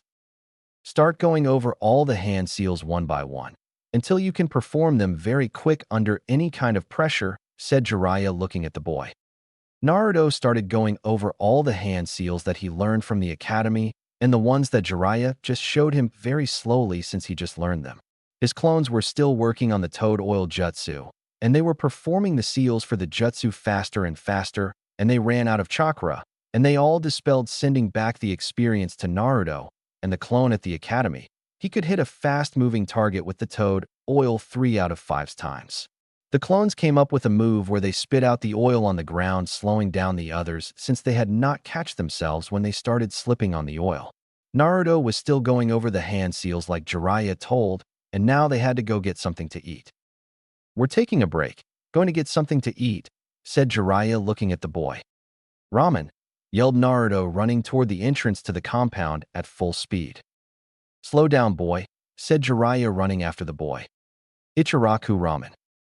Naruto and Jiraiya walked inside the little stand, and they each took a seat on a stool waiting for someone to take their order. There was no business since school wasn't out yet, so the old man was in the back of the ramen stand just sitting there. Naruto was getting really impatient since he did not see the old man or Ayam yet. Hey, old man, screamed Naruto from his seat. Naruto, is that you? Shouted the old man from the back of the ramen stand. Yes, said Naruto when he saw the old man in his sight. Oh, you are here with your sensei again, said Tucci looking at the legendary Toad Sage. Hello, Jiraiya-sama, said Tucci greeting the old man. Hey, said Jiraiya putting the peace sign up. They ordered their food and ate, and they went back to the compound to continue Naruto's training, which was going along very great since Naruto was a really fast learner once you perform the thing in front of him as a demonstration. Namake's compound. Jiraiya walked inside the entrance of the compound, and they went to the training ground to get ready to train Naruto to use the combination ninjutsus with the toads, but before that he has to master his wind chakra type. Jiraiya knew that he had wind and water chakra because of his father and mother, so now he just had to see if he was right about what he thought. Naruto was standing across from his sensei, waiting for his training session to start. "I'll be right back, Gaki," said Jiraiya, disappearing in a puff of smokes. "Sensei?" screamed Naruto to his now-gone sensei. Jiraiya appeared close to the lake where the hot springs is located, and he unsealed a sword from a scroll. He was about to cut down a tree to take the leaves, but then he thought about it. "If I cut trees around here, I won't have any place to hide for my research," thought Jiraiya, looking at the tree. He disappeared in a puff of smokes, and he reappeared in the forest just outside the wall of the village and proceeded to cut off a lot of branches from the tree because he needed the leaves to train Naruto. Jiraiya sealed the branches in a storage scroll, and he went back to the compound to start the boys' training. "Okay, Naruto, this here is one of the hardest training you will ever have to go through," said Jiraiya, looking at the boy with his face serious. "What?" said Naruto, a little nervous. "Come here," said Jiraiya, taking out a piece of paper. "Flow your chakra through this," said Jiraiya, handing him the piece of paper. Naruto flowed his chakra through the little piece of paper, and the paper got split in 4 equal pieces. One of the pieces crumbled to dust, one of them got wet, one of the pieces got burned, and the last piece just looked like somebody balled it up. Naruto looked at his sensei, waiting for an explanation from the man, but Jiraiya was still standing there frozen with his mouth and eyes wide open. Naruto tried to get Jiraiya to move, but the Toad Sage stood in the same position for a whole minute. The legendary Toad Sage finally did some movement, and he fell straight on his butt. "What is wrong with you, sensei?" asked Naruto, looking at the man. "It is not every day that you see someone with the ability to use all 5 elements, and one as young as you is barely seen," said Jiraiya, smiling at the boy. "Yeah, I'm awesome," screamed Naruto, jumping up and down, before he started running around the compound in joy. "Okay, let's start. The faster you finish this, the faster we can work on the combination jutsu," said Jiraiya, looking at the boy. "Yeah," screamed Naruto, standing across from the Toad Sage. "Naruto, create as many clones as you can," said Jiraiya, looking at the boy. Naruto was about to do the hand seals when Jiraiya stopped him. "We can't do this here," said Jiraiya, looking at the boy. Jiraiya put his hand on Naruto's head, and they both disappeared in a puff of smokes, using the body flicker jutsu. The two reappeared in the middle of the Forest of Death, which was a forest mostly used for the Chunin exam. Jiraiya unsealed the branches that he got from the forest just outside the village, and he put the branches on the ground. "Now create as many clones as you can," said Jiraiya, looking at the boy. Naruto did the single hand seal that he needed to perform the Shadow Clone Jutsu, and he yelled, "Kage Bunshin no Jutsu, Shadow Clone Jutsu," and with that 200 clones popped into existence all around the two. "Now each of you grab a leaf," said Jiraiya, pointing at the branches on the ground. Each of the clones took a leaf from the branches that was on the ground, leaving just the stick behind. Jiraiya was sitting on a rock that was nearby, waiting for them to get ready to start. All the clones and Naruto stood around Jiraiya with a leaf in each their hands, that when they felt that the clone that was at the academy dispelled, knowing that the academy was over. "Okay, now what you have to do is cut the leaf in half with your chakra," said Jiraiya, showing the boy what to by taking a leaf from one of the trees and put it in his palm. He concentrated his chakra into the leaf, and the leaf was cut in half. "How did you do that?" said Naruto, looking at his sensei. "Just think about your wind chakra. It is like a blade. Think about it, and flow it to leaf and make it as thin as possible, cutting the leaf. This training takes other ninjas years to master. But with you clones, you can train one with 100 clones, and you will gain 100 days worth of training," explained Jiraiya, looking at the boy. "You heard Jiraiya sensei," screamed Naruto, starting with the training. All the clones started working hard on cutting the leaf in two.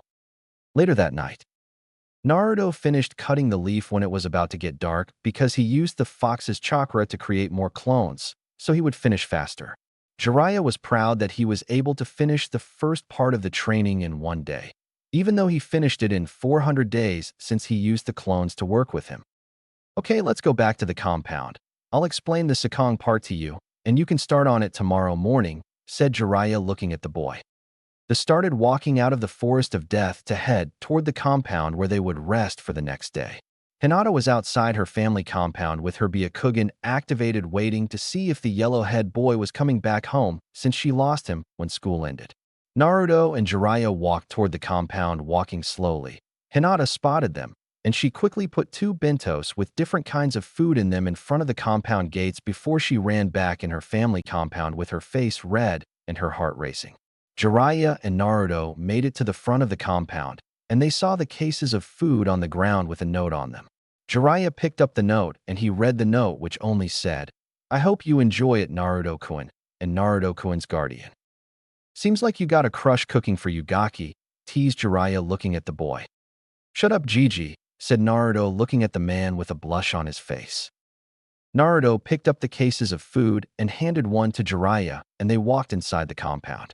They went inside and sat down to eat their food. They opened the cases and a delicious aroma hit their faces and had both of them drooling over the scent of the food.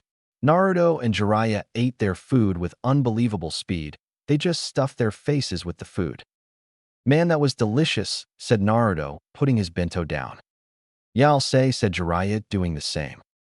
"Okay, Naruto, you need to rest, because tomorrow we are going to finish the training," said Jiraiya looking at the boy. "Remind Jiraiya to come to your mindscape," said the 9-tailed demon lord to the kid. "I almost forgot," said Naruto to the fox. "Gigi," Kyuubi said, "don't forget to go to my mindscape," said Naruto to the toad sage. "Oh, I almost forgot," said Jiraiya looking at the boy. Jiraiya walked and sat in front of the boy, closing his eyes and putting his hand on the yellow-head boy's head, and he found himself in a big place with many doors, instead of the sewer that they were used to. But the walls were a little old, and some was brand. Naruto has been getting happier with his life, so the place changed from a sewer to an old place with some of the walls brand new, meaning they were getting newer over time. Jiraiya made it to the front of the place where Kyuubi was sealed. "Hello, Jiraiya. Would you mind sitting down?" said Kyuubi looking at the man with a big chewing toy between his jaws. "Hey there, Kyuubi," said Jiraiya, sitting in a meditating position. The demon lord closed his eyes and found himself in Jiraiya's mindscape, and the first thing he saw when he got there was several pictures of beautiful, sexy, naked, young women with smiles on their faces. He went around with a big grin on his face and adjusted the man's eyes and made copies of the pictures and put them in his mind. "It's done," said Kyuubi, and Jiraiya opened his eyes. "I'll see you around," said Jiraiya, getting up. "No problem," said Kyuubi, going back to chewing on his toy. Real world. Naruto took the cases and put them in front of the gates with a thank you note on them, and he went back inside to start his meditating session on the little lake. He wanted to meditate somewhere else, but Jiraiya told him that he had to meditate on the water. Chapter 7. A Plan Revealed. Naruto woke up and he started getting ready to do the physical workout so he could start his day. He remembered that the leaf-cutting exercise was really hard yesterday, and Jiraiya said that the training that he is going to do today is harder, and he was excited knowing that it would make him stronger. He started stretching, and when he looked around, he saw that his sensei was already up, and he was meditating on the water, like he made the yellow-head boy do every night. Naruto started doing the push-ups, then the sit-ups, he did some squats, and he went through all the katas to the taijutsu style. After doing all that, he ran 3 laps around the compound. When he finished with the physical workout, he sat down beside Jiraiya on the water, and he started to meditate to regain his chakra back, so he would not be weak when the training starts. Naruto and Jiraiya got up when they finished training so that they would start with the training that they are about to go through. Naruto did a single hand seal, then said Kage Bunshin no Jutsu, Shadow Clone Jutsu, and he created a clone. That is the clone that would go to the academy today. The clone went inside the main house and put the clothes that Naruto usually wears on, and he headed toward the academy, while Naruto stayed back to start his training. Naruto created a clone of himself also, and the clone put his clothes on and headed toward the hot springs to find a good peeking spot for his research. "Naruto, we are going to the Forest of Death again, because you will be using a lot of clones again for today's training," said Jiraiya looking at the boy. "Okay, what was that clone for, sensei?" asked Naruto as they were walking toward the front entrance. "Oh, don't worry about. I sent that clone to check out the forest before we get there to make that there is no one there, said Jiraiya looking at the boy with a smile on his face. Jiraiya put a hand on Naruto's head, and with that they disappeared in a puff of smokes, reappearing in the Forest of Death, where they would continue the training for mastering the wind element. Unlike the day before where they were in the middle of the forest, today they were in a large clearing. Jiraiya removed his hand from the boy's head and went by the clearing. He went through a series of quick hand seals before saying Doton, Doryu Jihiki, Earth Style, Earth Flow Rampart, and a large and wide ridge rose from the ground. Jiraiya was on top of the ridge while Naruto was on the ground looking up at his sensei. Jiraiya looked at the ridge and knew that something was missing. He went through another series of hand seals, then he said Suiton, Taketsubo no Jutsu, Water Style, Waterfall Basin, and a waterfall started falling from the top of the ridge. Jiraiya jumped down with one thing on his mind: something was missing. Jiraiya walked toward the waterfall and he went through some other hand seals, then he said Doton, Doryu Heki no Jutsu, Earth Style, Earth Wall, and a wall rose up from the ground in front of the waterfall. He created another earth wall alongside the other one, and he walked back toward the yellow-head boy. All right, Gaki, all you have to do is split the waterfall with your chakra alone, said Jiraiya, pointing at the waterfall. He jumped on the earth wall and showed the yellow-head boy what he was talking about by splitting the waterfall with his chakra. After that, I'll be stronger, right? Said Naruto looking at his sensei. Sure, then I can teach you more jutsus, said Jiraiya looking at the boy. All right, let's go, screamed Naruto, jumping up and down. Naruto did a single hand seal, then he said, Taju Shuriken Kage Bunshin no Jutsu, Multi-Shuriken Shadow Clone Jutsu. And he created 50 clones to do the exercise along with him. The clones and himself jumped on the earth walls, and they started pushing their chakra in the waterfall with the hope of splitting it. They just started doing the exercise, so Jiraiya found somewhere to sit down and meditate while the boy was doing the exercise. 6 hours later, the clone that was at the academy was dispelled, sending Naruto all the experience and knowledge from school, and how Sasuke tried to fight him the whole day, but the clone did not fight, knowing that his cover might get blown. Naruto succeeded in splitting the waterfall, and he was currently resting to regain his chakra for the combination ninjutsu that he was going to learn. Jiraiya went back meditating after congratulating the yellow-head boy, because they would continue training here since they could make more destruction in the forest than in the compound. Having regained some of his chakra back, Naruto got up, and he looked at his sensei. All right, let's get started, sensei, said Naruto looking at the man in front of him. Okay, said Jiraiya, getting up from the rock he was sitting on. Summon the toad, said Jiraiya looking at the boy. Naruto bit his thumb, drawing some for the summoning jutsu. He put the blood on the palm of his right hand, and he went through the hand seals using the exact amount of chakra that he used to summon Gamekino before. After doing the hand seals, he said, Kuchios no Jutsu, summoning jutsu, and summoned the medium-sized toad that he trained with. Hello, Naruto-san. Are you ready now? Asked Gamekino looking at the boy. Believe it, said Naruto looking at the toad that was almost his size. Okay, Naruto, you don't really need any hand seals for this jutsu, since you just combine your chakra with the toad to perform. But know that you have to insert your chakra at the right time, or it won't work, said Jiraiya looking at the boy.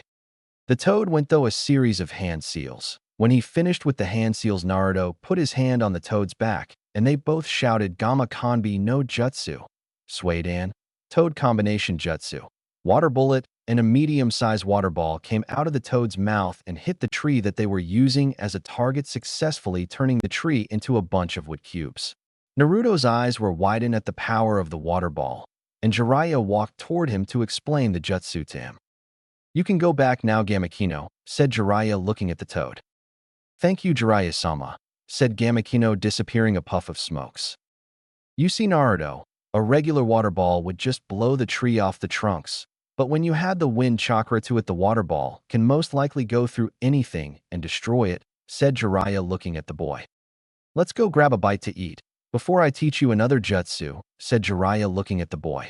Nobody in the village knew that Jiraiya was training Naruto except for the third Hokage, Tuchi, Ayam, and the tailor that made Naruto's clothes, and they did not want anyone to find out yet, or it would be suspicious why the legendary Toad Sage of the village was training the demon brat. Jiraiya put a hand on his student's head, and they disappeared in a puff of smokes, reappearing in the Namake's compound. As soon as they got there, Jiraiya and Naruto sensed some kids outside the compound, and Naruto went to the gates while Jiraiya went inside. Naruto opened the door to see Shikamaru, Choji, and Shino in the front of the gates. "Hey guys, what are you doing here?" said Naruto looking at his friends. "To chill, what else?" said Shikamaru walking in the compound. "Oh," said Naruto walking toward the lake where they would chill. The boys sat by the lake while Naruto went inside to tell Jiraiya that he had some friends over. "Gigi, I have some friends over, so I can learn the jutsu after they leave, okay?" said Naruto looking at the man. "I'll be out in a minute," said Jiraiya looking at the boy while he was drinking some tea. "Okay," said Naruto looking at the man. "With Sasuke." Sasuke was in his clan compound training with his Sharingan since he wanted to master the Jujutsu as fast as possible if he wanted to kill his brother. Again, he saw a man in a long white coat with a mask appear in front of him. At first, he wanted to attack the man, but then he decided against it. "I'm here to help you," said the masked man looking at him. "Go on," said Sasuke looking at the man. "Here is what you should start with, if you don't want to waste your chakra," said the man looking at him. They proceeded to gather some chakra to the bottom of his feet, and Sasuke saw the amount of chakra the man used with his Sharingan, and the man walked up the tree and down. It's called the tree climbing exercise. You can't use too much chakra of the tree will blow up, and you can't use too little because you will fall down, said the man before he disappeared from the compound. Sasuke gathered the same amount of chakra to his feet, and he tried to walk up the tree like the man showed him, but the tree just blew up, sending him to the ground. Sasuke got up and he tried again, but his time using less chakra than the first time, and he got up about 5 steps. He fell down, and now he knew that he had to keep the chakra the same the whole way up. Sasuke got on the tree again, this time walking the whole way up the tree. He decided that he would run up the tree this time since he got the idea that it would make him better. Sasuke spent the whole time going over his fire jutsu arsenal again, seeing the result of the tree climbing exercise. Namake's compound. Jiraiya walked out of the house and went by the lake to see Naruto talking with his friends by the little lake that was located in the back of the compound. Jiraiya walked up to them without any one of them realizing it, and he sat behind them without making a sound. "What you guys talking about?" said Jiraiya, suddenly scaring the living shit out of them. "Don't be sneaking up on people like that," yelled Naruto looking at the man. "Shut up," said Jiraiya, smacking him on the head. "Hey Shikamaru, how is it going?" said Jiraiya looking at the boy. "I'm fine, Jiraiya-sama," said Shikamaru bowing in front of the man. "How is your dad?" said Jiraiya, putting a hand on the boy's shoulder. "He's fine, but he's a drag," said Shikamaru, smiling at the man. "You are from the Aburame clan, right?" said Jiraiya looking at Shino. "Yes, Jiraiya-sama," said Shino, bowing in front of the man. "And you are from the Akimichi clan?" said Jiraiya, smiling at Choji. "Guys, I'll have to cut your time short, but I'll give you something to do. Don't tell anyone that I'm the one who gave it to you, since I do not want the council to know that I'm here," said Jiraiya looking at the boy. "Yes, sir," said all of them at the same time.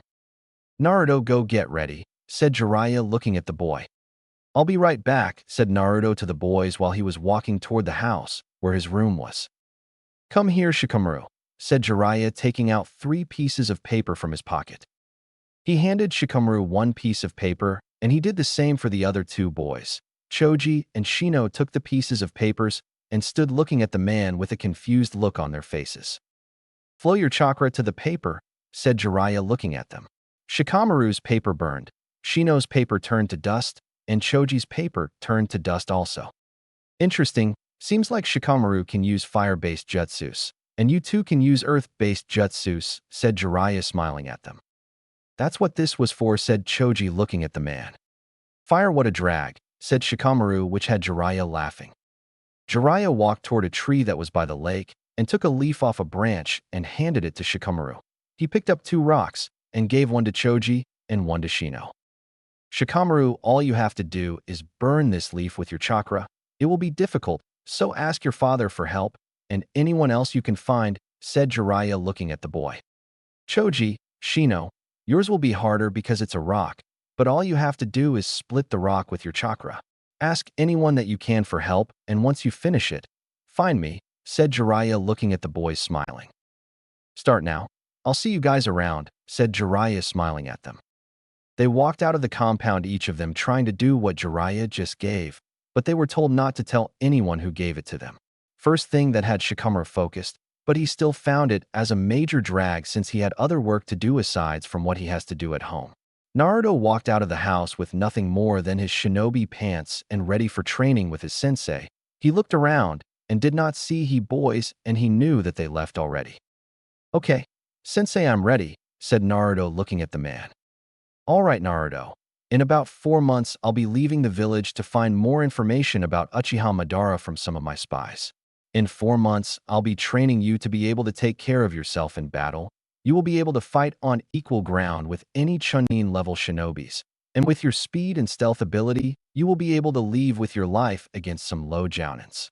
I taught you the combination jutsu because it will help you in battle against stronger opponents, and summon some battle toads to help you in battle. By the time you graduate, I'll be back to train you some more, and we can have some more fun then.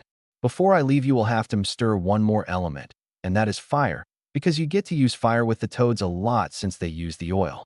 Right now, we'll start with your fire training, said Jiraiya looking at the boy smiling. Why do you have to leave? Asked Naruto looking at the man with a sad smile.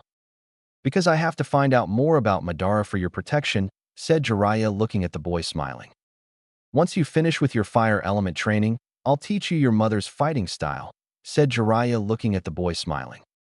Awesome, what do I do? Asked Naruto looking at the man with a big grin on his face.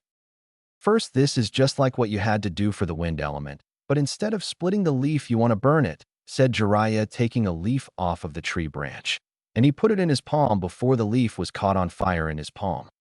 Create some clones, said Jiraiya looking at the boy.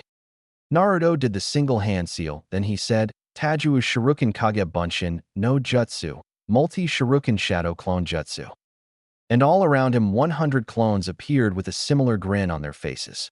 They each took a leaf of the branch, and they started on doing the exercise. They were getting some advices from the fox and from Jiraiya.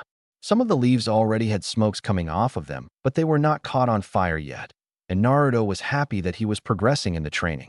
He found this training easier than the one that he had to do for his wind chakra, since he did not have to make it as thin as possible, he just had to channel it to the leaf. Naruto spent the rest of the night working on the exercise, and he was happy that he got before his meditation time. He was finally ready to learn some ninjutsus, and he was happy about that. A week later. In the past week that passed, Naruto did not learn any ninjutsu from the Toad Sage. Instead, he learned his mother's taijutsu style after mastering the fire element. Shikamaru worked nonstop on the exercise, and with the help of his dad, he finally had it down 5 days later. He trained with his dad to improve his chakra reserve, and he also learned the water walking exercise from his dad. Sasuke spent his time training his Sharingan. He would use his Taijutsu in every spar that they had in the academy, but he only wanted to test against Naruto now, but the boy never wanted to fight with him. Shino and Choji did not finish the exercise yet, but they trained with their family to improve their chakra reserve, and they trained in Taijutsu, but they still did not tell anyone where they got the rock idea from. Naruto was now ready to learn some ninjutsus since he spent his whole time mastering the Uzumaki Taijutsu style, which was a mass movement style, which matched Naruto perfectly since he was really fast. He learned a few seals trick like how to seal things in storage scroll, and he was currently working on a seal which could instantly heat up instant ramen cups. Naruto woke up in the morning and he was stretching, getting ready for his training day. He was happy that his sensei was taking his time to train him. He finished with the physical workout, and it was time for him to punch and kick the tree that was in the middle of the training ground to improve his hitting power. Jiraiya made him put weights on his arms and legs for this exercise. Naruto finished with the exercise about 1 hour later, and he went inside to get something to eat before Jiraiya woke up and worked him to death. Jiraiya woke up and he took a shower. He then went downstairs and saw some food prepared and a cup of tea. He ate the food and drank the tea before going outside to find Naruto waiting for him. All right, Naruto, today we work on your reflexes, said Jiraiya looking at the boy. What are we doing? Said Naruto looking at the man. Jiraiya bit his thumb, then he did some fast hand seals, then said Kuchiyos no Jutsu, summoning jutsu, and he summoned 2 medium-sized toads.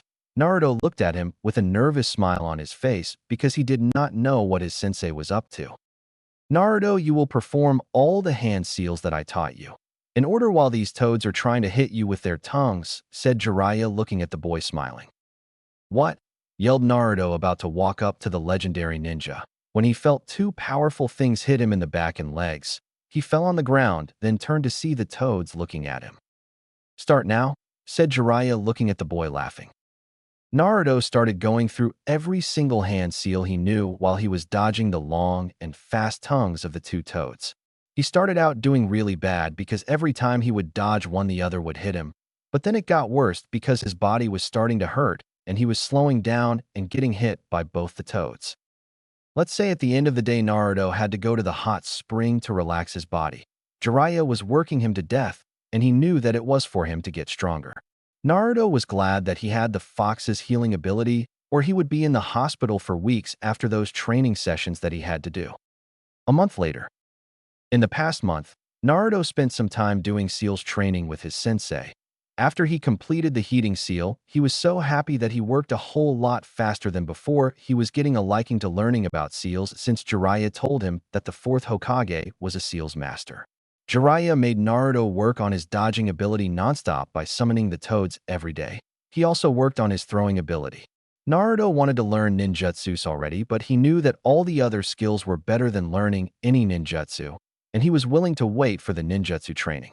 Jiraiya improved his stealth to an even greater level, which was a bad thing for the village since Naruto was a known prankster in the village.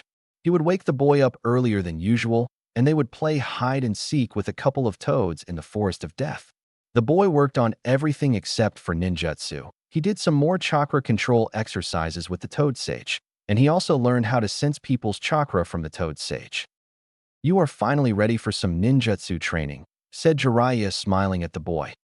Yippee! Yelled Naruto jumping up and down with a big smile on his face. Calm down. Create some clones. I want you to learn these jutsus fast, so that we can move on, said Jiraiya looking at the boy.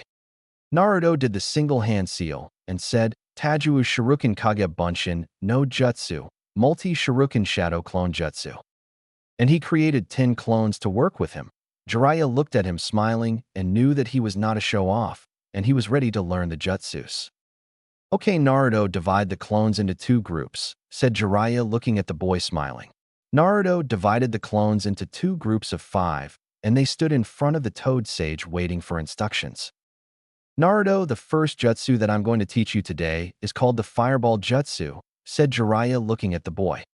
Let me show you how it works, said Jiraiya looking at him. The toad sage went through a series of quick hand seals, then he took a deep breath before he said Katan, Inden, Fire Style, Fireball, and a jet of fire came out of his mouth and turned one of the practice dummies to ash. Wow, said Naruto looking at the man with stars in his eyes. Here are the hand seals, said Jiraiya showing him all the hand seals one by one. Naruto did the same hand seals really fast, then he inhaled before saying Katan, Inden, Fire Style, Fireball, and a small jet of fire came out of his mouth, which only made it a feet from his position.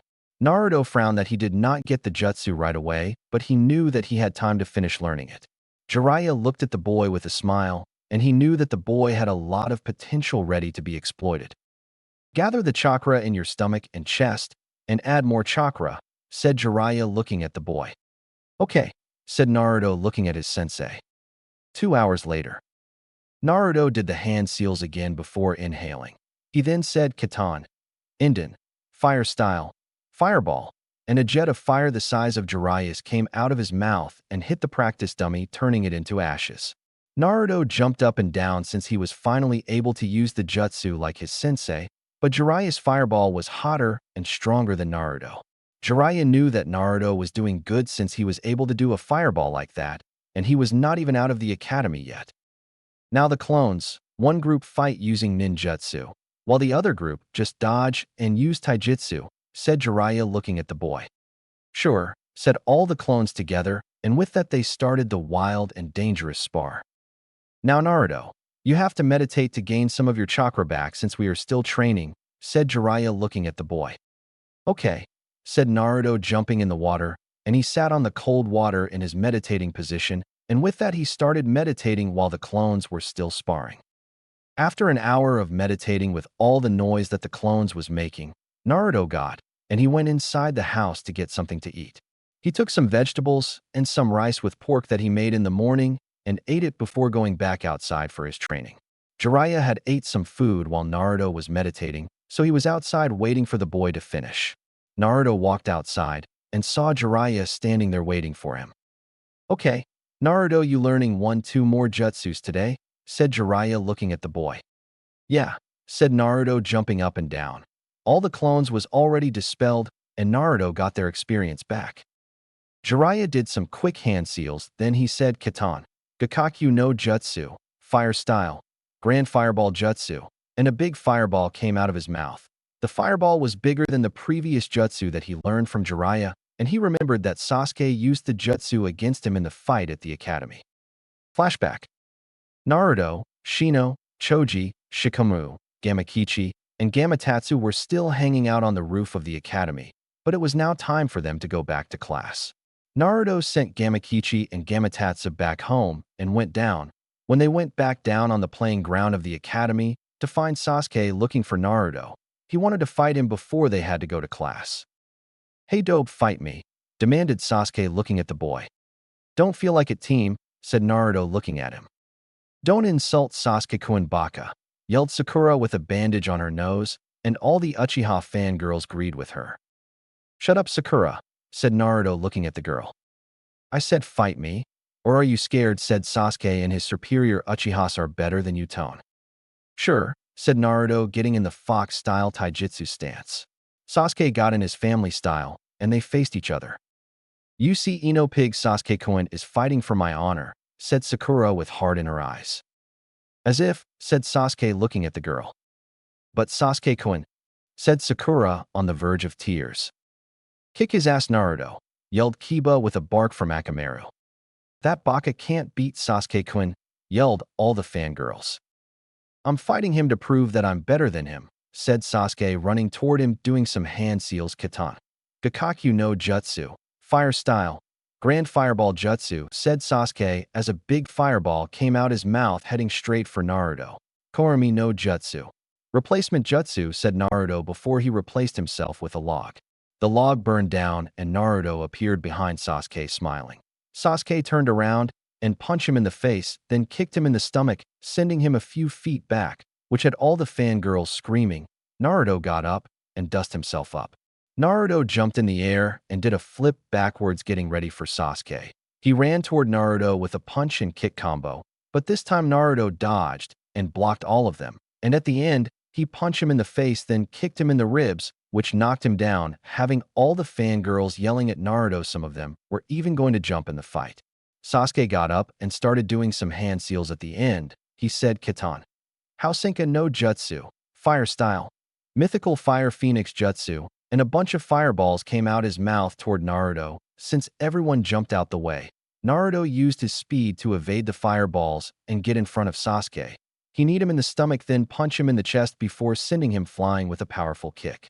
Sasuke did a flip in midair and landed on his feet with some blood on the side of his lips. He started running toward Naruto with his anger building up. He threw a punch at the yellow-head boy, but Naruto ducked to evade before he did a swept under him, making the Uchiha jump in the air. Sasuke was coming down with a kick meant for Naruto's head, but Naruto kicked it away with a kick himself. Sasuke fell on his feet and punched Naruto in the face, making a little blood come out the side of the yellow-hair boy's mouth. Flashback end. "Here are the hand seals, and you know what to do when learning a fire jutsu," said Jiraiya looking at the boy. "Yes, sir," said Naruto starting on the jutsu. Naruto jumped back from the legendary ninja doing the hand seals. By now he already knew how to gather the chakra to perform a fire jutsu. So after doing the correct hand seals, he said Katan, Gakakyu no Jutsu, Fire Style, Grand Fireball Jutsu, and a big ball of fire came out of his mouth heading for nothing in particular. Naruto kept the fireball going for about 1 minute before stopping the jutsu, not to waste any chakra on it. Naruto was satisfied with learning the jutsu, and he knew that he was getting stronger every time he trained with the legendary ninja. Chapter 8. Jiraiya's Departure. 3 months later. Now there was only 1 month before Jiraiya has to leave the village in search of information about the legendary Sharingan wielder Uchiha Madara. He did not want to leave the boy all alone once again, but he knew that Naruto had friends now and he was strong enough to handle himself against any threat. Jiraiya decided that this month he was going to train the boy nonstop, so he could get everything that he had to teach him before leaving. In the past 3 months, Naruto mastered the Fireball Jutsu, the Great Fireball Jutsu, the fire-blowing jutsu which was mainly used with the toads in battle to ignite the toad oil, the Great Breakthrough Jutsu, the Wild Wind Jutsu, which was just like the Great Break though, but it was wider than the Great Breakthrough for fighting opponents that are spread out. Shikamaru came around one day and Jiraiya taught him the Great Fireball Jutsu, and he spent a month working on it to master it. His dad saw him practicing one day, and he asked him who taught him that jutsu, and he did not tell, saying that he found it in the library. Choji and Shino both came around when they finished with the rock exercise, and Jiraiya taught them the earth wall jutsu. Flashback jutsu a month ago. Jiraiya was sitting on top of a rock in the training ground watching his student struggle to perform the wild wind jutsu. Shino and Choji arrived by the compound, and they looked around before knocking on the gates. Jiraiya walked to the entrance, and he opened the door to find the Akimichi heir and the Aburame heir in front of him. "Hey, how is it going?" said Jiraiya looking at the boys. "Hello, Jiraiya-sama," said Shino bowing in front of the man. "Hello, Jiraiya-sama," Choji said bowing in front of the man while eating some chips. "I'm guessing you two finished the rock exercise," said Jiraiya smiling at them. "Yes, sir," they both said at the same time. "Come on in," said Jiraiya looking at them, and they headed toward another training ground away from the one that Naruto was working on the wind jutsu. "Okay, look," said Jiraiya looking at the boys. He went through a series of quick hand seals, then he said Doton, Doryu Heki no Jutsu, Earth Style, Earth Wall, and a wall made of earth rose up from the ground in front of him. "Here are the hand seals," said Jiraiya, showing them the hand seals one by one. "Thank you, Jiraiya-sama," they both said at the same time. "Get your parents to help you," said Jiraiya smiling at them, while they were heading toward the entrance of the compound. Flashback end. Naruto woke up and he started getting ready for his day. He knew that he had to be ready because if the fox wasn't healing him, he would be in the hospital after every training session that he had with his sensei. He started stretching his body. He was very flexible now after all those dodging sessions with the toad. He had to be, or he would be crippled. He finished stretching, so he started doing the physical workout before running 3 laps around the compound. Jiraiya had put the gravity seal back on him because he was not able to control his speed yet. He started punching and kicking the tree that he's been kicking for the past 4 months to put more power behind his punches and kicks. Jiraiya came out of his house to find Naruto meditating on the water. He had 2 cups of tea in his hand and set one down on a rock for the boy. Naruto got up and he walked toward the rock and picked up the cup of tea that his sensei brought for him. "Hey, sensei," said Naruto looking at the man. "You ready for today?" smirked Jiraiya looking at the boy. "Yeah, believe it," said Naruto laughing. "Okay, get ready," said Jiraiya laughing. Jiraiya put the cup that he was drinking the tea from down, and he went through a series of quick hand seals, and his hair covered his body and turned to spikes. Jiraiya canceled the jutsu to give Naruto some time to think about it. Naruto looked at his sensei with stars in his eyes and his mouth wide open. "You're going to teach it to me," said Naruto looking at the man with an excited expression on his face. "Yeah, that's the last jutsu you're learning before I leave. So you have a month to get the basics down," said Jiraiya looking at the boy smiling. "Awesome," said Naruto looking at the man with stars in his eyes. "Here are the hand seals," said Jiraiya looking at boy, showing him all the hand seals one by one. "Concentrate the chakra in your hair and grow it out before you harden it," said Jiraiya looking at the boy. "Okay," said Naruto doing the hand seals, then he said Ninpu, Hari Jaizu, Ninja Art, Underworld Garden Spike, and nothing happened. A month later, Naruto was meditating, but this time instead of feeling everything around him, he found himself in a mansion-like place with orange walls. He knew where this place was. It was his mindscape. Naruto down the hallway toward the gates where the QB was sealed, because he knew every time he found himself in his mindscape the fox needed him for something. Naruto arrived to the front of the gates, and he saw the fox chewing on his big toy, which was a replica of Uchiha Madara. The fox gave Naruto the direction on how Madara looked. "What is it, Kyubi?" said Naruto looking at the boy. "You should call me Kyubi-sama, you insolent human," yelled the fox looking at the boy. "In your dreams," said Naruto looking at the fox. "Whatever," said the fox looking at the boy. A scroll appeared in front of Naruto that looked exactly like the summoning scroll that Jiraiya carried. "What is this?" asked Naruto picking up the scroll. "It is a summoning scroll for foxes," said the demon lord looking at the boy.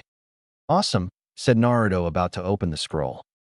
"No, you must talk to the head of the toads first before signing it," said the fox looking at the boy.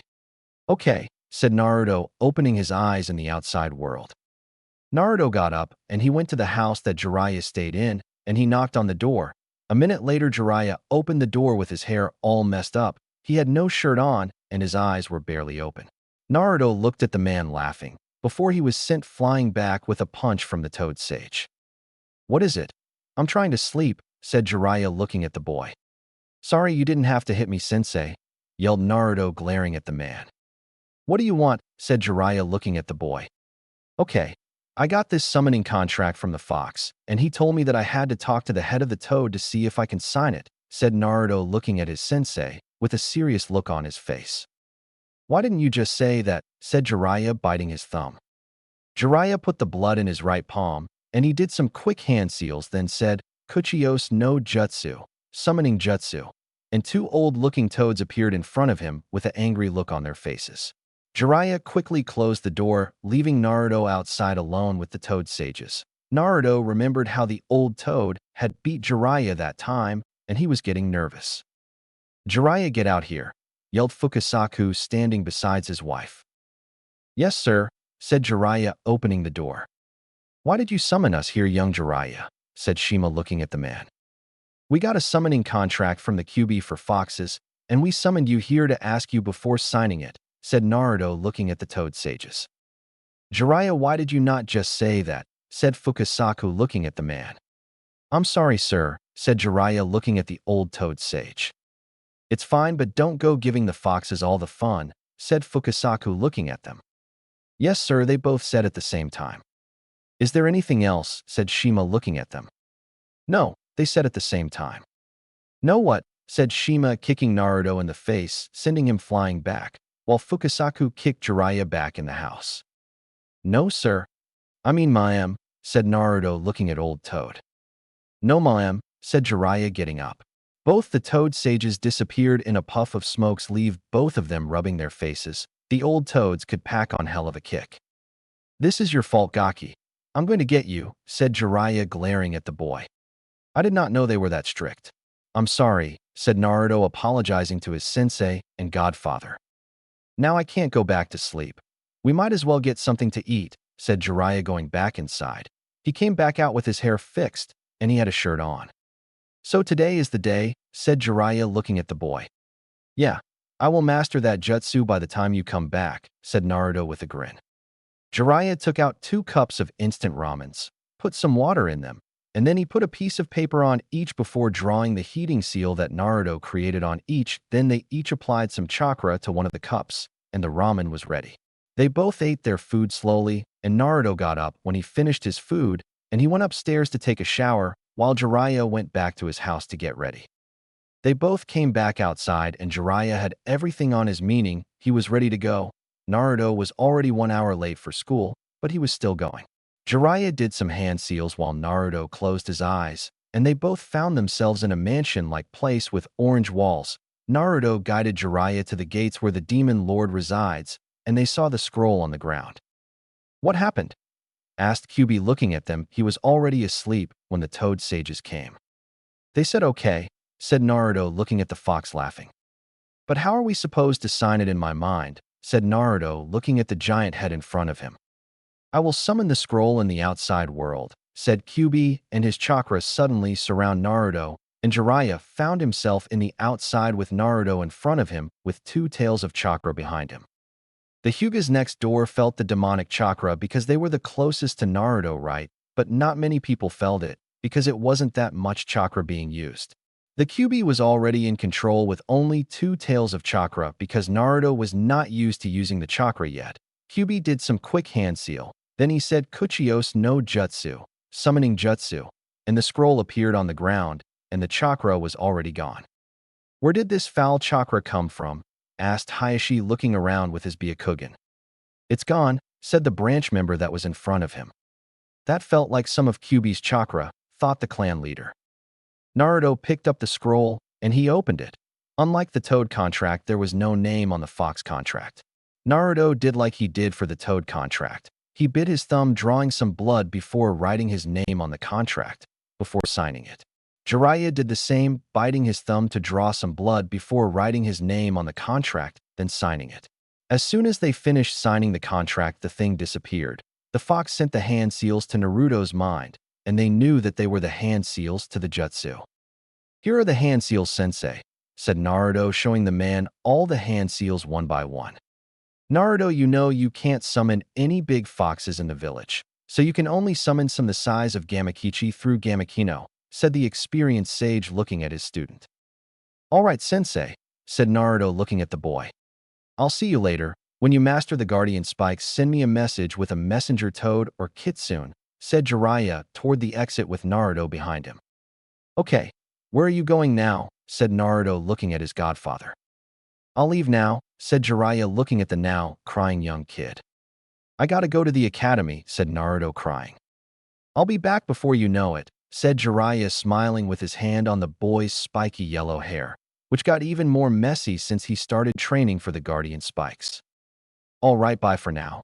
Hurry and get to the academy before you are late, said Jiraiya as he disappeared in a puff of smokes to make the departure easier on both of them. Naruto walked immediately, putting back his happy mask, but not all of it was a mask since he was really getting happier with his life now. Naruto walked inside the class at least 1 hour late with a big smile on his face. All the kids started laughing, knowing that Iruka was going to snap on the spiky hair boy. It's been 5 months since he has been in the academy himself instead of a clone. The only difference that was shown in his features was the fact that his hair was longer, now reaching his shoulder. Naruto, where have you been? Asked Iruka, looking at the boy. I was lost on my way here, said Naruto, looking at the man, smiling. Stop lying, Naruto, yelled Iruka when he heard the whole class laughing. No, I'm telling the truth, said Naruto, looking at the man, smiling. Go to your seat, yelled Iruka, looking at him. Naruto walked up the stairs leading to his seat now, before Sakura stuck her leg out, hoping to trip the boy for some quick laughs.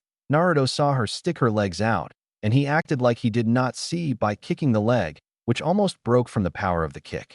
Sakura let out a heavy and painful scream when she felt her leg, and she thought that her leg was broken. She tried to get up and run toward the boy, but she could not handle the pain in her legs, so she sat back down. Naruto, what was that for? Asked Iruka, looking at the boy, but of course he saw Sakura trying to trip him first, but he could have broken the girl's leg. I wasn't looking, but what was her leg doing in my way? Said Naruto, taking his seat. That's true, said Iruka, looking at the boy. You're not going to do anything to him, yelled Sakura, looking at Iruka with anger in her face. You did provoke him, said Iruka, turning around. So what? Yelled Sakura to the class instructor. Stand by the wall, Sakura, yelled Iruka, looking at the girl, who got up and walked toward the wall while everyone was laughing at her. Naruto put his head down, and he found himself deep asleep with Shikamaru sleeping beside him. The two boys were at the bottom of the class, Shikamaru before last, and Naruto the dead last of the class. Shikamaru and Naruto did everything average. They got the minimum to pass on everything, not a point above. Naruto was still not book smart, but only because he never took the time to read a book he liked to see or listen to things to learn. Sasuke was still the top of the class, with Hinata right behind him as the top kunoichi in the academy, and Ino the second, with Sakura right behind her. Sasuke still trained every day. Since he learned the leaf exercise, the root member never came back, so he just learned more fire jutsus and worked to master them. He had one thing on mind: beating Naruto would take him closer to beating his brother, and he still did not know why he was thinking that, since Naruto was an academy student like himself. Since that terrible night, the last Uchiha of the village has been having one nightmare, one vision, and he was in class right now having the same terrible vision the night that his parents and his family died. Flashback, that night. The night was silent. A pitch-black sky hung over the world like a suffocating blanket. It was silent. The full moon hung over the sky, the only light that night. Nothing made a sound. If anyone had been out that night, they would have felt uneasy.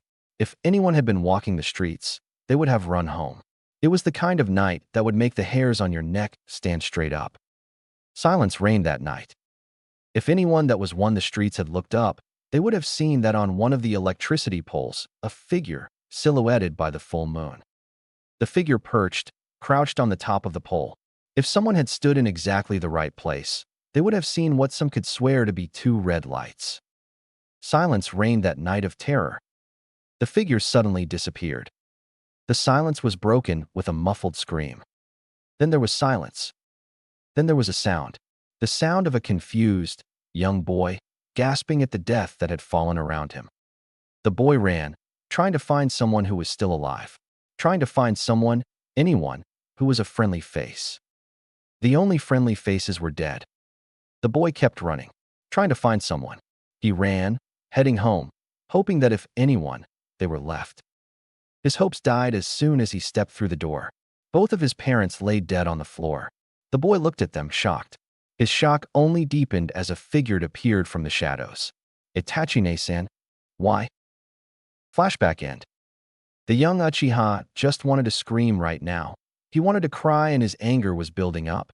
All he wanted was to kill his brother to clear his mind and get revenge on his brother for his family. He looked around for anything to do since the class was getting kind of boring to him since he was not learning any ninjutsu in the academy. Naruto was also bored as hell, and he wanted something to do right now or he would go crazy. The time was moving slowly and the class was getting more boring by the second. Shikamaru was already sound asleep since Iruka was not looking at him right now, but every time Naruto tried to go to sleep, Iruka would wake him up. Today class we are going to practice taijutsu, and after that we are going to practice our throwing accuracy, said Iruka, putting the book down. Whoa, yelled Kiba, getting a bark from Akamaru who was on his head before getting up. Finally, said Naruto, walking toward the door. Naruto, Kiba, Shikamaru, and Choji, no funny business today, or you are all in trouble, said Iruka, looking at them with a frown on his face. Yes, sir, they all said at the same time, looking at the man smiling. The whole class went outside, and they started getting ready for their taijutsu practice by stretching their bodies. Mizuki stood there waiting for them to be ready, so he could start with the lesson. Naruto was not really planning on participating in the taijutsu practice since he did not know the academy style. So he jumped on a tree, and he sat down quickly, falling asleep. Everyone started to practice their taijutsu, but Naruto was nowhere to be found. Shikamaru was thinking how lucky that Naruto is escaping before having to practice with the class. After an hour of practicing the taijutsu style that they knew and the one taught at the academy, Iruka gave them a little break before they had to start practicing their accuracy. Naruto went on the roof of the academy where he knew the boys would come to eat, and he sat down waiting for them to arrive. About 2 minutes later, Shikamaru was in the front with a bored look on his face. His expression was always one of boredness. Hey guys, laughed Naruto, looking at them. Where the hell were you? Asked Kiba, looking at the boy. On top of the tree sleeping, laughed Naruto, looking at the boy. 1 year later, graduation day. Naruto came to the academy with a big grin on his face. Today was the day that he would officially become a ninja and be a cool shinobi like Jiraiya told him about in the stories. He was happy and nothing could change that. He could not even sleep the previous day since he was waiting for the day to arrive. He walked into class and saw that everyone was there already. He went to the back, and he took his usual seat. Naruto and Sasuke were not friends, but they did get along better now. Sasuke was not looking to fight with the yellow-head boy at every opportunity that he found since their final fight in the academy. Flashback 3 months ago. Naruto walked in the class and all the students were already there, but Iruka and Mizuki were nowhere to be found. They were in a meeting with the Hokage. Naruto went to the back of the class, and he proceeded to sit down in his usual seat beside Shikamaru, who was already fast asleep. Sasuke got up from his seat, and he walked toward the yellow-head boy with all his fangirls behind him, which was pissing him off. Naruto looked up to see the only sole survivor of the Uchiha massacre standing in front of him. Naruto, fight me, said Sasuke, looking at the boy. Why? Asked Naruto, getting up. Sasuke don't need to explain his reasons to you. He's fighting for my honor, said Sakura with heart in her eyes. Shut up, Banshee. I don't believe that I was talking to you, said Naruto, simply looking at the girl. Shut up, Baka, yelled Sakura, glaring at the boy. Naruto, I want to fight you to see how strong you really are. The instructors are not around, we can go all out, said the Uchiha, looking at the boy. Good enough, said Naruto, looking at the boy. Any rules? Asked Naruto, looking at the Uchiha boy. Ninjutsu and taijutsu only. No weapons or any other hidden skills, said Sasuke, looking at him. He suspected that Naruto was the one to summon all the toads that day. Okay, let's go, said Naruto, walking toward the window and jumping out the window with all the kids following him. Outside, Naruto and Sasuke stood across from each other with Shikamaru standing in the middle as the ref of the match. Naruto, are you ready? Said Shikamaru, looking at the yellow-head boy. Hi, said Naruto, getting in the fox-style stance. Sasuke, are you ready? Said Shikamaru, looking at the boy. HN, was all the boy said, getting in the academy fighting stance. Okay, go, said Shikamaru, jumping away from them. Naruto and Sasuke was looking at each other, waiting for one to make the first move. Naruto, tired of waiting, decided to make the first move. He charged at the raven-haired opponent standing in front of him.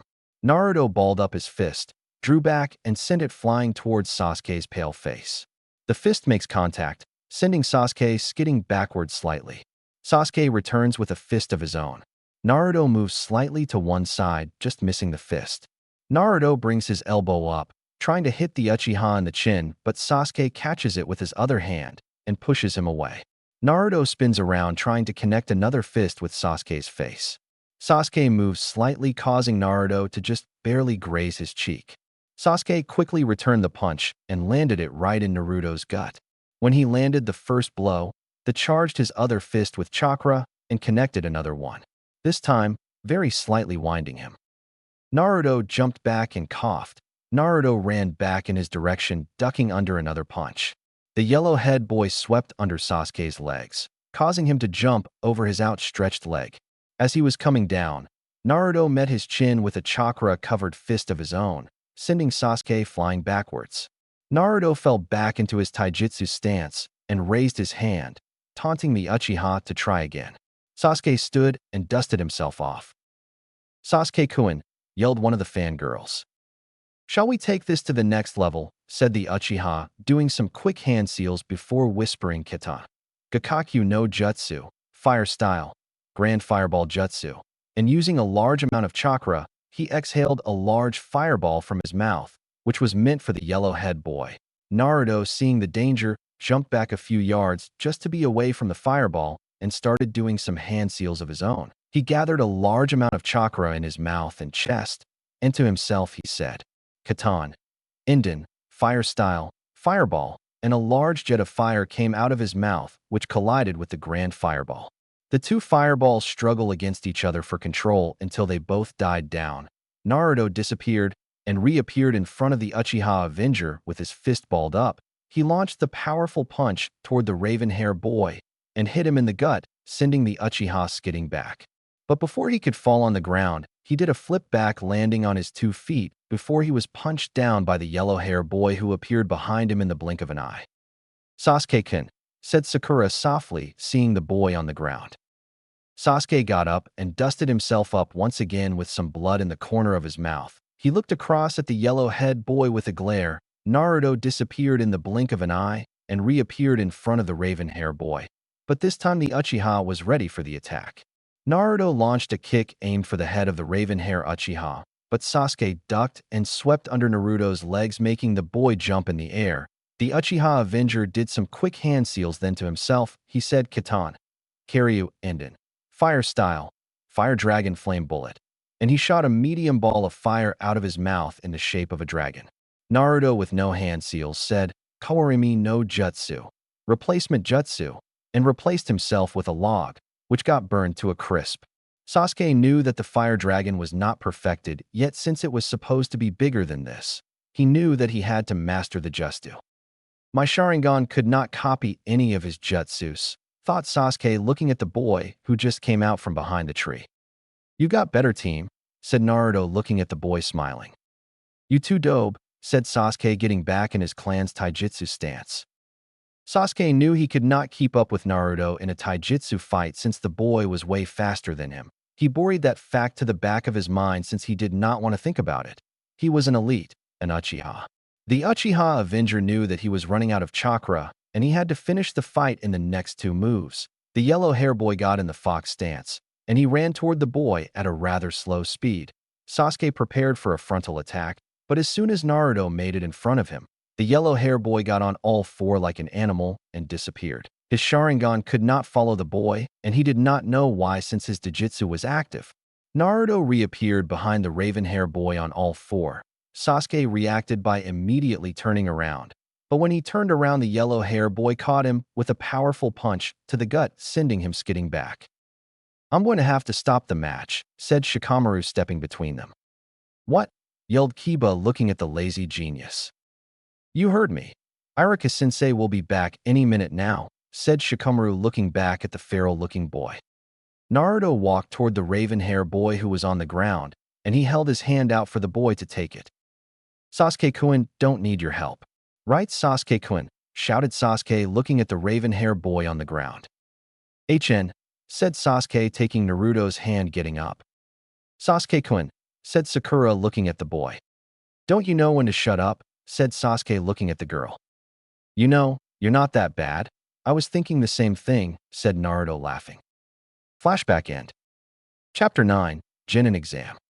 Naruto came to the academy with a big grin on his face. Today was the day that he would officially become a ninja and be a cool shinobi like Jiraiya told him about in the stories. He was happy and nothing could change that. He could not even sleep the previous day since he was waiting for the day to arrive. He walked into class and saw that everyone was there already. He went to the back and he took his usual seat. Naruto and Sasuke were not friends, but they did get along better now. Sasuke was not looking to fight with the yellow-head boy at every opportunity that he found since their final fight in the academy. Sasuke now respected Naruto's strength, but he still trained to be better than the boy. But he only trained in fire jutsus, even though that wasn't his weakness. Naruto and Sakura never got along. Sakura did not show it, but she got mad every time Naruto made any flirtatious comment to the other girls in the class, especially Hinata. She was mad about not getting his attention anymore. But she was still debating who she liked more. She was in love with Sasuke, but she was getting some feelings for Naruto. Naruto got up from his seat and he walked toward the Hyuga princess with a smile on his face, and Sakura had a frown on her face before looking at Sasuke with heart in her eyes. Hey Hinata, said Naruto, looking at the girl, smiling. Hi Naruto-kun, said Hinata, looking at the boy with a blush on her face. What you up to? Said Naruto, looking at the girl. Nothing. What about you? Asked Hinata, blushing at the thought of having a full conversation with the boy. Nothing, I wanted to ask you a question, said Naruto, looking at the girl with a smile on his face. What is it, Naruto-kun? Asked Hinata quickly with her fingers crossed. Please ask me out, thought Hinata, looking at the boy. What is your last name? Asked Naruto, looking at the girl, laughing. What, thought Hinata, looking at the boy. Hyuga, said Hinata, looking at the boy with a little disappointment, since she wasn't expecting that question from him. So you are from the Hyuga clan. Isn't that the clan where all of them act like they got sticks up their asses and they act all superior and stuff? Said Naruto, looking at the princess, laughing. Naruto-kun, said the girl, looking at him, embarrassed. You don't seem like a Hyuga, said Naruto, stopping when she saw the girl's face. What do you mean? Said Hinata, looking at the boy, getting more nervous. Oh no, he thinks I'm a failure too, thought Hinata, looking at the boy nervously. I mean that most of the other Hyugas are stuck-up bastards. And you're different because you are actually nice, said Naruto, looking at the girl, smiling. Hinata felt a blush creep over her face and turned her head the other way abruptly, hoping Naruto wouldn't see. Unfortunately for her, Naruto did. Why the hell is she blushing? All I did was compliment her. She acts like she never heard one before in her life. Maybe she's just got a fever or something, thought Naruto, looking at the girl, truly confused. Hinata, do you have a fever? Said Naruto as he put his hand on her forehead, trying to get a feel for her temperature. I am fine, Naruto-kun, said Hinata, looking at the boy. Are you sure? Asked Naruto, removing his hand. Iruka walked in the class, White Mizuki right behind him, and he had a clipboard in his hand, He looked at the class with a smile on his face. He was a little sad, but happy at the same time that his students was going to become Genins. "Good morning to all of you," said Irika looking at them. "Good morning, Irika-sensei," said the whole class together. "Today is the day that everyone who passes the exam graduates," said Irika looking at them, and they all started cheering. "It is now time for the Genin exam, and Naruto don't know if he should pass with minimum or show his skills since it was the last day in the academy. Jiraiya told him to pass with the minimum so that people would underestimate him, which would give him an advantage in fights, but he wanted to show Irika how strong he got over the year. "Okay, class, please come in the room once your name is called to take the graduation exam," said Irika, walking out the classroom into a room next door. Each of the kids went to the room as soon as their name was called.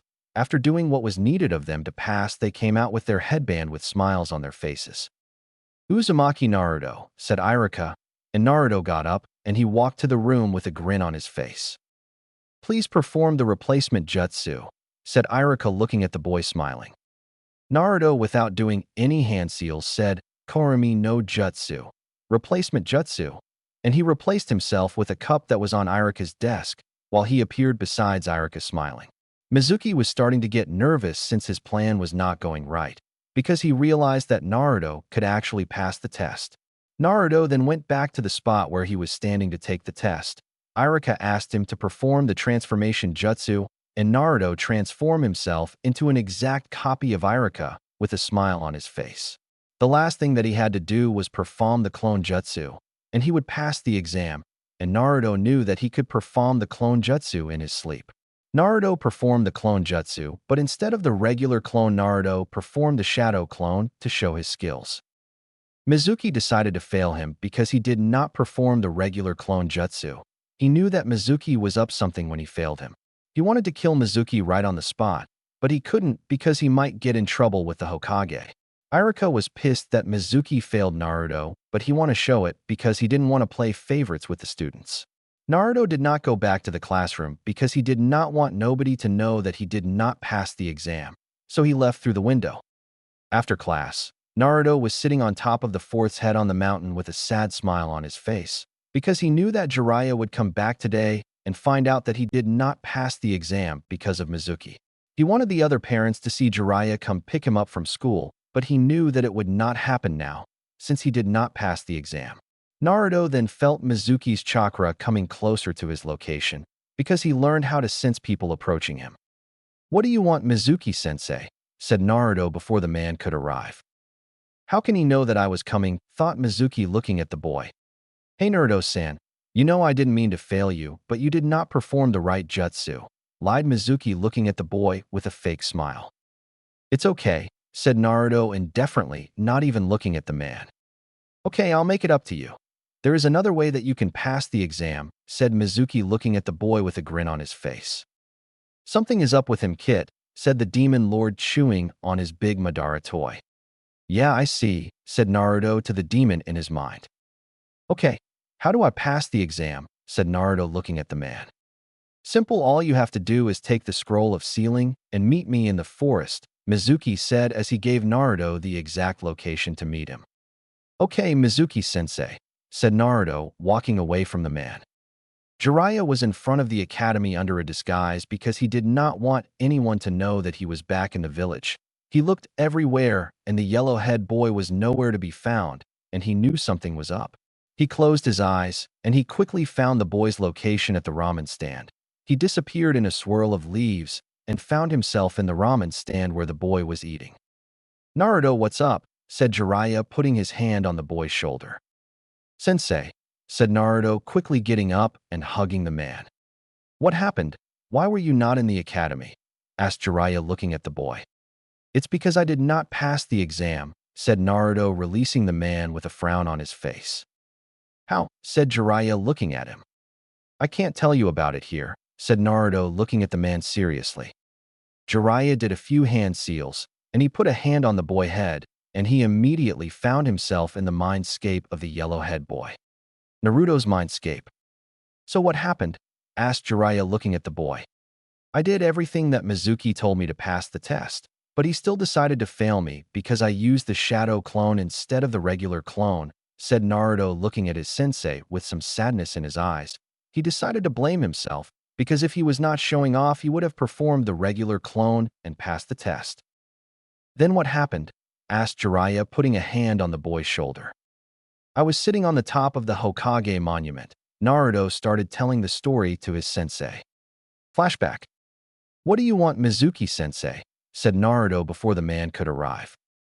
Hey Naruto-san, you know I didn't mean to fail you, but you did not perform the right jutsu, lied Mizuki, looking at the boy with a fake smile.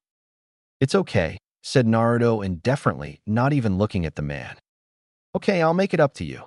There is another way that you can pass the exam, said Mizuki, looking at the boy with a grin on his face. Something is up with him, Kit, said the demon lord, chewing on his big Madara toy. Yeah, I see, said Naruto to the demon in his mind. Okay, how do I pass the exam? Said Naruto, looking at the man. Simple, all you have to do is take the scroll of sealing and meet me in the forest, Mizuki said as he gave Naruto the exact location to meet him. Okay, Mizuki-sensei, said Naruto, walking away from the man. Flashback end. Oh, he's planning to betray the village, said Jiraiya, looking at the boy. What? Yelled Naruto, still in his mindscape.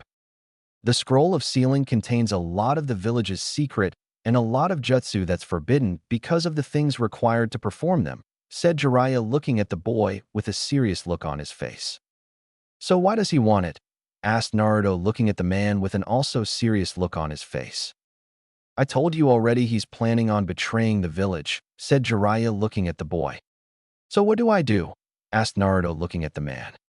You must take the scroll to lure him to the location, so that we can catch him, said Jiraiya, looking at the boy.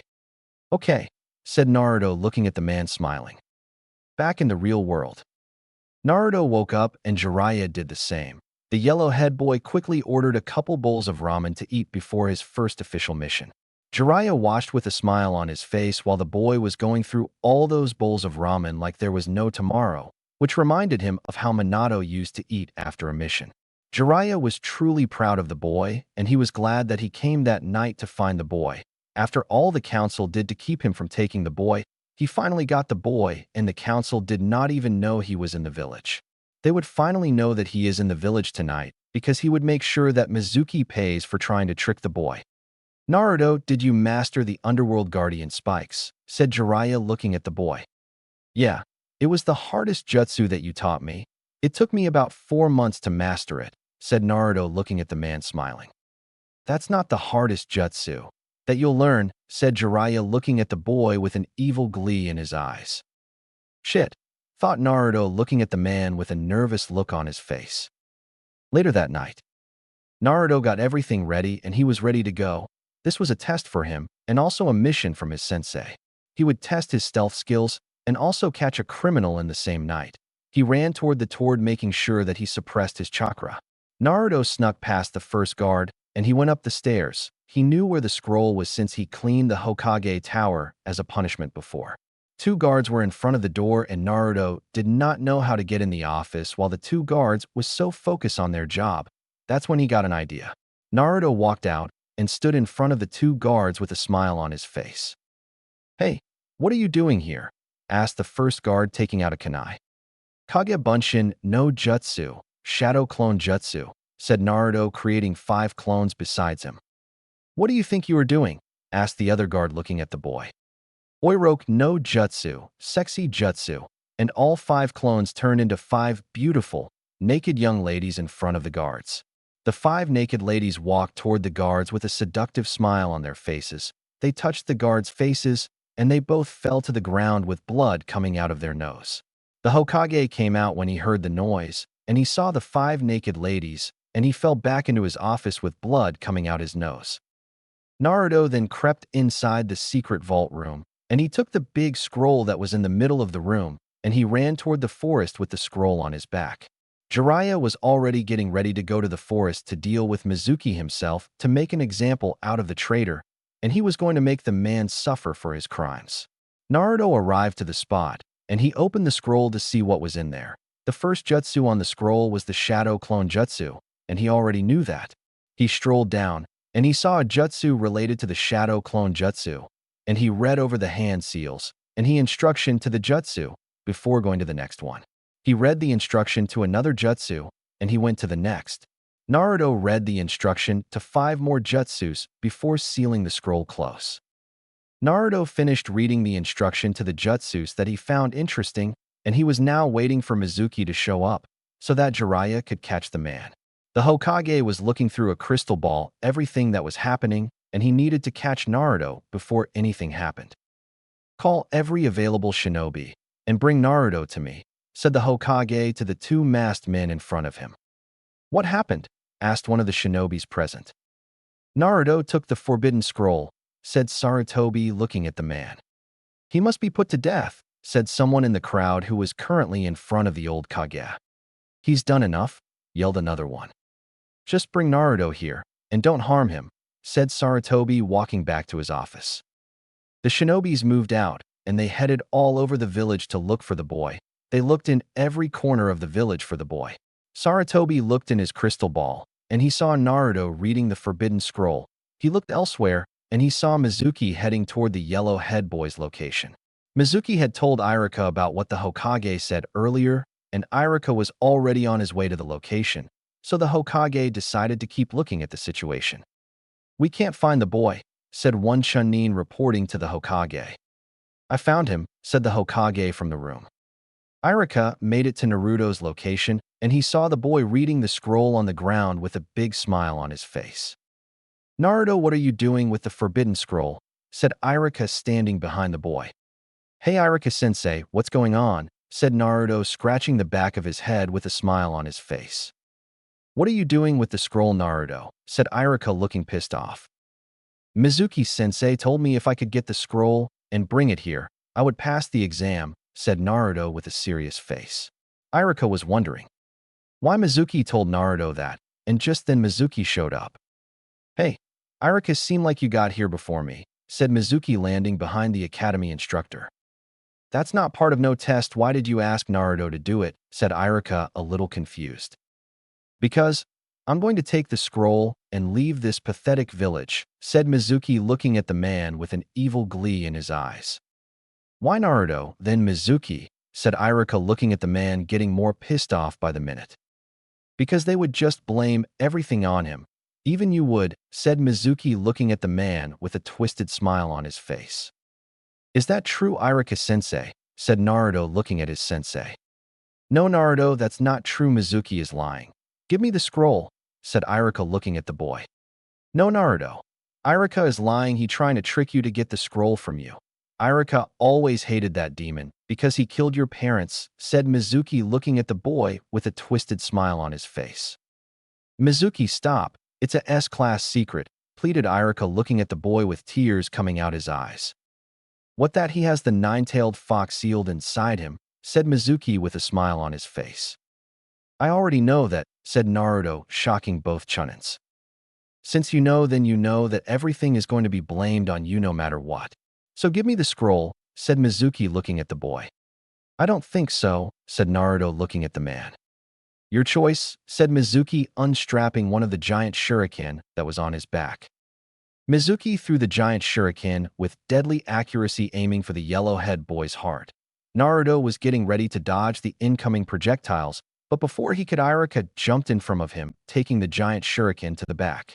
Naruto looked at the man who was smiling in front of him with pure sadness in his eyes. He then looked at Mizuki with pure rage in his eyes. Mizuki looked at Naruto with another one of his twisted smiles. "How sweet. Now it's your turn," said Mizuki, taking off another giant shuriken. "I'm going to kill you," said Naruto, looking at the man. "I'm going to show you what a demon," said Naruto, looking at the man with pure rage in his face and his voice getting deeper. "Give me some of your chakra, Fuzzy-kun," said Naruto to the demon. "Who the hell are you calling fuzzy, you puny human?" yelled the demon lord in the boy's mind. The demon lord released some chakra through the gates of his prison, and chakra started leaking off of the yellow-head boy. Mizuki looked on with pure terror in his eyes as Naruto got on all four with chakra surrounding his whole body and one tail swinging behind him. The third looked on with worries in his eyes. He has never seen Naruto do that, even when he was getting beat to near death. Sarutobi looked in the crystal, and he saw someone with a white coat and Umbu mask hiding and looking at what was happening right now. Everyone over the village felt the chakra coming off of the yellow-head boy, and they were panicking thinking that the nine-tailed fox was loose on them again. Jiraiya quickly body flickered to the boy's location to see what was going on. As soon as he got there, he saw the man with the white coat and the mask, and he knew where the man was from. Mizuki took out another big shuriken, which was the last one strapped to his back, and he threw it toward the boy. Naruto did some quick hand seals before he said katana, Inden, fire style, fireball, and shot a jet of fire out of his mouth. The shuriken stayed in the fire heating up. The kunai got burning hot before the tail of chakra got it, and threw it back toward the former academy instructor. Mizuki tried to dodge the heated shuriken, but it was moving too fast, and it caught the academy instructor in the shoulder. Mizuki screamed so loud that everyone in the village heard him, and all the active ninjas who was currently in the village started heading toward the Hokage Tower after they felt the strong demonic chakra.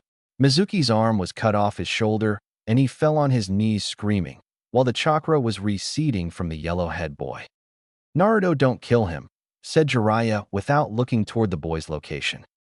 Sure thing, said Naruto looking at Mizuki with a smile on his face while the chakra was leaving his body. Come out, said Jiraiya looking in the direction of the hidden Umbu. Shit, thought the man looking in the direction of the legendary Sannin. The Umbu member stepped out of his hiding spot, and he stood across from the Toad Sage. Jiraiya looked at the man smiling before cracking his knuckles. You actually stepped out to face me, said Jiraiya looking at the man in front of him. Why not? Asked the man looking at the white-haired man.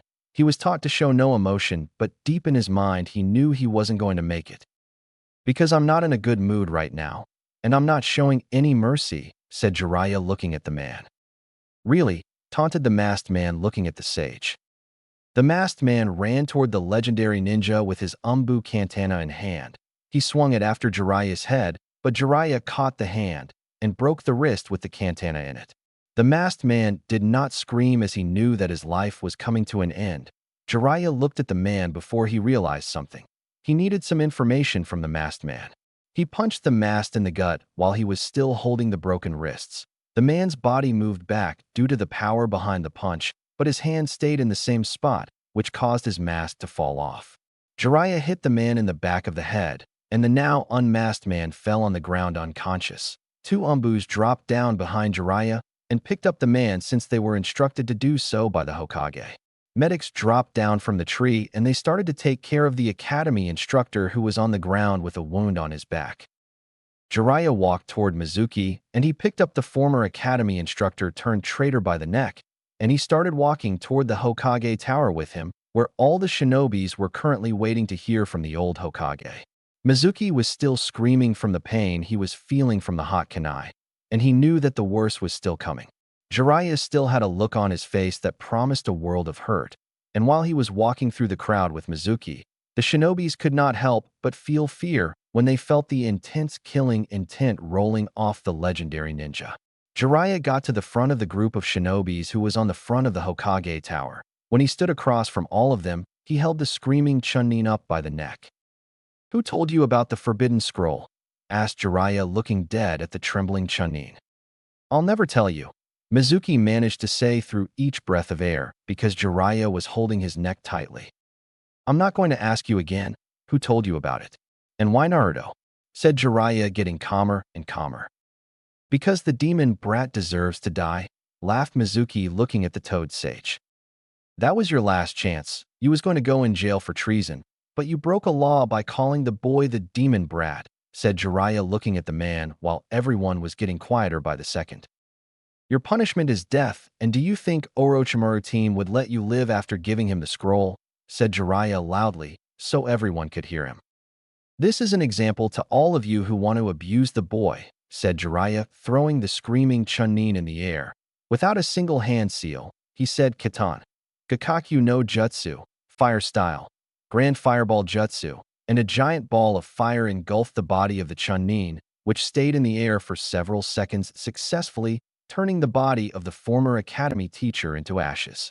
Everyone looked at the Toad Sage with fear in their eyes, because none of them even knew he was back in the village except for the two guards and the Hokage. Jiraiya then walked toward the Hokage with a smile on his face. When he got close enough to the old Hokage, he got close to the old man's ear before saying, "We got to talk, sensei," whispered Jiraiya before walking away from the man. After getting his wounds treated, Iruka was in the hospital since they would not let him leave even after he said that he was all right and could go home alone. Naruto walked through the hospital hallway with everyone looking at him with fear in their eyes, and he was not liking their looks one bit. Naruto walked in Iruka's room, and he saw the Chunin on the hospital with bandages on his body. He stood looking at the man for a few seconds before saying nothing. Iruka finally saw the boy in the room, and he called Naruto to get closer to the bed. "How are you holding up, Iruka-sensei?" asked Naruto, looking at the man with a smile on his face. "Naruto, I'm doing better, thank you," said Iruka, looking at the boy with a smile on his face. "Naruto, close your eyes for a second and turn around," said Iruka, looking at the boy with a smile in his face. Naruto did as his sensei told him, and he closed his eyes and turned around with his back facing Iruka. Iruka reached by his bed, and he picked up his hattai and sat up to put it around the boy's forehead. "Open them now," said Iruka with a smile on his face and a mirror in his hands. "Congratulations, Naruto. You are now a Genin of Konoha," said Iruka to the boy in front of him. Chapter 10, Team Placement. Naruto looked in the mirror that Iruka was holding up to see the hattai across his forehead, and he did not know how to react right now. A part of him wanted to jump all around the hospital to show everyone what he just got from his academy instructor, but he knew that not everyone liked him in the hospital and that this was a hospital for Kami's sake. The next that came to his mind, he decided to do it by jumping on the bed and hugging the man with a big grin on his face. Iruka hugged the boy back with a smile on his face before the yellow-head boy jumped down from the bed, wanting to hurry home to show his sensei what Iruka just gave him. Naruto walked in the compound to find that he was the only one there since Jiraiya was not around. He did not know where Jiraiya currently was, so he decided to go out to get some ramen to celebrate his promotion. Naruto walked down the street with a grin on his face since he knew that now he was going to be a cool ninja like his sensei is sometimes. Everyone started backing away from him while he was walking down the street because they were now reminded of the punishment for harming or talking bad about the boy's situation. Naruto finally made it to his destination, the ramen stand that was run by two of his precious people in the village. "Naruto, good to see you," said Tucci, looking at the yellow-head boy with a smile on his face. "Old man, how is business around here?" asked Naruto, sitting down with a grin on his face. "Good now that you're here," replied Tucci, looking at the boy with a smile on his face. "With Jiraiya." Jiraiya was sitting on the desk of the Hokage with a thinking look on his face. He knew from his information that something big was coming toward the village. He had heard from his spy on Orochimaru that the Sannin has started his own ninja village and has been traveling from and to Kusagakure and Sunagakure. He did not really know the reasons that the ex-Konoha Nin started his own hidden village and trying to find alliance with other hidden villages, but he knew that nothing good would come of it. There was also the issue of Uchiha Madara to him right now, and he knew that something big was coming with the legendary Uchiha. "Jiraiya, before you say anything, I decided to retire and make you the Godame Hokage," said Sarutobi, looking at his old student with a determined look on his face. "I didn't accept the position 13 years ago. What makes you think I'm going to take it now?" asked Jiraiya, backing up toward the door of the office, only to find out that the door was sealed. "Because now you have no choice," answered Sarutobi, standing up behind his desk. "Is there anything I can say to change your mind?" asked Jiraiya, looking at the old man nervously. "No, my decision will be made public at the Chunin exam, which is taking place in 6 months," said Sarutobi, looking at the man. "I wanted to talk to you about Oro team," said Jiraiya, looking at his former teacher. "What about him?" asked Sarutobi, quieting down a bit. "My sources tell me that he's trying to start his own hidden village and that he's been going to Sunagakure and Kusagakure quite a bit lately," said Jiraiya, looking at the Hokage of the village. "Did you find out anything else about the village?" said Sarutobi, looking at his student, the spymaster of the Hidden Leaf Village. "No, there is no real information about the village right now. Not even the name of the village is known yet," said Jiraiya after rubbing his chin tiredly. "Okay, then let me go home. Naruto is probably looking for me," said Jiraiya, walking toward the window. "Are you ever going to exit through the door?" yelled Sarutobi while Jiraiya jumped out of the window. "Hell no, old man," shouted Jiraiya back to the old man laughing.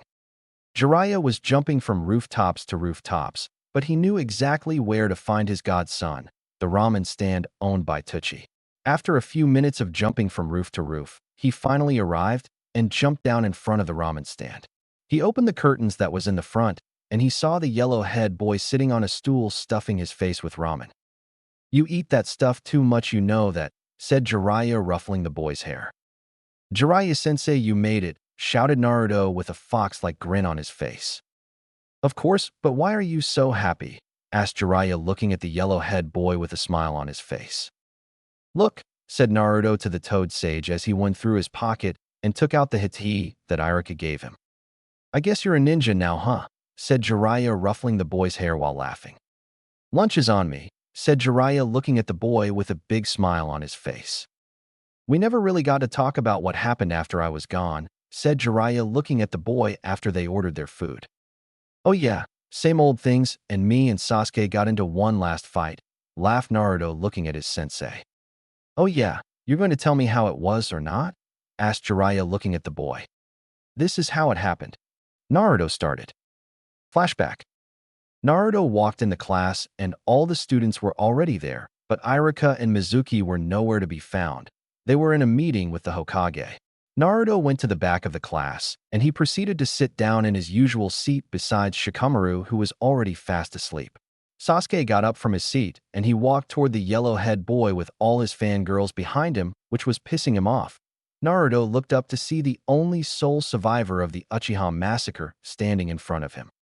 "Naruto, fight me," said Sasuke, looking at the boy. "Why?" asked Naruto, getting up.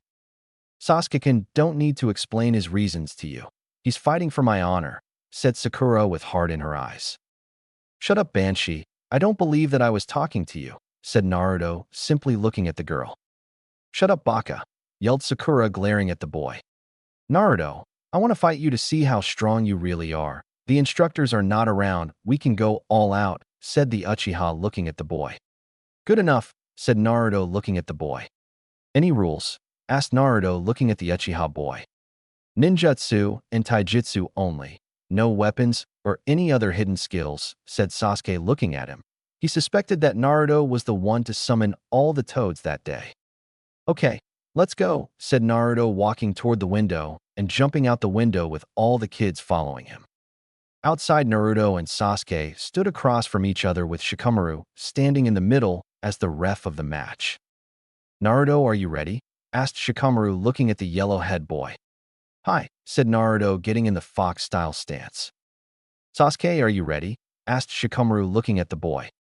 "HN," was all the boy said, getting in the academy fighting stance. "Okay, go," said Shikamaru, jumping away from them. Naruto and Sasuke was looking at each other, waiting for one to make the first move. Naruto, tired of waiting, decided to make the first move. He charged at the raven-haired opponent standing in front of him. Naruto balled up his fist, drew back, and sent it flying towards Sasuke's pale face. The fist makes contact, sending Sasuke skidding backwards slightly. Sasuke returns with a fist of his own. Naruto moves slightly to one side, just missing the fist. Naruto brings his elbow up, trying to hit the Uchiha in the chin, but Sasuke catches it with his other hand and pushes him away. Naruto spins around, trying to connect another fist with Sasuke's face. Sasuke moves slightly, causing Naruto to just barely graze his cheek. Sasuke quickly returned the punch and landed it right in Naruto's gut. When he landed the first blow, he charged his other fist with chakra and connected another one, this time very slightly winding him. Naruto jumped back and coughed. Naruto ran back in his direction, ducking under another punch. The yellow-head boy swept under Sasuke's legs, causing him to jump over his outstretched leg. As he was coming down, Naruto met his chin with a chakra-covered fist of his own, sending Sasuke flying backwards. Naruto fell back into his taijutsu stance and raised his hand, taunting the Uchiha to try again. Sasuke stood and dusted himself off. "Sasuke-kun," yelled one of the fangirls. "Shall we take this to the next level?" said the Uchiha, doing some quick hand seals before whispering Kita. "Gakakyu no Jutsu, Fire Style, Grand Fireball Jutsu." And using a large amount of chakra, he exhaled a large fireball from his mouth, which was meant for the yellow-head boy. Naruto, seeing the danger, jumped back a few yards just to be away from the fireball and started doing some hand seals of his own. He gathered a large amount of chakra in his mouth and chest, and to himself he said, Katan, Inden, Fire Style, Fireball, and a large jet of fire came out of his mouth, which collided with the grand fireball. The two fireballs struggle against each other for control until they both died down. Naruto disappeared and reappeared in front of the Uchiha Avenger with his fist balled up. He launched the powerful punch toward the raven-haired boy and hit him in the gut, sending the Uchiha skidding back. But before he could fall on the ground, he did a flip back, landing on his 2 feet before he was punched down by the yellow-haired boy who appeared behind him in the blink of an eye. Sasuke-kun, said Sakura softly, seeing the boy on the ground. Sasuke got up and dusted himself up once again with some blood in the corner of his mouth. He looked across at the yellow-head boy with a glare. Naruto disappeared in the blink of an eye and reappeared in front of the raven-haired boy. But this time the Uchiha was ready for the attack. Naruto launched a kick aimed for the head of the raven-haired Uchiha, but Sasuke ducked and swept under Naruto's legs, making the boy jump in the air. The Uchiha Avenger did some quick hand seals, then to himself, he said, Katan, Karyu, Enden, Fire Style, Fire Dragon Flame Bullet, and he shot a medium ball of fire out of his mouth in the shape of a dragon. Naruto, with no hand seals, said, Kawarimi no Jutsu, replacement jutsu, and replaced himself with a log, which got burned to a crisp. Sasuke knew that the fire dragon was not perfected, yet since it was supposed to be bigger than this, he knew that he had to master the jutsu. My Sharingan could not copy any of his jutsus, thought Sasuke, looking at the boy who just came out from behind the tree. You got better, team, said Naruto, looking at the boy smiling. You too, dope, said Sasuke, getting back in his clan's taijutsu stance. Sasuke knew he could not keep up with Naruto in a taijutsu fight since the boy was way faster than him. He buried that fact to the back of his mind since he did not want to think about it. He was an elite, an Uchiha. The Uchiha Avenger knew that he was running out of chakra, and he had to finish the fight in the next 2 moves. The yellow-haired boy got in the fox stance, and he ran toward the boy at a rather slow speed. Sasuke prepared for a frontal attack, but as soon as Naruto made it in front of him, the yellow-haired boy got on all 4 like an animal and disappeared. His Sharingan could not follow the boy, and he did not know why since his Jujutsu was active. Naruto reappeared behind the raven-haired boy on all 4. Sasuke reacted by immediately turning around, but when he turned around, the yellow-haired boy caught him with a powerful punch to the gut, sending him skidding back. I'm going to have to stop the match, said Shikamaru, stepping between them. What? Yelled Kiba, looking at the lazy genius. You heard me. Iruka-sensei will be back any minute now, said Shikamaru, looking back at the feral-looking boy. Naruto walked toward the raven-haired boy who was on the ground, and he held his hand out for the boy to take it. Sasuke-kun, don't need your help. Right, Sasuke-kun, shouted Sasuke, looking at the raven-haired boy on the ground. HN, said Sasuke, taking Naruto's hand, getting up. Sasuke-kun, said Sakura, looking at the boy. Don't you know when to shut up? Said Sasuke, looking at the girl. You know, you're not that bad. I was thinking the same thing, said Naruto, laughing. Flashback end. Wow, you really improved, huh? Said Jiraiya, looking at the boy with a smile on his face. Yeah, I'm awesome, right? Said Naruto, still stuffing his face with ramen. Naruto, go home and get some rest, said Jiraiya, looking at the boy while getting up. Okay, sensei, said Naruto before running out of the ramen stand with a big grin on his face.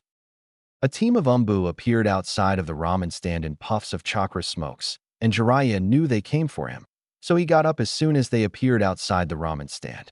He walked out and stood in front of the group of Umbus who were sent for him. How can I help you, fellas? Asked Jiraiya, putting on a quick smile on his face. Hello, Jiraiya-sama. We were sent to bring you to the council, said the captain of the team with the elephant mask. I might as well get it over with, said Jiraiya, disappearing in a puff of smokes with the Umbu team who was sent to get him. Jiraiya popped into the council chamber with the Umbu, and he saw everyone was already present. As soon as the Umbu appeared, they left, leaving the legendary ninja standing before the council. Everyone in the shinobi side of the council knew what they were going to talk about, and they were not happy about it. Shikaku had a bored out of this planet look on his face, while the others were just disgusted about the issue that was going to be addressed. Jiraiya looked around to see the Hokage with a smile on his face, and he still did not know why he was brought here. "How can I help you?" asked Jiraiya from where he was standing. "Okay, Jiraiya-san. We asked you here so that we can tell you to take an apprentice," said Koharu, an old lady who was one of the advisors of the Hokage, and she was in the same Genin team with him. "I don't think you can tell me when to take an apprentice," said Jiraiya, looking at the old lady with a calm look on his face. "We simply suggest that you take one," said Koharu to the Toad Sage. She knew they couldn't force anything on him while the Hokage was here, and even if the old man wasn't, they still couldn't because of his free spirit. "And who would that be, if I may ask?" asked Jiraiya, looking at the old lady with a smile on his face. "Uchiha Sasuke," answered the other advisor to the Hokage, Hamaru, an old man with glasses. "The kid is a genius, I'm sure, considering who his brother is, but he doesn't work hard like Itachi and thinks the world owes him something. Secondly, I've been inside the academy multiple times, and all he ever talks about is gaining power to kill his brother and revenge his clan," Jiraiya said with a smile on his face until the last part. "But I don't think so, and I already have an apprentice," said Jiraiya, about to walk toward the door of the council chamber.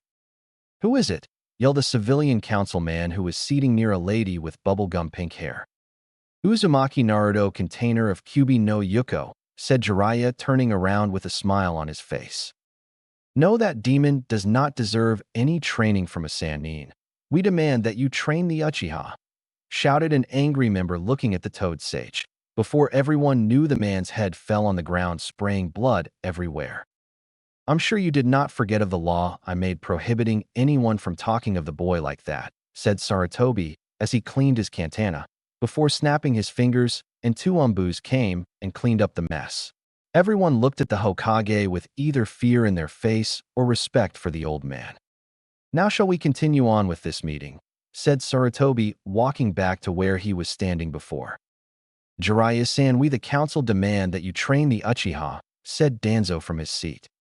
"What do you mean we?" asked Shikako lazily, and some other shinobi council nod their heads in agreement. "You will train Sasuke, Jiraiya, because we tell you to," said a pink-haired council member with a loud shriek. "What the fuck?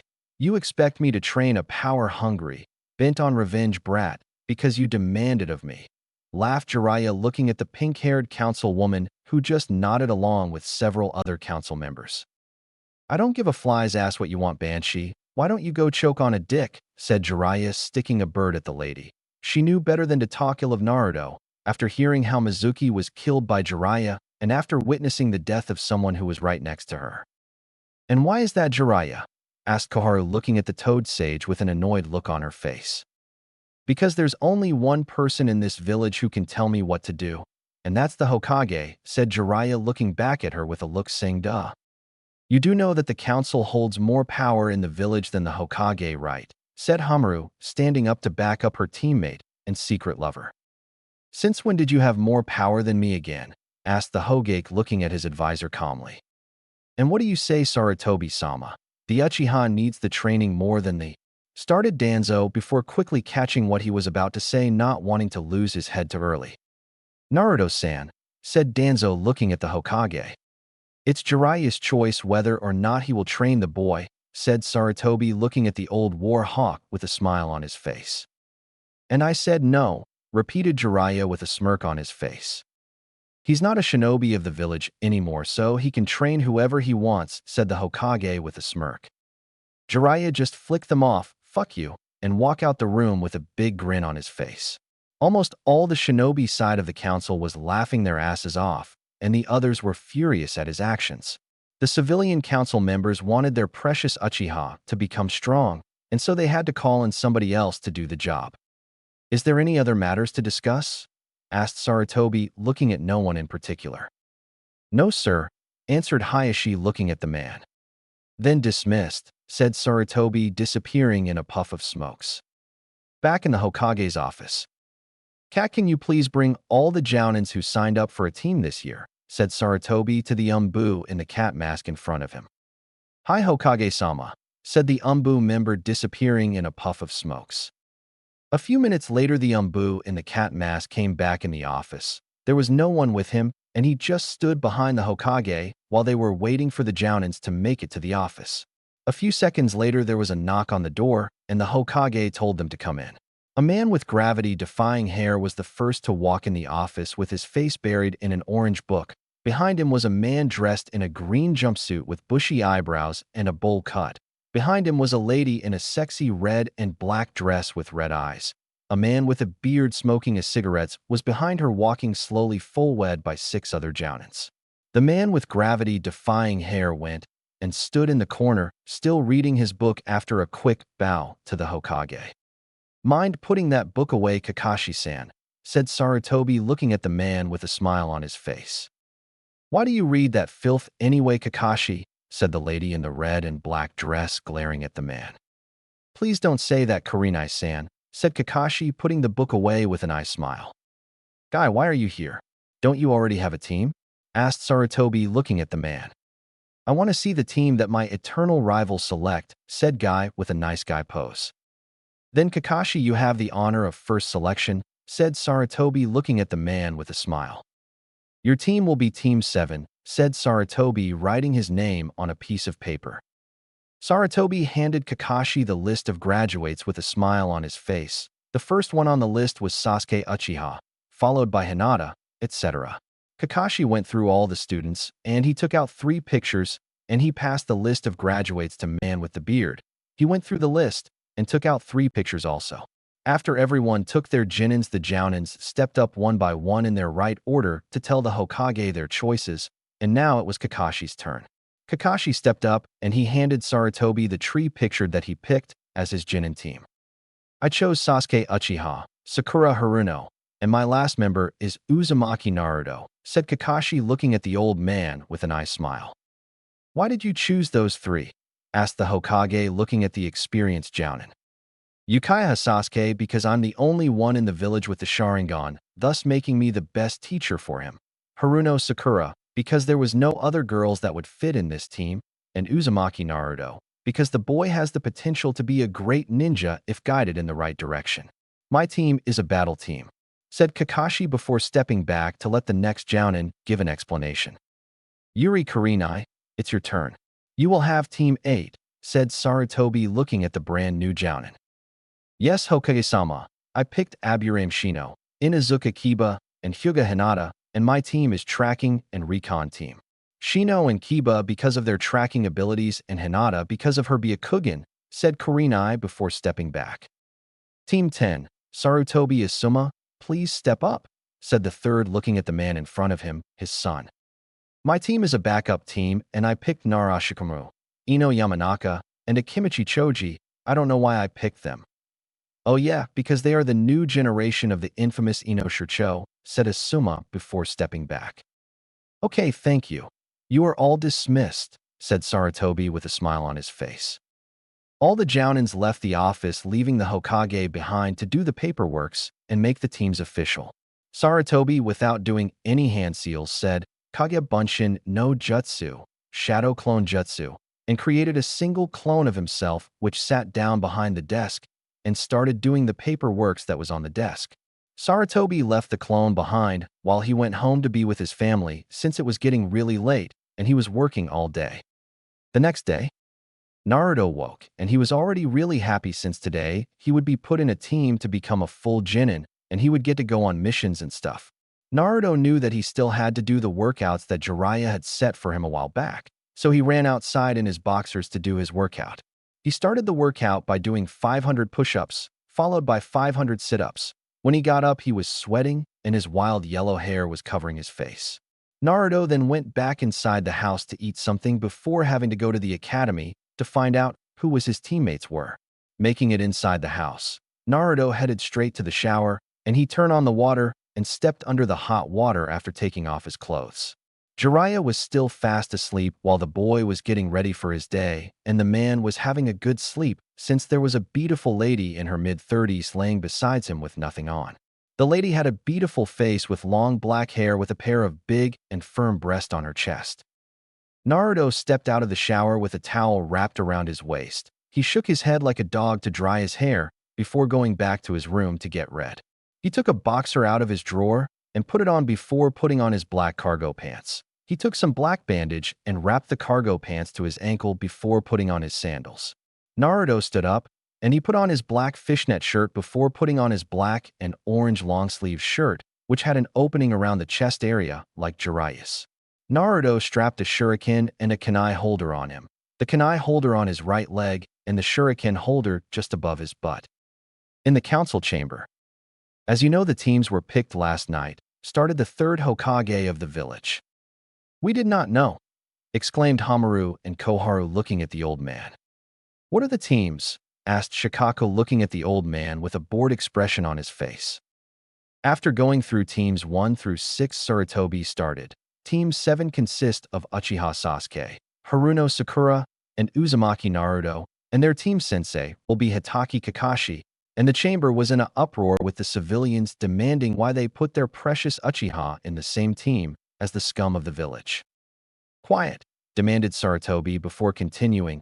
Team 8 consists of Inazuka Kiba, Hyuga Hinata, and Aburame Shino, and their team sensei will be Yuri Kurenai. Team 9 will stay the same from last year, and Team 10 consists of Nara Shikamaru, Yamanaka Ino, and Akimichi Choji, and their team sensei will be Sarutobi Asuma. Any question? Asked Sarutobi looking around. Can you please bring Hitaki Kakashi here? Said Koharu looking at the Hokage. 5 minutes later, Kakashi walked in the council chamber with a bored look on his face. He was reading his book when a group of his former Umbu teammates came to him. They told him that the council needed to see him ASAP, and he knew he couldn't blow it off like everything else. Hello, said Kakashi calmly looking around the room. Now, Kakashi-san, I suppose you have an idea of why we called you here?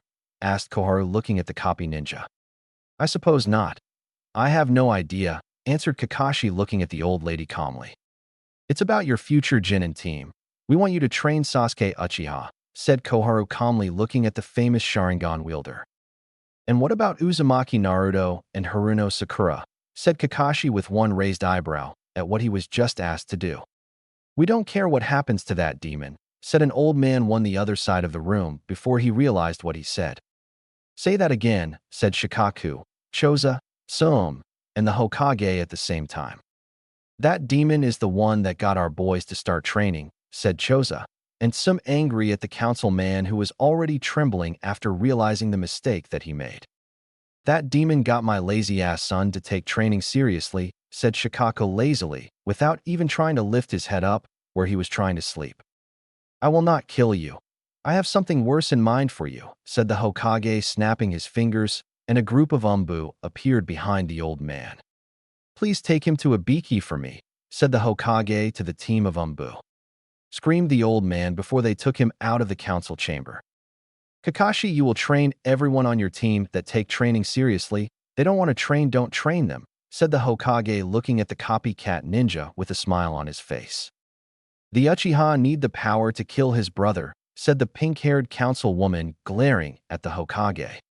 And he will do anything for that power, said Hayashi. The council was furious at the comment Hayashi made. The next time you try to force something on one of my loyal shinobis again, said the Hokage looking at the lady with a sweet smile on his face. And what will you do? Demanded the pink-haired lady standing up. You will be killed on the spot for treason, said the Hokage. You can't do that, yelled the pink-haired lady, obviously angry at the old Hokage. Try me please, Haruno-san, said Sarutobi, releasing a vast amount of killing intent in the council chamber. You are dismissed, Kakashi-san, said Sarutobi, smiling at the man. Chapter 11, Team 7. The next morning was an exciting morning for the people of the Hidden Leaf Village. It was a beautiful morning with a lot of life and birds flying over the village. The weather was beautiful, even though the sun had just came up. People in the streets going on with their business, and some were talking about the events that took place the previous night. The death of Mizuki. It was now known across the village that Mizuki was a traitor and that Jiraiya was back in the village. For some parents, it is the day that their kid would become official ninjas of the leaf, and for others, it was just a normal day. It was the morning after the council of the village tried to get their precious Uchiha special attention from the toad sage of the village, Jiraiya of the Sannin, and one of the strongest jounin in the village, the copy ninja Hitaki Kakashi. Busy. That was the alarm vibrating beside Naruto's bed, The yellow-haired Jinin jumped out of bed in a hurry. Today was the day that he would finally get in a team and get to go to cool mission for the village. Save a princess, maybe even rescue a country. In his head right now the possibilities were endless. He ran in the bathroom and quickly turned on the water. He jumped in the tub. Ouch! Ouch! Ouch! Screamed Naruto before quickly jumping out of the tub because the water was too hot for him. The water cooled down and Naruto stood under the water and started taking his shower before having to go to the academy to find out who was in his team. Uchiha Compound. In the other side of the village, one of the final survivors of the Uchiha clan, a boy with a superior attitude and the back of his head looked like a duck's butt. He considered himself the rival of Naruto Uzumaki and had one real dream, which was to grow strong to finally kill his brother Uchiha Itachi. Sasuke Uchiha already finished getting himself ready to go to the academy. He did not want to be in a team because he believed that they would be holding him back. Sasuke walked out of the front of his room with a superior look on his face. He had changed his outfit. He was now wearing some dark blue shirt with the Uchiha crest on the back of it. He had on some black pants reaching just below his knee. On his right leg, he had his kunai holder, and behind him on his waist, he had a shuriken holder with some ninja wires in it. He stood tall and proud of himself and started walking toward the entrance of his compound with a sense of superiority. He made it out of the compound, and he headed straight for the academy, walking slowly with his hands in his pocket. Namake's compound. Naruto finished putting his clothes on, and he stood in front of the mirror with a smile on his face. He turned around and looked at himself in the mirror once again. His hair was now longer, and the spikes were thinner in his head. His hair outlined his face perfectly, making him look like a mini version of the fourth. He now stood 5 feet 6 inches since the seal that was restricting his growth was removed some time ago. Naruto was wearing his long black cargo pants. His ankle and the lower part of his pants were wrapped in white bandage, his black sandals fitting him perfectly. His black fishnet shirt could be seen from under his black shirt, which had some orange line running from his shoulder to the hand. His newly acquired Hitayate was sitting on his forehead with his hair covering most of it. Finally, "I'm ready to go," Naruto exclaimed to no one in particular. Naruto started making his way toward the door of his room. He walked out of the room and went downstairs to find Jiraiya sitting in front of the table drinking some tea. Jiraiya was already dressed, and his scroll was sitting on the table by the tea. Naruto looked and saw that there was already a plate of vegetable and rice on the other side of the table. He walked and sat across from Jiraiya and started eating his food. "You know you're going to be late, right, Gaki?" Jiraiya laughed, looking at the boy. "I know, Sensei," Naruto mumbled with his mouth full with food. "Hurry up, boy. If you're late, you're going to have to repeat the year in the academy," grinned Jiraiya, waiting for the boy's reaction. "What?" screamed Naruto, running out the kitchen and out of the front door, heading toward the entrance of the compound.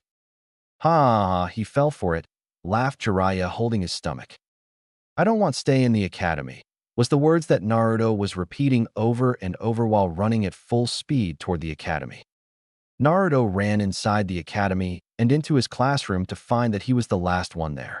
He stood in front of the class, and everybody saw his Hitai across his forehead. Some of the students were surprised, but some already heard of what happened with Mizuki, like Shikamaru, Hinata, Shino, and Choji, because Shikamaru told him. Sakura was the main one, looking surprised at the fact that the boy graduated. She still did not believe that he was strong enough to be a genin like herself. True, she saw what he was capable of when he fought Sasuke and when he fought her for the second time. She still didn't admit to the fact that Naruto had won his match against the Uchiha that time. She just wouldn't believe it. Sasuke was really paying no attention to the boy at all. He was sitting beside Sakura with both his hands together under his chin. He was just thinking, why? Why should he be on a team? They're just going to hold him back from reaching his true potential as quickly as possible. "Naruto, why are you late?"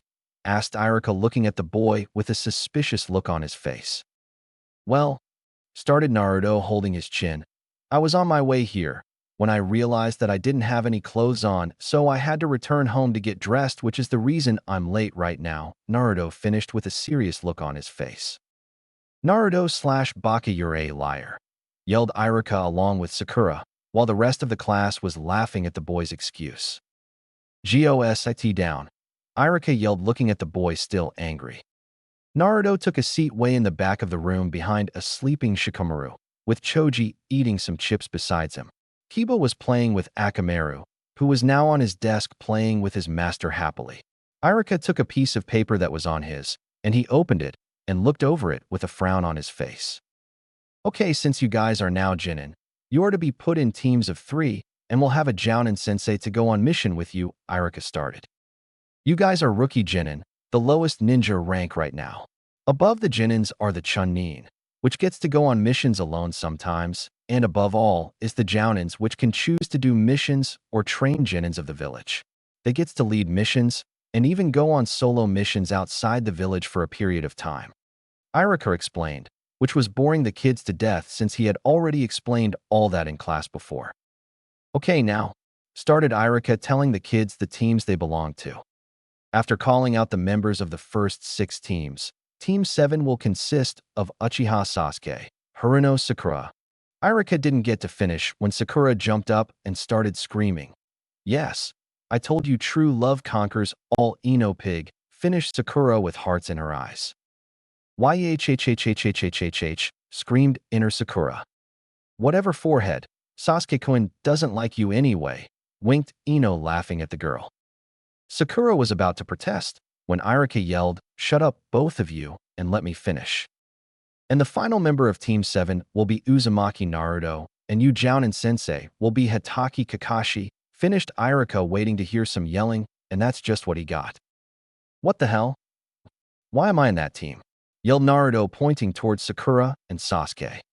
Naruto, you are truly an unlucky bastard, laughed Kiba looking at the boy.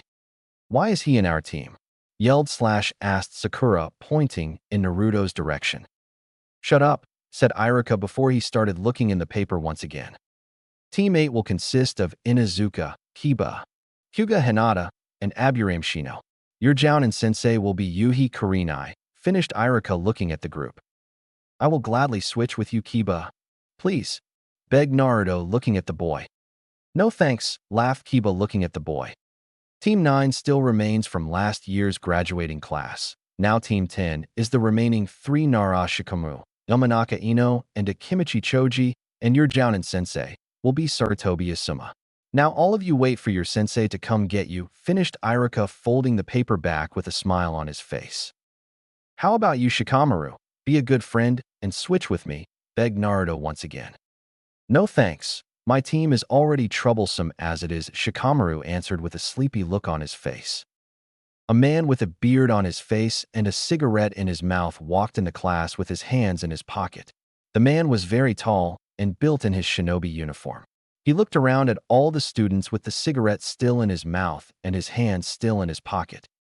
My name is Sarutobi Asuma, so Team 10 please follow me, Asuma said before he turned around and started walking toward the door. Why am I stuck in this team? Whined Ino to no one in particular while she walked down the stairs toward the front of the class slowly. Shikamaru got up lazily and walked behind her with Choji following him closely. On their way out the door, they walked past a lady with a black and red dress, and her eyes were red. The dress was kind of short, only reaching halfway to her thigh. She had on some shinobi sandals and shuriken holster on her left thigh. She walked in the room with an aura of confidence surrounding her. She looked around with eyes that looked similar to the Sharingan. I am Yuhi Kurenai, and I'm the sensei of Team 8, so Kiba, Shino, and Hinata, please follow me, Kurenai said, waiting for her team in front of the class. Hinata, Kiba, and Shino got up and they followed the lady out of the classroom walking slowly. 1 hour later, every single team was gone one by one and Team 7 was still waiting for their sensei to show up and pick them up. The academy was quiet since everybody was already gone. Naruto was sitting quietly while Sakura was bugging Sasuke asking him for dates. Sasuke didn't say a word since he found out that he was in the same team as Naruto.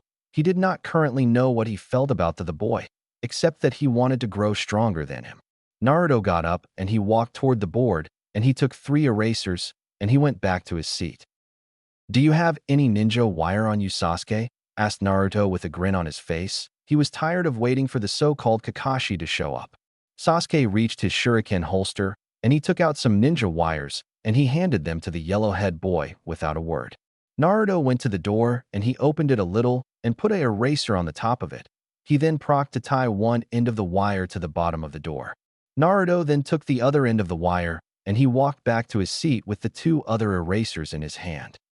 "What the hell are you doing, Baka?" yelled Sakura, glaring at the boy. "Shut up.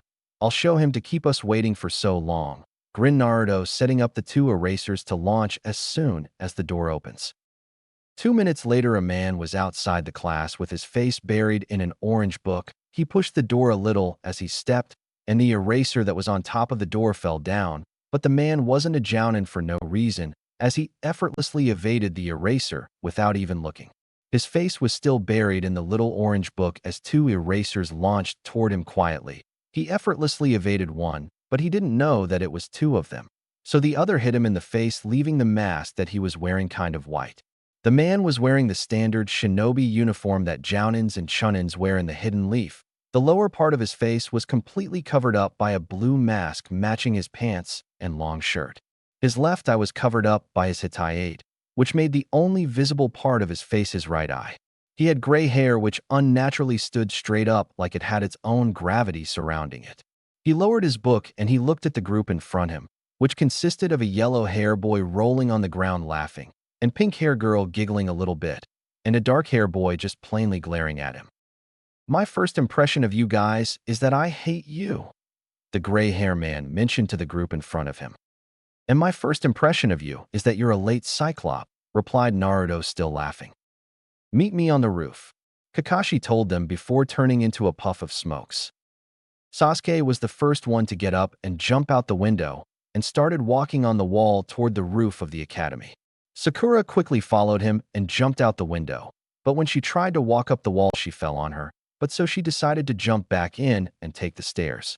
Naruto composed himself and he jumped out the window, and like Sasuke did, he just walked up the wall with his hands behind his head. Naruto made it to the roof, and he saw Sasuke sitting down, and Kakashi was across from him reading the orange book. So he figured the best thing to do was sit across from Kakashi like Sasuke was. He sat beside Sasuke, and that's when Sakura made it to the roof. She walked over and sat on the other side of Sasuke. "Why don't you introduce yourselves? Name, hobbies, likes, dislikes, dreams for the future, and stuff like that," Kakashi casually said to them. "You should go first, sensei, so that we can see how to do it," mentioned Sakura to Kakashi with a smile on her face. Okay. My name is Hitaki Kakashi. My hobbies are none of your business. My likes and dislikes are none of your business. I don't plan on sharing my dreams with you," finished Kakashi with his visible eye making an upside-down U shape. All he told us was his name, thought all three kids together. "Your turn, Pinky," Kakashi pointed at Sakura. "My name is Haruno Sakura. My hobbies are shopping and doing my hair. I like." She looked at Sasuke with hearts in her eyes and giggled. "I dislike Naruto Baka." And finished Sakura, glaring at Naruto, who flicked her off and went back to staring at nothing. "You next, Blondie," Kakashi said to looking in Naruto's direction. "My name is not Blondie Cyclop. My name is Uzumaki Naruto. My hobbies are training with Arrow Sennin and hanging out with Kichi and Tatsu. I like toads, the Hidden Leaf Village, Arrow Sennin, Gigi, and my friends, and I dislike people who hates others for no apparent reason. My dream is to surpass all the other Hokages and become the greatest Hokage ever." Naruto looked to the Hokage monument as he finished his introduction. "This boy," thought Kakashi, looking at the boy with a smile under his mask. "Who is Arrow Sennin?" asked Kakashi, looking at the boy curiously. "Oh, I live with him," answered Naruto, not giving much information about to Kakashi about Jiraiya. "Go ahead, pigeon cut," Kakashi pointed towards Sasuke, which had Naruto on the ground laughing. "Shut up," yelled Sakura, glaring daggers at Naruto and Kakashi. "My name is Uchiha Sasuke. I have few likes and many dislikes. My hobby is training, and my dream for the future is more of an ambition. I will kill my brother and avenge my clan." Sasuke monotonously finished his introduction. "I have to work on his Avenger mentality. This boy has a lot of issues going on with him," thought Kakashi, looking at the boy. "Sasuke-kun is so mysterious and cool," squealed Sakura inwardly. "Okay, since we are done with all the introductions, I suggest you guys rest up for your Genin test tomorrow," Kakashi said to his new Genin team. "What you mean Genin test?" We passed the test already, screamed Sakura from the top of her lungs, which had the boys covering up their ears. Can you be any louder? Laughed Naruto looking at the pink-haired girl. Yes, as I was saying, you still have to pass my test before becoming real Genins. Every sensei gives their team a test of their own, to test and see if they are fit to be Genins. Out of 27 students that graduated the academy, only 3 teams has a high possibility of becoming Genins, explained Kakashi looking at the 3 dumbstruck Genins. You can't eat anything before the test, or you will throw the food up, instructed Kakashi before disappearing in a puff of smokes. What are you going to do now, Sasuke? Asked Naruto, getting up with a serious look on his face. HN, the Uchiha replied with a stoic look on his face. Let's go get something to eat, so that we can talk strategy about this test, Naruto said, walking away from the boy with his hands behind his head. Sasuke-kun is not going anywhere with you. He's going on a date with me, screamed Sakura, glaring at the boy's back. Right, Sasuke-kun? She asked sweetly, but when she looked, Sasuke was already following Naruto with his hands in his pocket. Are you coming or not? Asked Naruto without looking at Sakura. When he realized that she wasn't moving, she quickly jogged and caught up with them with a frown on her face. She walked beside Sasuke as they made their way down the stair toward the commercial part of the village, where all the shops and restaurants were at. They walked quietly and slowly after they decided that they were going to the barbecue restaurant. Neither was saying anything to the other, but Sakura was trying hard to start a conversation with the dark-haired Uchiha. Sasuke was not really paying any kind of attention to Sakura. He was just wondering why Naruto was so nice to him. He never really had a friend. First, his father didn't allow him to associate with other kids because he was an elite. And that mentality is still with him, that all others were beneath him. He is an Uchiha. Naruto, on the other hand, was not really trying to be his friend, but he still didn't want to be his enemy. He remembered that, like himself, Naruto grew up alone, with no parents since he was born. It was different with Sakura to him. The girl had nothing in common with him, and she was just plain annoying to him. She was always asking him for dates, no even knowing anything about him. They finally arrived at the barbecue restaurant, and all 3 of them took a booth, and they sat down before they each picked up a menu and starting looking it over. They ordered their meat, and the waiter brought it to them, with some vegetables on the side and some seasoning. Naruto and Sasuke put some meat on the grill, but Sakura didn't, saying that she was on a diet. So what do you guys think the test will be? Asked Naruto, chowing down on his meat. Most likely some physical test, answered Sasuke with his mouth full of meat. Like what? Asked Sakura, eating a piece of vegetable. You guys probably didn't feel it, but that Kakashi guy is strong. Taking him on alone won't be an option. I think he's trying to test our teamwork, mumbled Naruto with his mouth full of food. I bet Sasuke-kun can take him on alone. Sakura smiled with hearts in her eyes while looking at Sasuke. So what do you plan we do, Dobe? Sasuke mumbled with some meat in his mouth. We do exactly what he expects us to do, team. We work together. Naruto finished his sentence after swallowing his food. I guess we'll know what to do when the test comes. Sasuke nodded, continuing to eat his meat. I think we should take the rest of the day off, just to rest, Naruto pointed out, still stuffing his face with the delicious meat. Banshee, you should go home and rest. And you better eat before showing up for the test, Naruto told her with an annoyed look on his face. What did you just call me, Baka? Screamed Sakura, glaring at the boy. She screamed so loud that everyone started looking at them. The owner of the restaurant came to the table and smiled at them.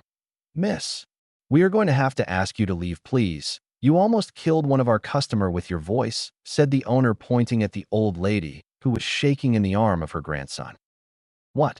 I didn't do anything, screamed Sakura once again. Miss, you are banned from ever coming in here again, yelled the owner of the store. Sakura got up and walked out of the store while Sasuke and Naruto was still eating on their food. That's not fair, screamed Sakura from outside before picking up a rock and threw it at the window of the store. Naruto used the Shunshin to quickly appear in front of the girl and stop the rock. You shouldn't try to do that, Sakura, Naruto warned Sakura with a smile on his. What the, thought Sakura. She just saw Naruto sitting inside eating, and the next minute he was in front of her. How was all Sasuke managed to say with his eyes widen. Just go home, Sakura, said Naruto, walking back inside the restaurant to finish his food. Naruto got back in his seat and he smiled at the Uchiha. Now where were we? Yeah, I think we should track and follow Kakashi-sensei to see what he does, Naruto said as he chewed his food. How do you plan on tracking him? Sasuke looked suspiciously at the boy.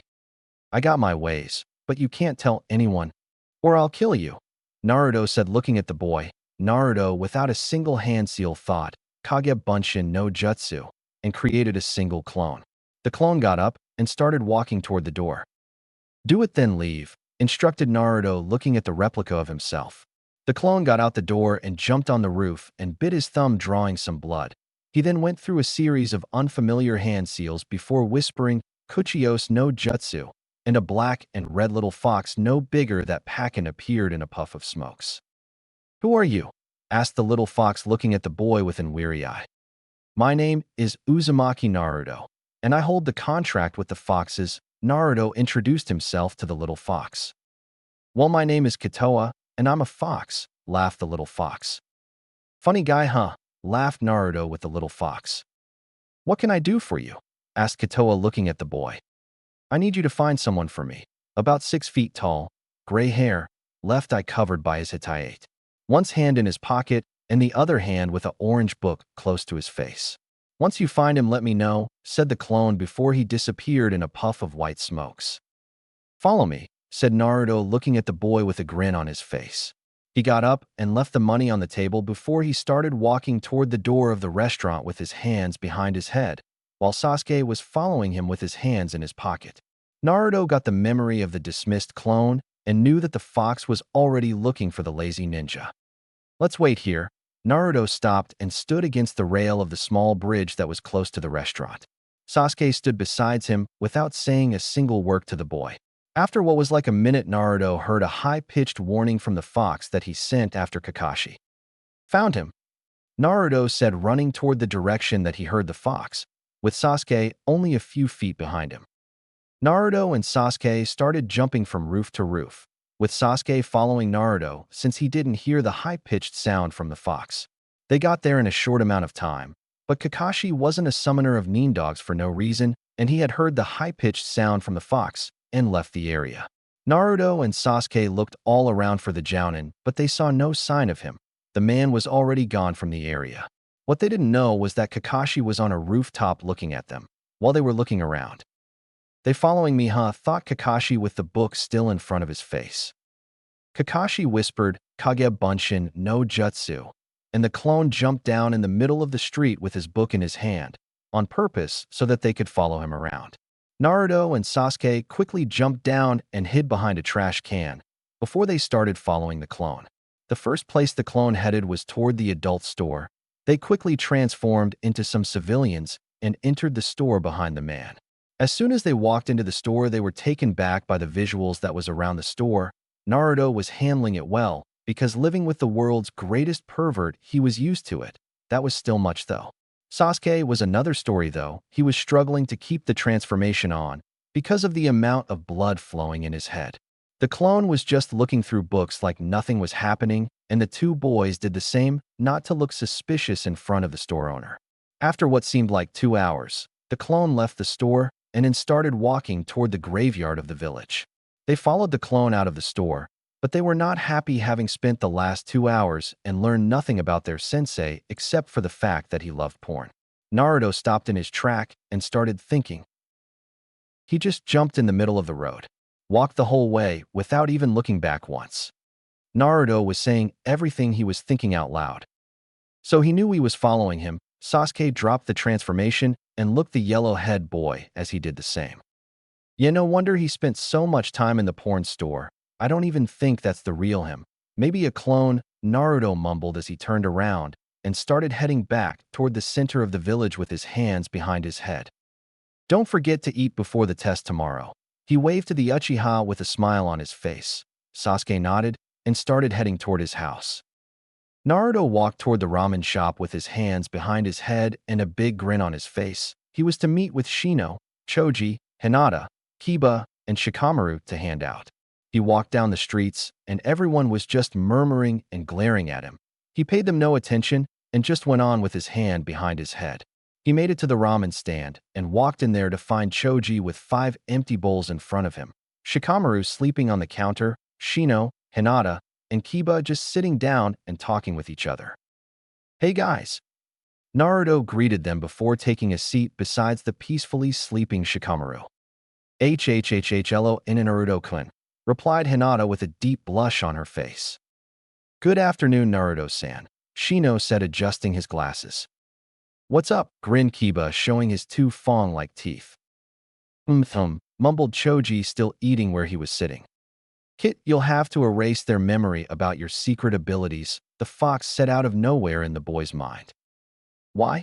Naruto answered the fox, confused.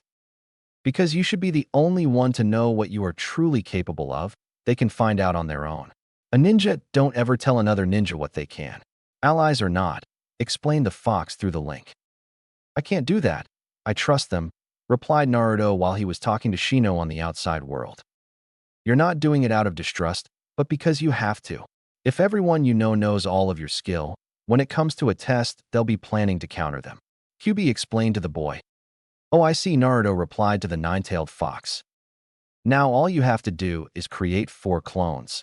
Do these hand seals and put your thumb on each of their forehead, and they will forget what is currently on your mind.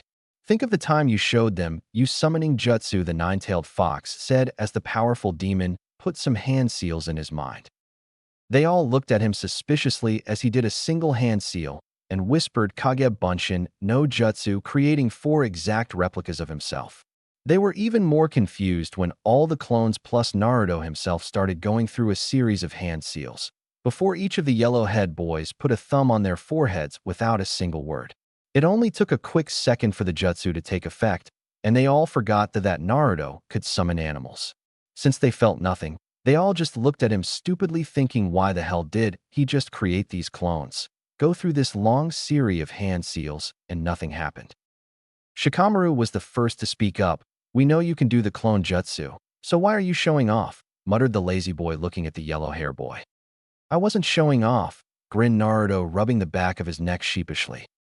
"Troublesome, but whatever. Did you pass your test yet?" asked Shikamaru, looking at the boy with his infamous lazy attitude. "I didn't even take it yet. So that means you guys passed already," Naruto replied, and Kiba grinned, which served as an answer to the question the boy just asked. "Well, then your team is the only one that didn't pass the test yet," informed Kiba, looking at the boy. "Shut up, Kiba. I think I realized that," Naruto glared at the boy. "You shut up, you jerk," roared Kiba, also glaring at Naruto. Stop it," Hinata said to stop the fight that they all knew was about to happen, but they didn't hear her since her voice was so low. "No, you shut up, before I make you shut up," Naruto roared back, looking glaring daggers at the boy. "I'd like to see you try," Kiba yelled, getting up from his seat. "I said stop it," yelled Hinata, which got everyone to quiet down in shock since she was always quiet. Naruto and Kiba had nothing else to say, so they just both sat down. Chapter 12, The Genin Test. "I said stop it," yelled Hinata, which got everyone to quiet down in shock since she was always quiet. Naruto and Kiba had nothing else to say, so they just both sat down. Choji dropped the bowl of ramen that he was eating, and he was not even pissed off about it. Everyone was just surprised that she snapped like that. Shikamaru was the only one who was going about his business, which was sleeping on the counter of the ramen stand. Hinata was quickly back to her shy self. They spent the rest of the day hanging out and talking about their team until it was time for Hinata to go home. After Hinata went home, they each left one by one as they had things to take care of at home. It was late in the afternoon when Naruto made it to his house. He walked in the house, and he saw that Jiraiya was not yet home. Naruto ran up the stairs and took his clothes off, getting ready to take a shower, before he would wait for Jiraiya to get home so that the sage could train him. Naruto walked in the bathroom and turned on the water so that the water could heat up. After what seemed like 1 minute, he got in the tub and stood under the water. The water fell on his head, and his hair quickly fell over his face, which showed how long his hair really was. His face up to his nose was covered in yellow hair. After over 20 minutes, Naruto turned off the water and took his towel, walking out of the tub with a bored look on his face. He went in his room and took a t-shirt and some short pants out of his drawer and put them on, before he ruffled his hair, and it was back to its usual messed up look. Naruto left the room and headed down the stairs where he would find something to do before going to sleep. He didn't want to go training right now since he would be tired before the exam the next day. Naruto sat down in the living room of the house watching TV while waiting for Jiraiya to get home. He waited and waited, and the tall man still didn't come home yet. He wasn't getting worried because he knew there was no way anything could happen to Jiraiya in the village. After what was like 30 minutes, Naruto realized that he didn't have any materials for the test, stuff like wires, kunais, shurikens, and smokes bombs. Naruto didn't want to leave the house right now, so he did the next best thing: send a clone in his place. He did the single hand seal he usually did for the jutsu, and said Kage Bunshin no Jutsu, and in front of him 2 clones appeared. He told one of the clones to go find some money upstairs for the materials and ordered the other one to go find Jiraiya. The clone that was supposed to go find Jiraiya walked out of the roof with his hands behind his head, while the other one rushed up the stairs to go get the money. The next day, Naruto woke up and quickly jumped in the shower to get ready for his test with Team 7. He wasn't in a hurry because he knew Kakashi was going to be at least 1 hour late. After putting his clothes on, Naruto went downstairs hoping to find Jiraiya since the sage was usually sitting by the table, but the toad sage was nowhere to be found. Naruto checked himself one more time for the scroll that had his materials in it, which was in his kunai holder before walking out of the house and applying the seals that guarded the house. He was supposed to meet Kakashi and the rest of Team 7 at 9 o'clock, but he knew Kakashi would make it around 10 o'clock if not later. Naruto walked slowly with his hand behind his head with a bored expression on his face. The yellow-haired boy was heading toward his favorite food place to get some breakfast before taking the test. He walked for a little more before he reached the place. He moved one of the curtains that blocked inside of the ramen stand from outside view and walked in and took a seat on the stool in the middle of the counter. He sat down, and the owner of the stand was as usual glad to see his most frequent customer. Naruto ordered his food, and he waited a couple minutes before Tucci put down the bowl of vegetable ramen in front of him. He ate his food slowly and took his time thinking over many possible strategies for the upcoming test he was going to take. Naruto finished with the bowl of vegetable soup, and he put the money on the counter, running out of the ramen stand with a big grin on his face. "See you later, Naruto," Tucci screamed after the boy, who only waved back at the old man still grinning. Naruto ran the rest of the way toward Training Ground 7, where Kakashi told them to meet him this morning. After 5 minutes of running, the boy finally made it to the spot and found Sakura and Sasuke standing on the bridge under the sakura tree that was still growing by the little bridge. Naruto walked up to them, and he greeted both of them before he jumped on the tree and sat down waiting for Kakashi to show up. Sakura at every second was trying to start a conversation with the young Uchiha, but Sasuke was just giving her one-word answers. "So Sasuke-kun, are you ready for the test?" asked Sakura, smiling at the boy. "HN," nodded the young Uchiha, not even bothering to look at her. After a while, they all started to get bored waiting for the silver-haired Jounin to show up to give them the test. It has been 1 hour since they were all waiting for their sensei to show up, and Naruto was fast asleep on the tree. Sasuke was sitting down at the trunk of the tree, while Sakura was just walking back and forth, pissed off, waiting for the man. Kakashi appeared in front of them via Shunshin with a swirl of leaves in front of the three with a smile on his face. "You're late," Sakura accused loudly, pointing up at the Jounin. Naruto fell off the tree straight on his head by the sudden noise, and Sasuke jumped up and threw a kunai toward Kakashi, which the Jounin evaded easily. "Honestly, what kind of Jounin is late to everything?" thought the young girl, glaring at the man. "Sorry about that. A black cat crossed my path, and I had to turn around and trace my steps before taking the long way here so that I wouldn't have bad luck for the rest of my life," Kakashi explained with his eye making an upside-down U as a way of apologizing. "What?" Sakura was gaping and about to say more, but Kakashi walked right past them to a post and set down a timer. "Why the hell do you have to be so loud?" yelled Sasuke, pointing at the pink-haired girl with a vein popping on his forehead. Sakura looked at him as if she was ready to jump back in a shell for protection, since she had never seen the boy snap before. Kakashi walked past them and set down a timer clock that he came with, while Naruto was still holding his head with a big lump on it. "Let's get started, shall we?" He pressed the timer button down and smiled. "It's set for noon." He then reached into his pocket and produced 2 bells.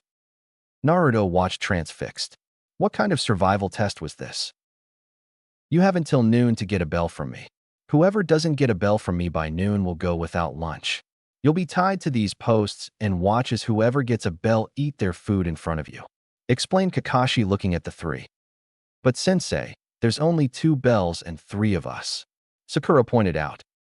"Oh, that's so that one of you is tied to the post and disqualified. That one goes back to the academy. Of course, all 3 of you could flunk out too. You can use any weapons or skill against me. If you do not come at me with the intent to kill, you will not get a bell," Kakashi explained to the 3 new genins. Naruto went with his thought, and a kunai came out of his sleeve, ready to go. He had not even blinked when he found his hand trapped behind his head with the kunai pointed at the back of his head. Kakashi's hand was on top of his head, and the other gripping his wrist tightly. "I didn't even say start yet," Kakashi chuckled. "He's fast," thought the boy with a grin on his face. Each one of them stared down the jounin while he gripped Naruto. The boy was struggling to get free from the jounin's hard grip. None of them had seen him move. He finally released his hold on the yellow-haired boy, and he jumped away, going through his pocket and pulling out an orange book. "Okay, get ready then. Start," Kakashi stated before burying his face in the book after making the statement. As soon as Kakashi finished his sentence, Sasuke jumped at him in order to try to get the bells. He threw a punch at Kakashi's head, but the experienced Jounin dodged it easily by ducking and countered by attempting at a leg sweep against the young Uchiha. Sasuke jumped in the air, evading the counter of his teacher, and aimed a kick at the Jounin's head. Kakashi simply put his left hand up and blocked the attack from the young boy. He was about to kick the boy when his years of experience alerted him of some incoming danger. He quick kicked the Uchiha in the gut, sending him crashing to the ground before catching the incoming kunai and held it in his hand, waiting for Naruto to come out from behind the tree he was standing. Sasuke stood up shakily and looked across to see Kakashi standing in the middle of the training ground with his book still in his hand. The young Uchiha dusted himself off and got ready to attack again when he saw Naruto jumping out from behind the tree. Naruto stood in the middle of the training ground, and Kakashi turned to face him. Sasuke was standing back waiting for the opportunity to get his hand on a bell. Naruto and Kakashi faced off each other, but Kakashi's face was still buried in his book. He would giggle every few seconds reading the book. Naruto balled up his fist and started running toward the lazy Jounin. He was running at a rather fast speed, which Kakashi did not expect from him. Kakashi saw Sasuke about to attack him also from the corner of his eye, and he decided to put the book away to deal with the 2 boys. As soon as Naruto was 5 feet away from the Jounin, he disappeared and appeared behind Kakashi, hoping to catch the Jounin off guard. He launched the punch meant for Kakashi's head, but Kakashi blocked the punch before kicking him away. The Jounin was shocked when the boy turned into a puff of white smokes. A shadow clone thought going through a series of hand seals before saying Kitan. Hausenka no Jutsu, and a bunch of fireballs shot out from his mouth toward Sasuke, who was running toward him. Sasuke jumped, ducked, and managed to dodge all of the incoming fireballs, while going through his own hand seals before screaming Kitan. Gakakyu no Jutsu, and a giant ball of fire shot out of his mouth toward Kakashi. The size of the fireball was very impressive for someone so young. Kakashi did the same hand seals before saying Kitan, Gakakyu no Jutsu, and shooting out a fireball the same size toward the incoming. The 2 fireballs struggled for dominance for about a minute or so, before Kakashi had to cancel his to avoid the incoming shuriken that was coming from Naruto and Sakura. Kakashi was impressed that they were cooperating together to handle him, but he was still going to test them further. Kakashi stood on the top branch of the tree to overlook all of them in the field. Naruto did the single hand seal required to perform his favorite ninjutsu before saying Taju Kage Bunshin no Jutsu, and 100 exact replicas of himself appeared around the field. The clones made a circle around the 3, and each clone took out 10 shurikens each and threw them in every direction around the field. That was unexpected to all of them except for Naruto, who thought of the plan. He needed to draw out the Jounin, and that one of the less destructive way he could do it. Kakashi used the same kunai to block most of the shurikens that came to where he was standing. Some of them, he just moved out the way to evade. Kakashi jumped down from the tree and did a single hand seal before he said, Taju Kage Bunshin no Jutsu, and he created 5 clones of himself, and they all ran toward the 3 and the army of clones surrounding them.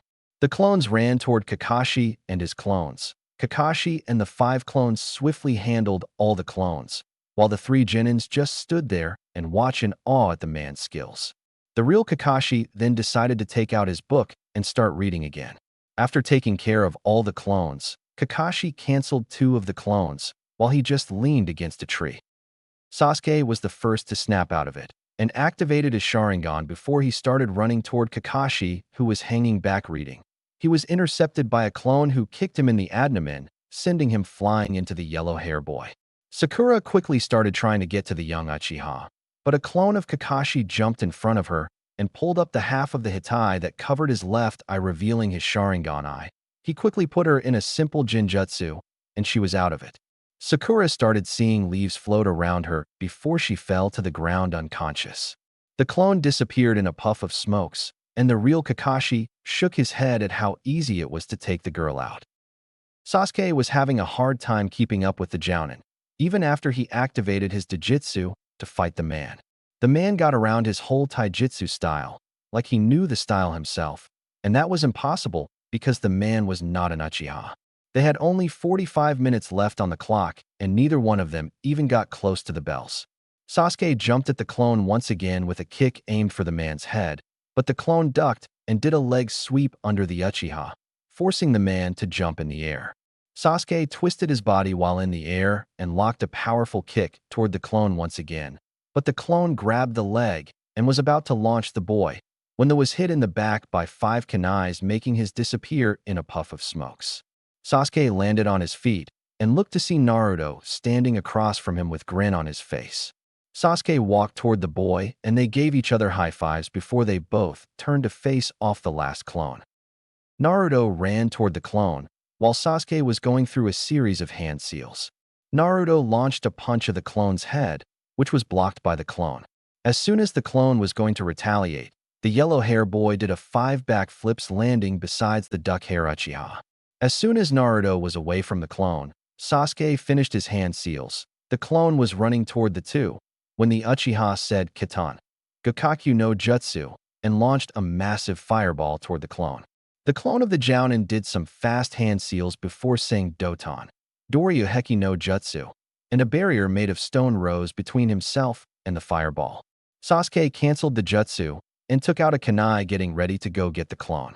The clone jumped on the top of the wall and had to dodge 3 kunais as soon as he did. Naruto started thinking about the test they were taking. Their survival test was surviving against Kakashi. But that did not make any sense. There was no one way that a Genin up against a Jounin would work. It was odd. There was something wrong with this. Kakashi was strong, and he was still holding back against them. There was only 2 bells and 3 of them, and now they were nearly out of chakra. Or, Sasuke, called Naruto to the young Uchiha. HN, answered the young boy in his usual way of talking. I figured it out. This is not about the bells, so go get Sakura. Time is almost up. Naruto hurried as he took out some clear exploding tags from his holster. Where is she? Asked Sasuke, looking at the boy confused. Naruto closed his eyes and sent his chakra out like Jiraiya taught him, and he quickly found Sakura's chakra signature with a sweat drop at how low her chakra was. Naruto opened his yes and still saw that the clone was just standing there on top of the rock wall, just waiting for them to make the first move. She is behind the bushes to the west. Naruto pointed Sasuke to the location of the young girl. Sasuke ran toward the bushes where Sakura was laying unconscious. While Sasuke was going to get Sakura, Naruto put his finger in a cross and said, Kage Bunshin no Jutsu, and a single clone appeared beside him. The clone took out some ink from his cargo pocket and started drawing some seals on the clear tag. The real Naruto ran toward the direction where Sakura and Sasuke was to tell them what the plan is. The clone was still drawing down the seals on the paper, and he would put them on a kunai as soon as he was done. Kakashi on the tree wanted to take out the clone, but he was curious as to what the clone was doing. The Jounin stood on the tree with one eyebrow raised at how quick the clone was drawing the symbols on the paper before wrapping them around the kunais. Meanwhile, Naruto and Sasuke just stood over the unconscious body of Sakura since they shook her and she still didn't wake up. Neither of them knew how to wake somebody up from a Jinjutsu yet, and Sasuke was annoyed by that fact. Naruto was also getting aggravated because they didn't have much time left to finish the exam. Suddenly an idea came to Naruto, and he channeled some of his chakra to the girl's body and she woke up screaming. Kami, Sasuke-kun is dead, cried Sakura. Naruto and Sasuke sweat dropped looking at the girl like, what the fuck? Sakura, the team is right here. He's not dead, sweat dropped Naruto, which had Sasuke glaring at him for the nickname. The dobe is right. I'm right here, and annoyed Sasuke looked at the girl. Sakura looked up and saw Sasuke standing beside Naruto with his hands in his pocket, perfectly fine, and she cried even more. Sasuke-kun, you're alright. I saw Kakashi-sensei cut your head off in front of me before I passed out, Sakura cried out loudly as she ran toward the boy and hugged him. Can you please get off of me? Sasuke told the girl with an annoyed look on his face. We don't have much time, guys. So Sakura, calm your ass down and pay attention, Naruto said as he looked at them. Don't talk to me like that, baka, screeched Sakura glaring at the yellow-head boy while getting off of Sasuke. Okay guys, listen. I figured out the purpose of this test, started Naruto before he was cut off by Sasuke, to get the bells and not get sent back to the academy, right? No. The purpose of the test is to make us work together as a team, continued Naruto looking at the two, who just looked at him like he was stupid. Then why does he have only 2 bells? Smirked Sakura looking at the boy. To put us against each other. He's a jounin, and we are straight out of the academy. Do you really think we can beat him one-on-one? He's stronger than he appears to be. He's been holding back since the beginning of the exam to check us out. Our only way to pass this exam is through teamwork. Finished Naruto looking at the two with a dead serious look on his face. Sasuke was the first to understand where the yellow-hair boy was coming from because he saw what Kakashi was capable of. Sasuke nodded at the boy, which had Sakura shocked because she didn't think Sasuke needed Naruto's help to pass the exam. She eventually looked at him and also nodded. The 3 walked back to the opening where the clone was done, with the kunai waiting for them.